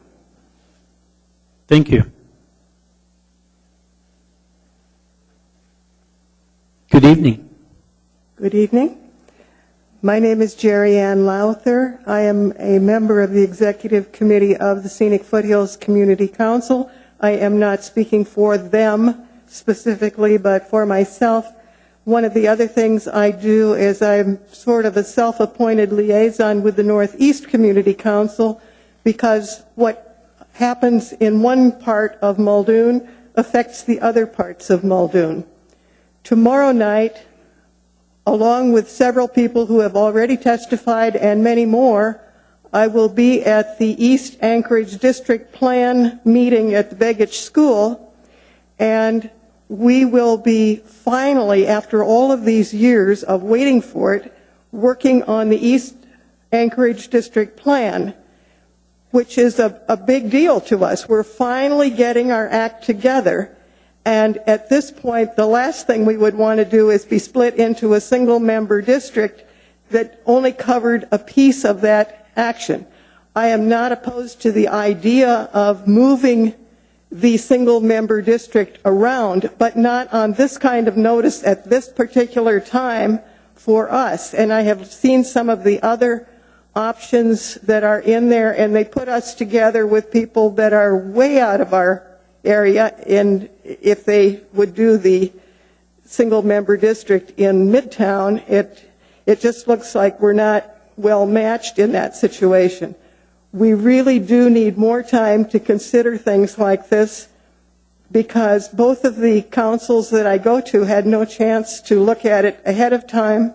I also try to inform the neighborhood with ilovemuldoon.com, but we didn't get a position even until over the weekend, and there simply was no time to tell people what's going on, explain it to them, and allow them to come down and speak to you. So I'm asking for more time to look at this sort of thing.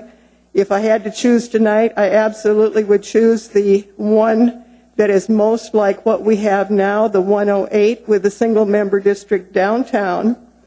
And I really would like to say that we don't want to move to a single-member district at this time, and particularly to lose one of our assembly members without even being able to make a choice about it. So please do give us that consideration.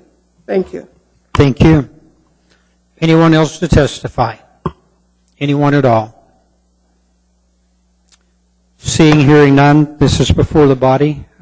Mr. Birch? I would ask to move Assembly Ordinance number 2012-108. Second. That is the single-member downtown version 3 that's been published here.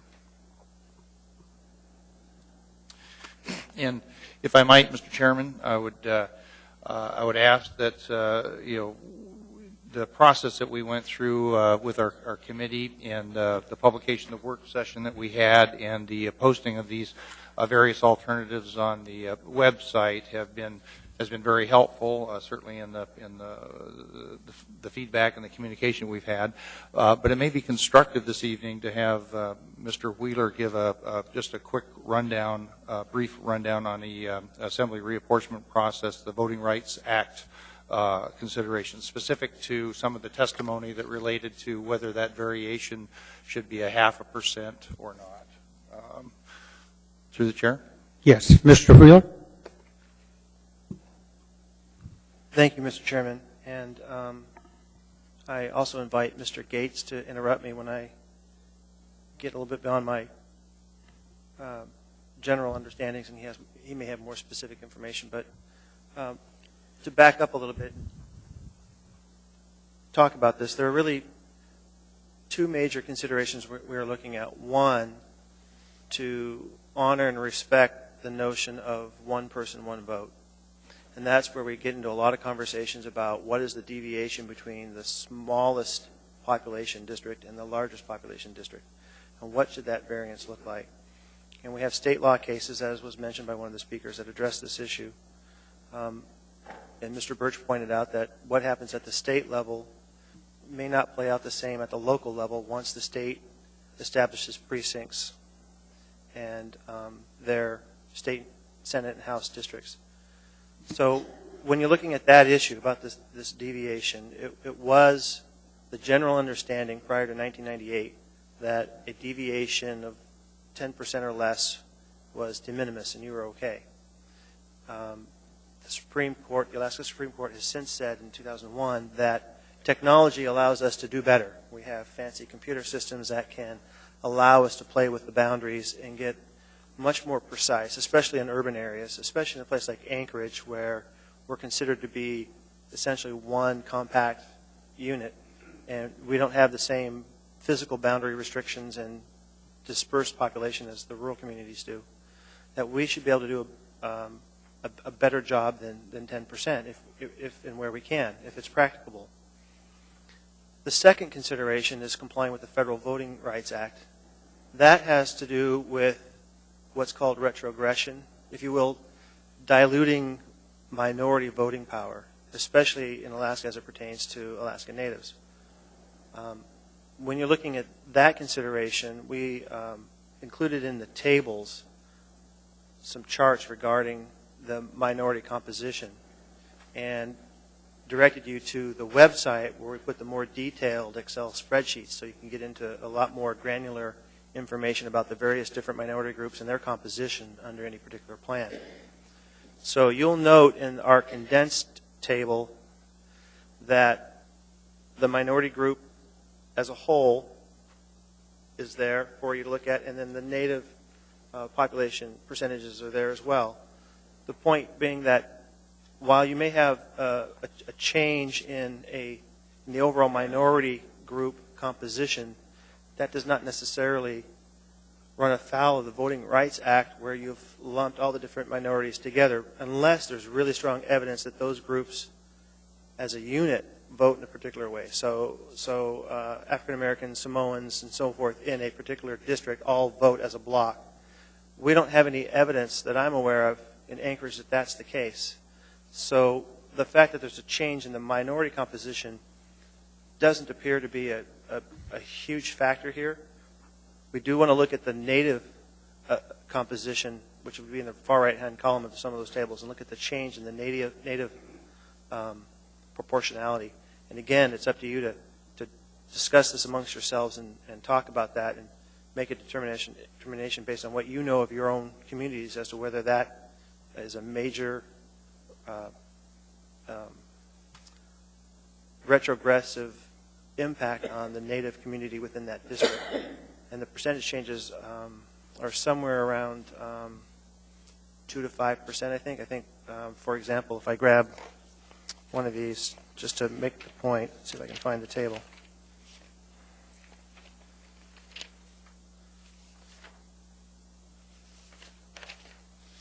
Okay. I think actually the table I think is in our opinion, isn't it, Dean? Yeah, it's in the opinion. Okay. So if you look at the right-hand column, I think it's labeled Alaska Native. And in District 1, if I recall, under the baseline, it's something like 19%. And maybe under version 3.1 for downtown, it's somewhere around 17%, just off the top of my head. So does that dilute the ability of Alaska Natives in the downtown district to vote for their candidate? That's a judgment call that you need to make, and that is something that DOJ will be looking at when we send this to them. So those are the two basic components, that deviation range, one person, one vote, and then the Voting Rights Act. Now, the Voting Rights Act says that you may have to ignore to some degree your local goals in terms of preserving precinct lines and so forth if a slavish adherence to the district lines and precinct lines creates a disparate impact or an unfair impact on a minority group in terms of their voting strength. Okay.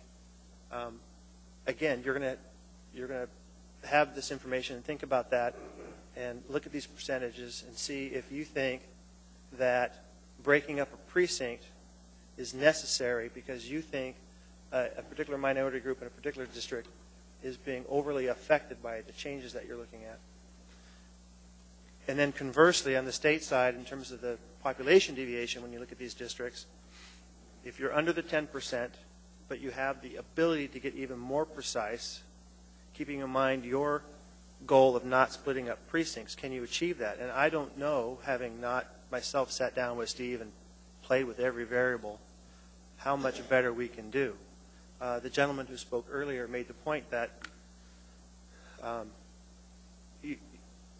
if breaking up the precinct and splitting the precinct is your only basis for your decision, is that sufficient? We know that the Supreme Court in Alaska has said adhering to neighborhood boundaries isn't good enough. And that's why they sent the 2001 board at the state level back to do it better.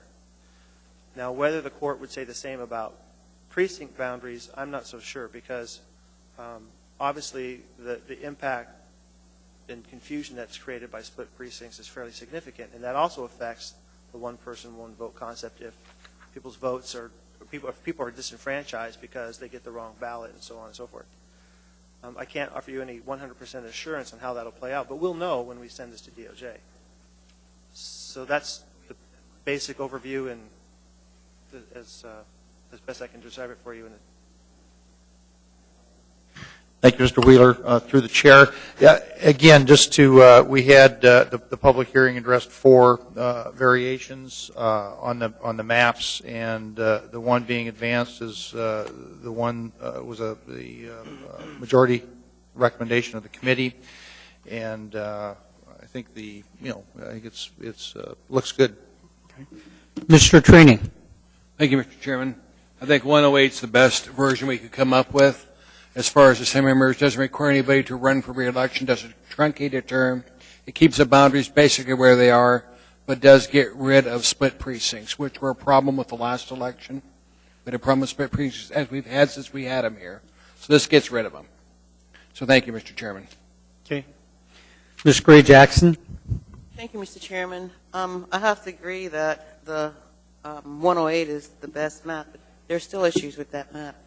As far as I'm concerned, it splits Airport Heights, which is part of my district and Mr. Trini's, and I don't want to lose that, frankly. I think what's really, really important, we can avoid a carve-out of Airport Heights. We can do that by accepting a slight difference in the district so we can avoid splitting districts. It's a small difference. If a relatively small difference is within allowable tolerances of acceptable federal law, this is just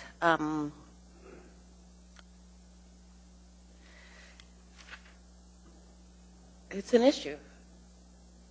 Okay, and if we can't come to some agreement tonight to address that issue, then I would propose that we postpone action on this until a later date.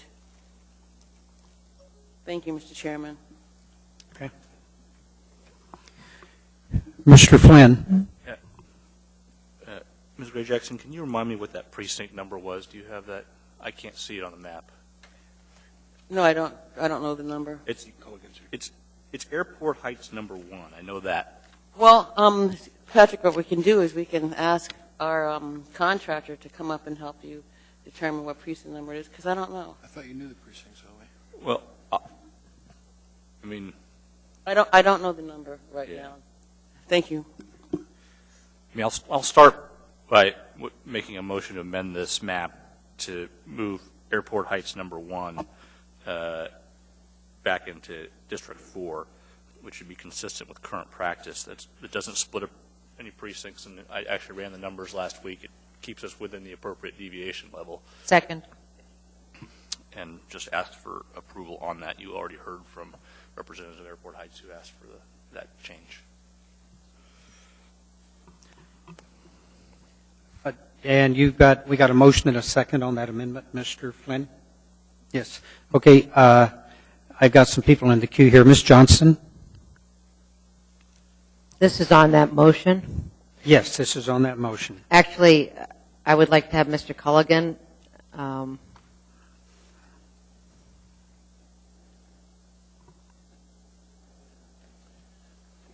Assembly members and the staff, for the record, my name is Steve Culligan.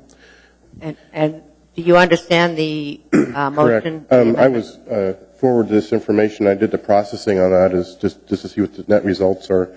So Airport Heights, #1 precinct. So when we start with one downtown, you guys are calling it 108, I call it one downtown version 3.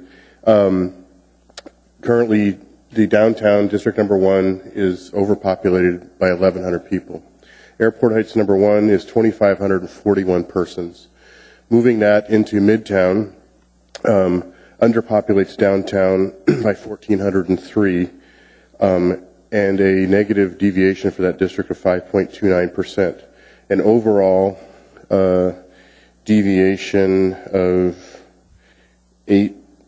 almost 8.6%, which is still under the 10%. And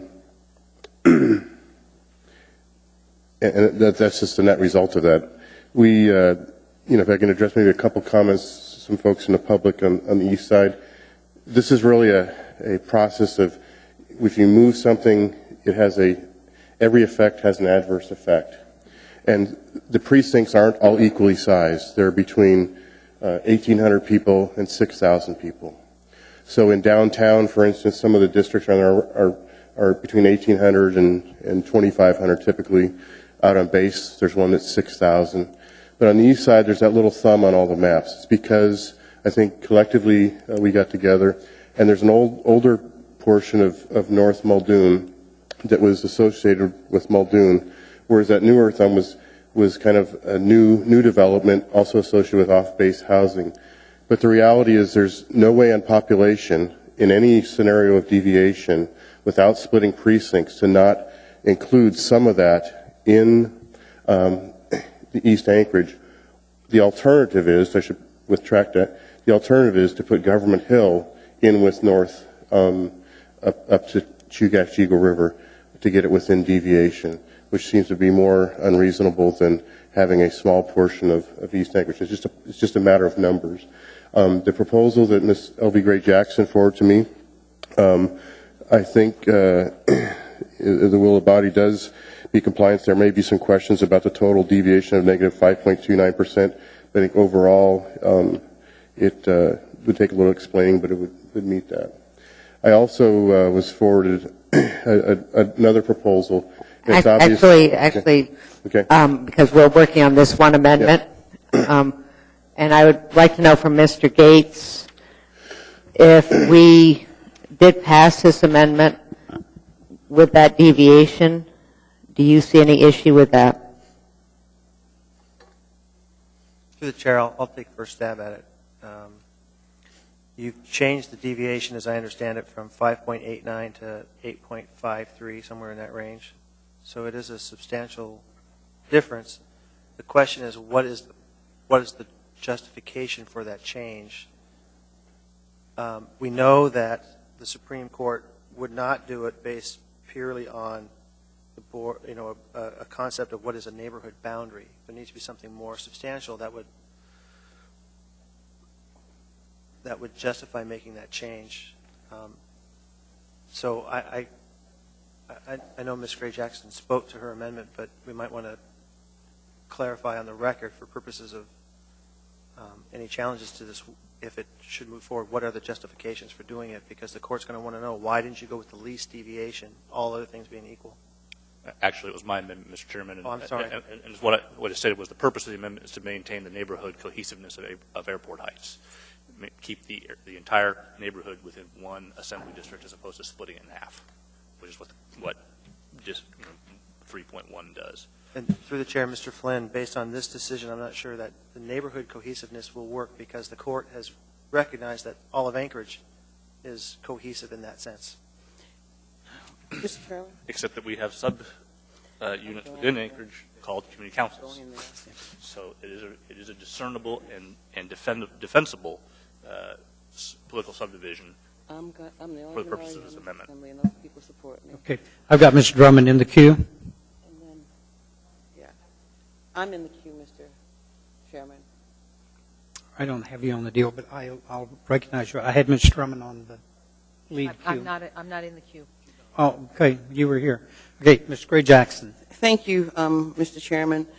I've been on the Assembly since 2008, and frankly, I made history for the second time. I'm the second minority. Well, Mr. Gutierrez and I have a bit of a difference, and he was the third, but I'm the second minority to ever serve on this Assembly, okay, period. That Airport Heights, the residents in that area are my supporters that I've worked with for the last 4 years. And frankly, I don't want to lose that relationship that I have with those people in that area that I know support me. I have another term to run for, and I want it to remain as part of this district. That's it in a nutshell, frankly. Thank you, Mr. Chairman. Thank you. Anyone else to speak on the amendment? Mr. Birch? Yeah, my concern with the amendment, we started this this process back in July with the determination that we actually exceeded a 10% variation, and that's the variation is the plus and the minuses. The plus, if it's over, you add the plus and the minuses, and if you get more than a 10% deviation, then you're obligated to pursue malapportionment fix, and that's the process here. The concern I have in changing the moving the moving us up from 5.8 to 8 something, about a 50% increase in deviation is that you were bumping up against that 10% again. So we're kind of, it's actually a step backwards. As far as the community councils are concerned, I believe it's the process typically is that the districts are aligned, and then the community councils are set up within those districts. So it's not the other way around. And so I think that's the follow-on effort would be to modify community districts. Those are basically fixed by the Assembly within the district boundaries that are ultimately approved. Thank you. Mr. Harleman? Well, I thank Mr. Birch for his comments. I have to respectfully disagree. We had this at the work session, a discussion of whether or not it's this body's right, or if you will, it's our charter challenge that we must be within compliance with the 10%. I get that, and to the extent that we're out of compliance, that's what we need to do. The process of how we get there is what's in question to me, and that is what's been really bothering me a lot. And I think it was stated at least three different concerns that I had that raised a red flag, and I think it was spoken to very eloquently by many members of the public who came today, and that is the public process, the public input in this process. And you said yourself, Mr. Birch, since July has been nil, nothing. We laid this on the table 2 weeks ago, public hearing set for today, and we have concerns of a deadline, and there was discussion of perhaps postponing by the members. And I'd like, I guess, to hear from our council, either Ms. Tucker or Mr. Wheeler, what is our concern about not passing and postponing this action tonight? What's the concerns about why, if we don't pass this and we postpone this for another meeting? Okay, I want to keep comments on to the amendment. Well, I believe we've had a potential for a postponement, a move to postpone, Mr. Chairman. I just need to ask that one question, and it is part of this amendment. Mr. Wheeler, would you share with us the should be fairly quick, Ann. Yeah, the time sensitivity of this? Through the chair, Mr. Honeman, the DOJ process is that they have 60 days to review the submittal. We encourage the Assembly to get this done as soon as possible so that potential candidates know whether, one, they're qualified, and two, which district they're qualified for. So to the extent that you're changing boundaries now and we're waiting on DOJ to get approval, obviously the candidacy is open in January and people need to know what district they're in for purposes of running for office. So the goal was to get this done so that we would hear back from DOJ in plenty of time. Now obviously they don't, if they're silent, we'll move forward running the risk that we don't know exactly where they may land. But we're going to try to expedite the process. They have an expedited process. Whether they'll actually grant that to us, we don't know for sure. Thank you. Ms. Osiander? Well, I think I'm with most of the speakers in that I'd like to rotate this single-member district, but I think that we haven't had time to look at it well enough. And so I'm supportive of staying closely with what we've got. I'd like to understand better the implications of this amendment, though. I'm confused because, according to my understanding, District 1 has got about 1,138 more people than they need to hit target, and District 4 needs about 800 people to hit target. So this motion, to me, seems like it helps correct and bring it closer, though it overcorrects. So explain to me how we get to this 10% thing, or 8%, when we're moving in a good way. Okay, so through the chair to Ms. Osiander, in the proposed amendment, we're moving a precinct that's 2,541 persons from District 1 downtown to Midtown. We are... Okay, because it's so many. Yeah, we are changing... 1,000 would be great, but if it's 2,500, it's too many. There's many, many options if you decide to split precincts, and at least one credible proposal came to me that I processed myself, but the reality is if there's no split precincts, what the difference is, and it's just up to the will of the body, is that version 3.1, which is your 108 without any changes, is currently overpopulated by 4.29%. Yeah, with the amendment, it's underpopulated by 5 to 9%. That's the difference at the end of the day. Okay. And it's up to the will of the body. And the implications if we split this one precinct are what? To the clerk? I mean, would it be so horrendous to split Airport Heights precinct?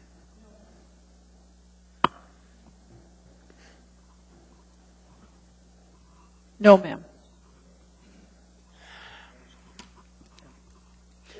Okay, well, I want to get back. We've got a motion on the floor for an amendment. Yeah. Any other discussion on the amendment?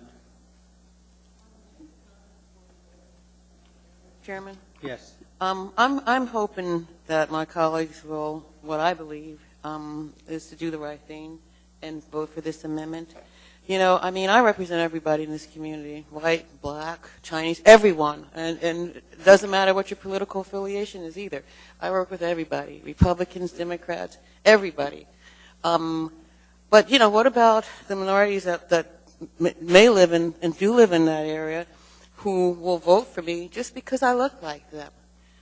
You know, we can't discount that, my friends. We just really can't. And I'm hoping that you will support this amendment because it's the right thing to do. Thank you, Mr. Chairman. Thank you. Mr. Drummond, you're in the queue. Sit on this amendment. Yes, sir. Thank you, Mr. Chair. I've been pretty quiet on this because, as you know, I'll be moving on, and this will not affect my assembly service in the least.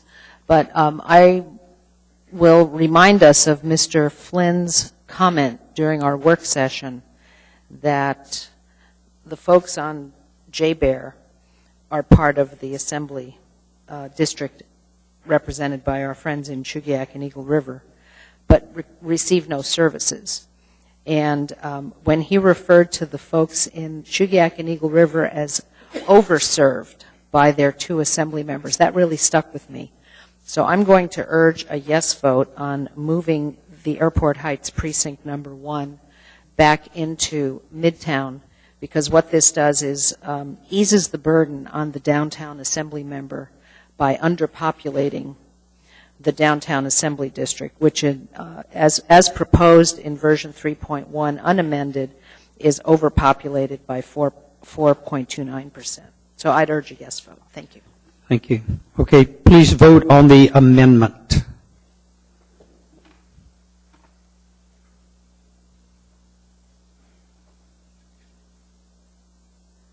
That motion passes 6-5. We're back to the original motion. Any comment on the original motion? Mr. Drummond?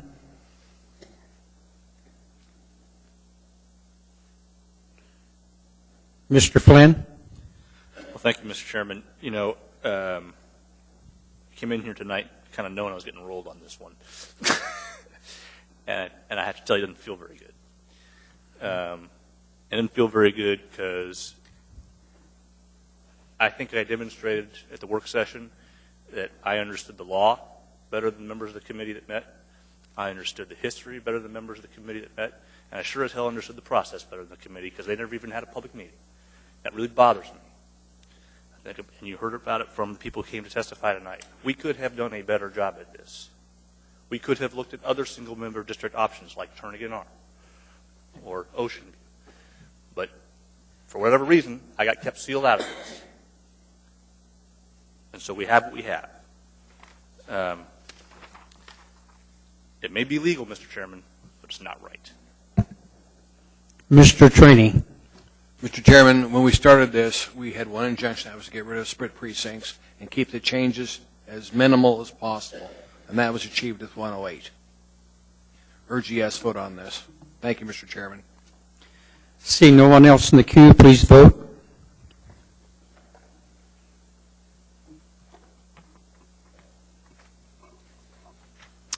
That motion passes 10-1. Mr. Chairman, just because this has to be submitted to the Department of Justice, urgent, immediate reconsideration, urgent no vote. Second. Let's get this on its way. Okay. Please vote.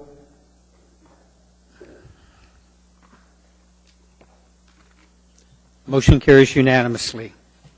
We now have before us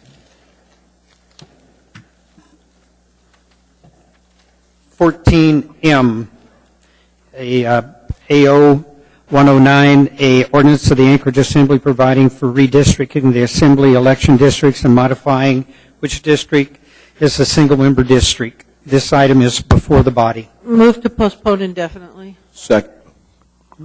Any objection? That motion carries unanimously. We now have before us 14N. Move to postpone indefinitely. Second. Okay, any objection? Hearing none, that motion carries. We now have before us item 14O. Move to postpone indefinitely. Second. Any objection? That motion carries unanimously. We are now to special orders, which we have none, unfinished agenda, none, audience participation. Anyone to testify? Anyone at all? Mr. Chairman. Chairman, I have an item to submit. Mr. Chairman. Okay. Yes. Right. We have Mr. Wheeler? We have it virtually finished for the Assembly member who would like to introduce tonight. If you would just give us a minute. Okay. Give us just one moment, please. Mr. Chair, could we move to change the order of the day to allow the speakers while we're waiting for that item? Sure. Any objection? Okay, we will go ahead and take audience participation.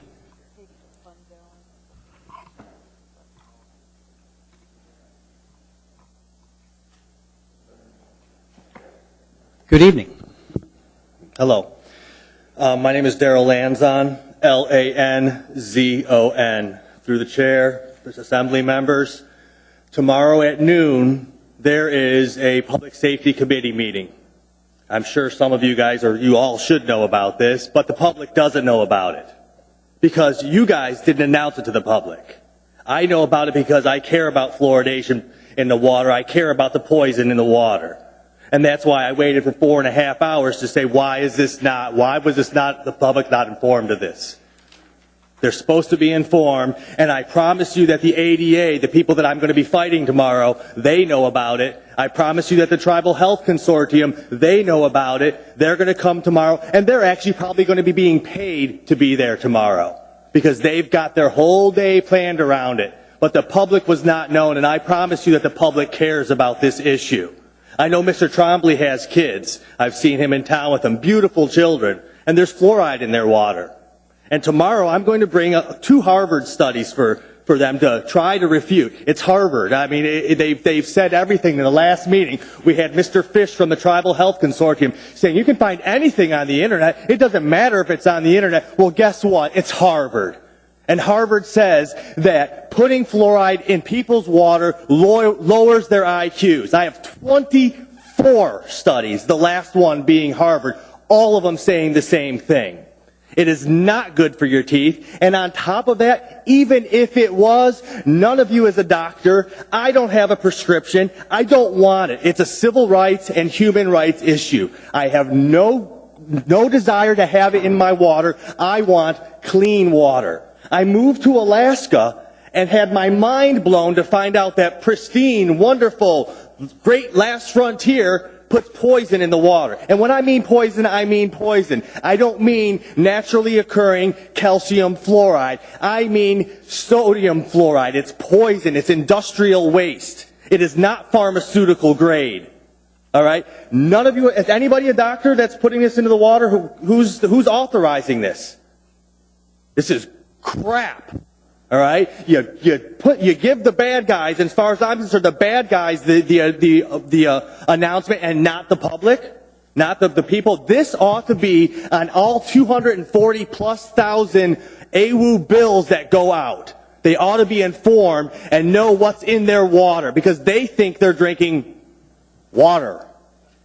This distilled water, because I can't drink the water out of my tap, because it has poison in it. It has industrial waste in it. Why was it, can I just ask a question through the chair, why was this not announced to the public? It is on the agenda for tomorrow. This has been announced for almost a month now, and we've been sending out notices to folks that were in the first attendance for a follow-up for new information if they had, and we challenged everybody back in June, Mr. Chairman. I apologize for not going through it. But, sir, this has been publicly announced for over a month now in the last Can you show me where it's on your website? Excuse me? It is in the minutes, sir. I'm not responsible for going out and notifying 280,000 residents individually. This is part of the process of government, is that you should be staying tuned to government and its actions. This was notified. I am tuned. Sir, we notified, and you may have been notified of the information by email, if your name was on the list and by email. I was notified, because I am active and participating. There you go. But it's not on your website. It's not on the Muni website anywhere. Do people automatically have to get an email, or should it be on your website? Because I think it should be on the website for anybody to see. Okay. That's my problem. I'm sure the clerk will double check, if you can check the municipal clerk's office. I checked before I came here. It's still not there. Okay. Right. The Public Safety Committee was noticed, and we've been notifying over a month now. I can't help that the media hasn't picked up on it, and I don't have the authority to put something in someone's bill. Or not on the website. That's the bottom line. Thank you. Anyone else? Well, Daryl is right that it's not on the website, and I looked up a little more regarding that, and I believe there's four committee members on the Public Safety Committee, and it has to be a public notice, at least, so it's not just a small group of people that are on an email list that get invited, but it should actually be maybe even in the water bill, and the AWU water bill. There's 50,000 water bills going out to customers who are all affected by this, and they should know. And if they have a choice, they should have. They want to participate, maybe, but they should know about it, and perhaps we can do something about that. But what I'm also here for is I had wanted to request to show a 5-minute video, and I had sent emails to the city clerk and hadn't heard anything back, so I'm here to find out, can I show a video, a 5-minute video tomorrow? For tomorrow? Yes. Sure. You've got the ability to show one, or do you need equipment? Well, I'll bring my laptop in. Sure. And if there's a tech here, I can bring a projector, I think. I don't know if we have access to the one in the building, but I can bring one if you don't have one. There's not going to be a tech here then? I don't believe so. There usually is not. So I've got a portable projector. I'll commit to bringing that. If it works on your laptop, we'll try it.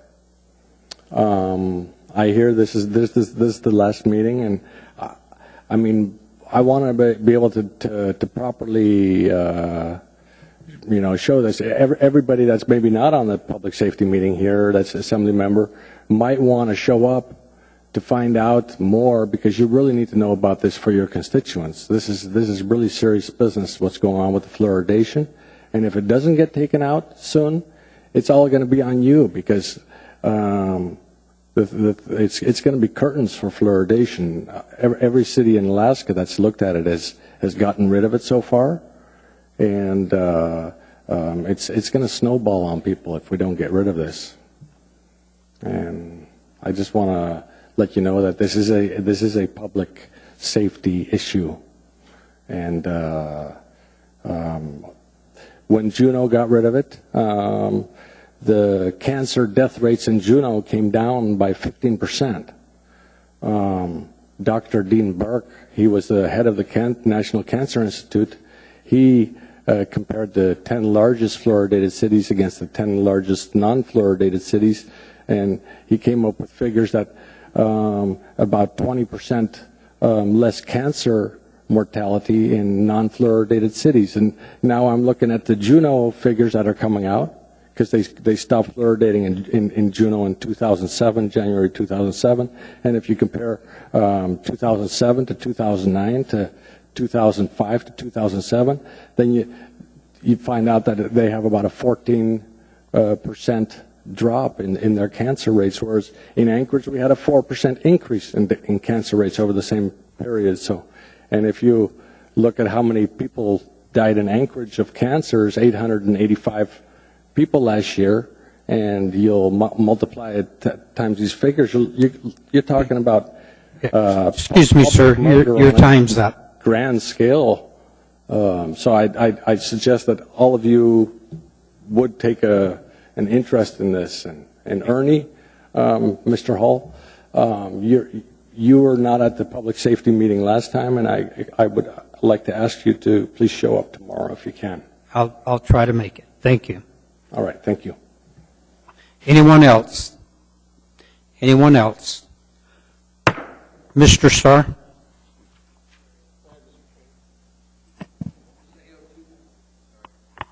This is one we're introducing tonight. It's AO 2012. There's no number on it. We're introducing this tonight. We'll have a public hearing on the 4th of December. An ordinance of the Anchorage Municipal Assembly providing for a budget appropriation from the 2012 anticipated unreserved fund balance to replace revenue anticipated by the fee changes authorized by AO 2012-104S1, providing further for the repeal or amendment of AO 2012-104S1. Second. Third. Thank you. Any objection? Madam Clerk? I'd like to set the public hearing on December 4th. December 4th. Is that sufficient, Madam Clerk? Yes. Thank you, ma'am. Very good. Any other business? We are adjourned.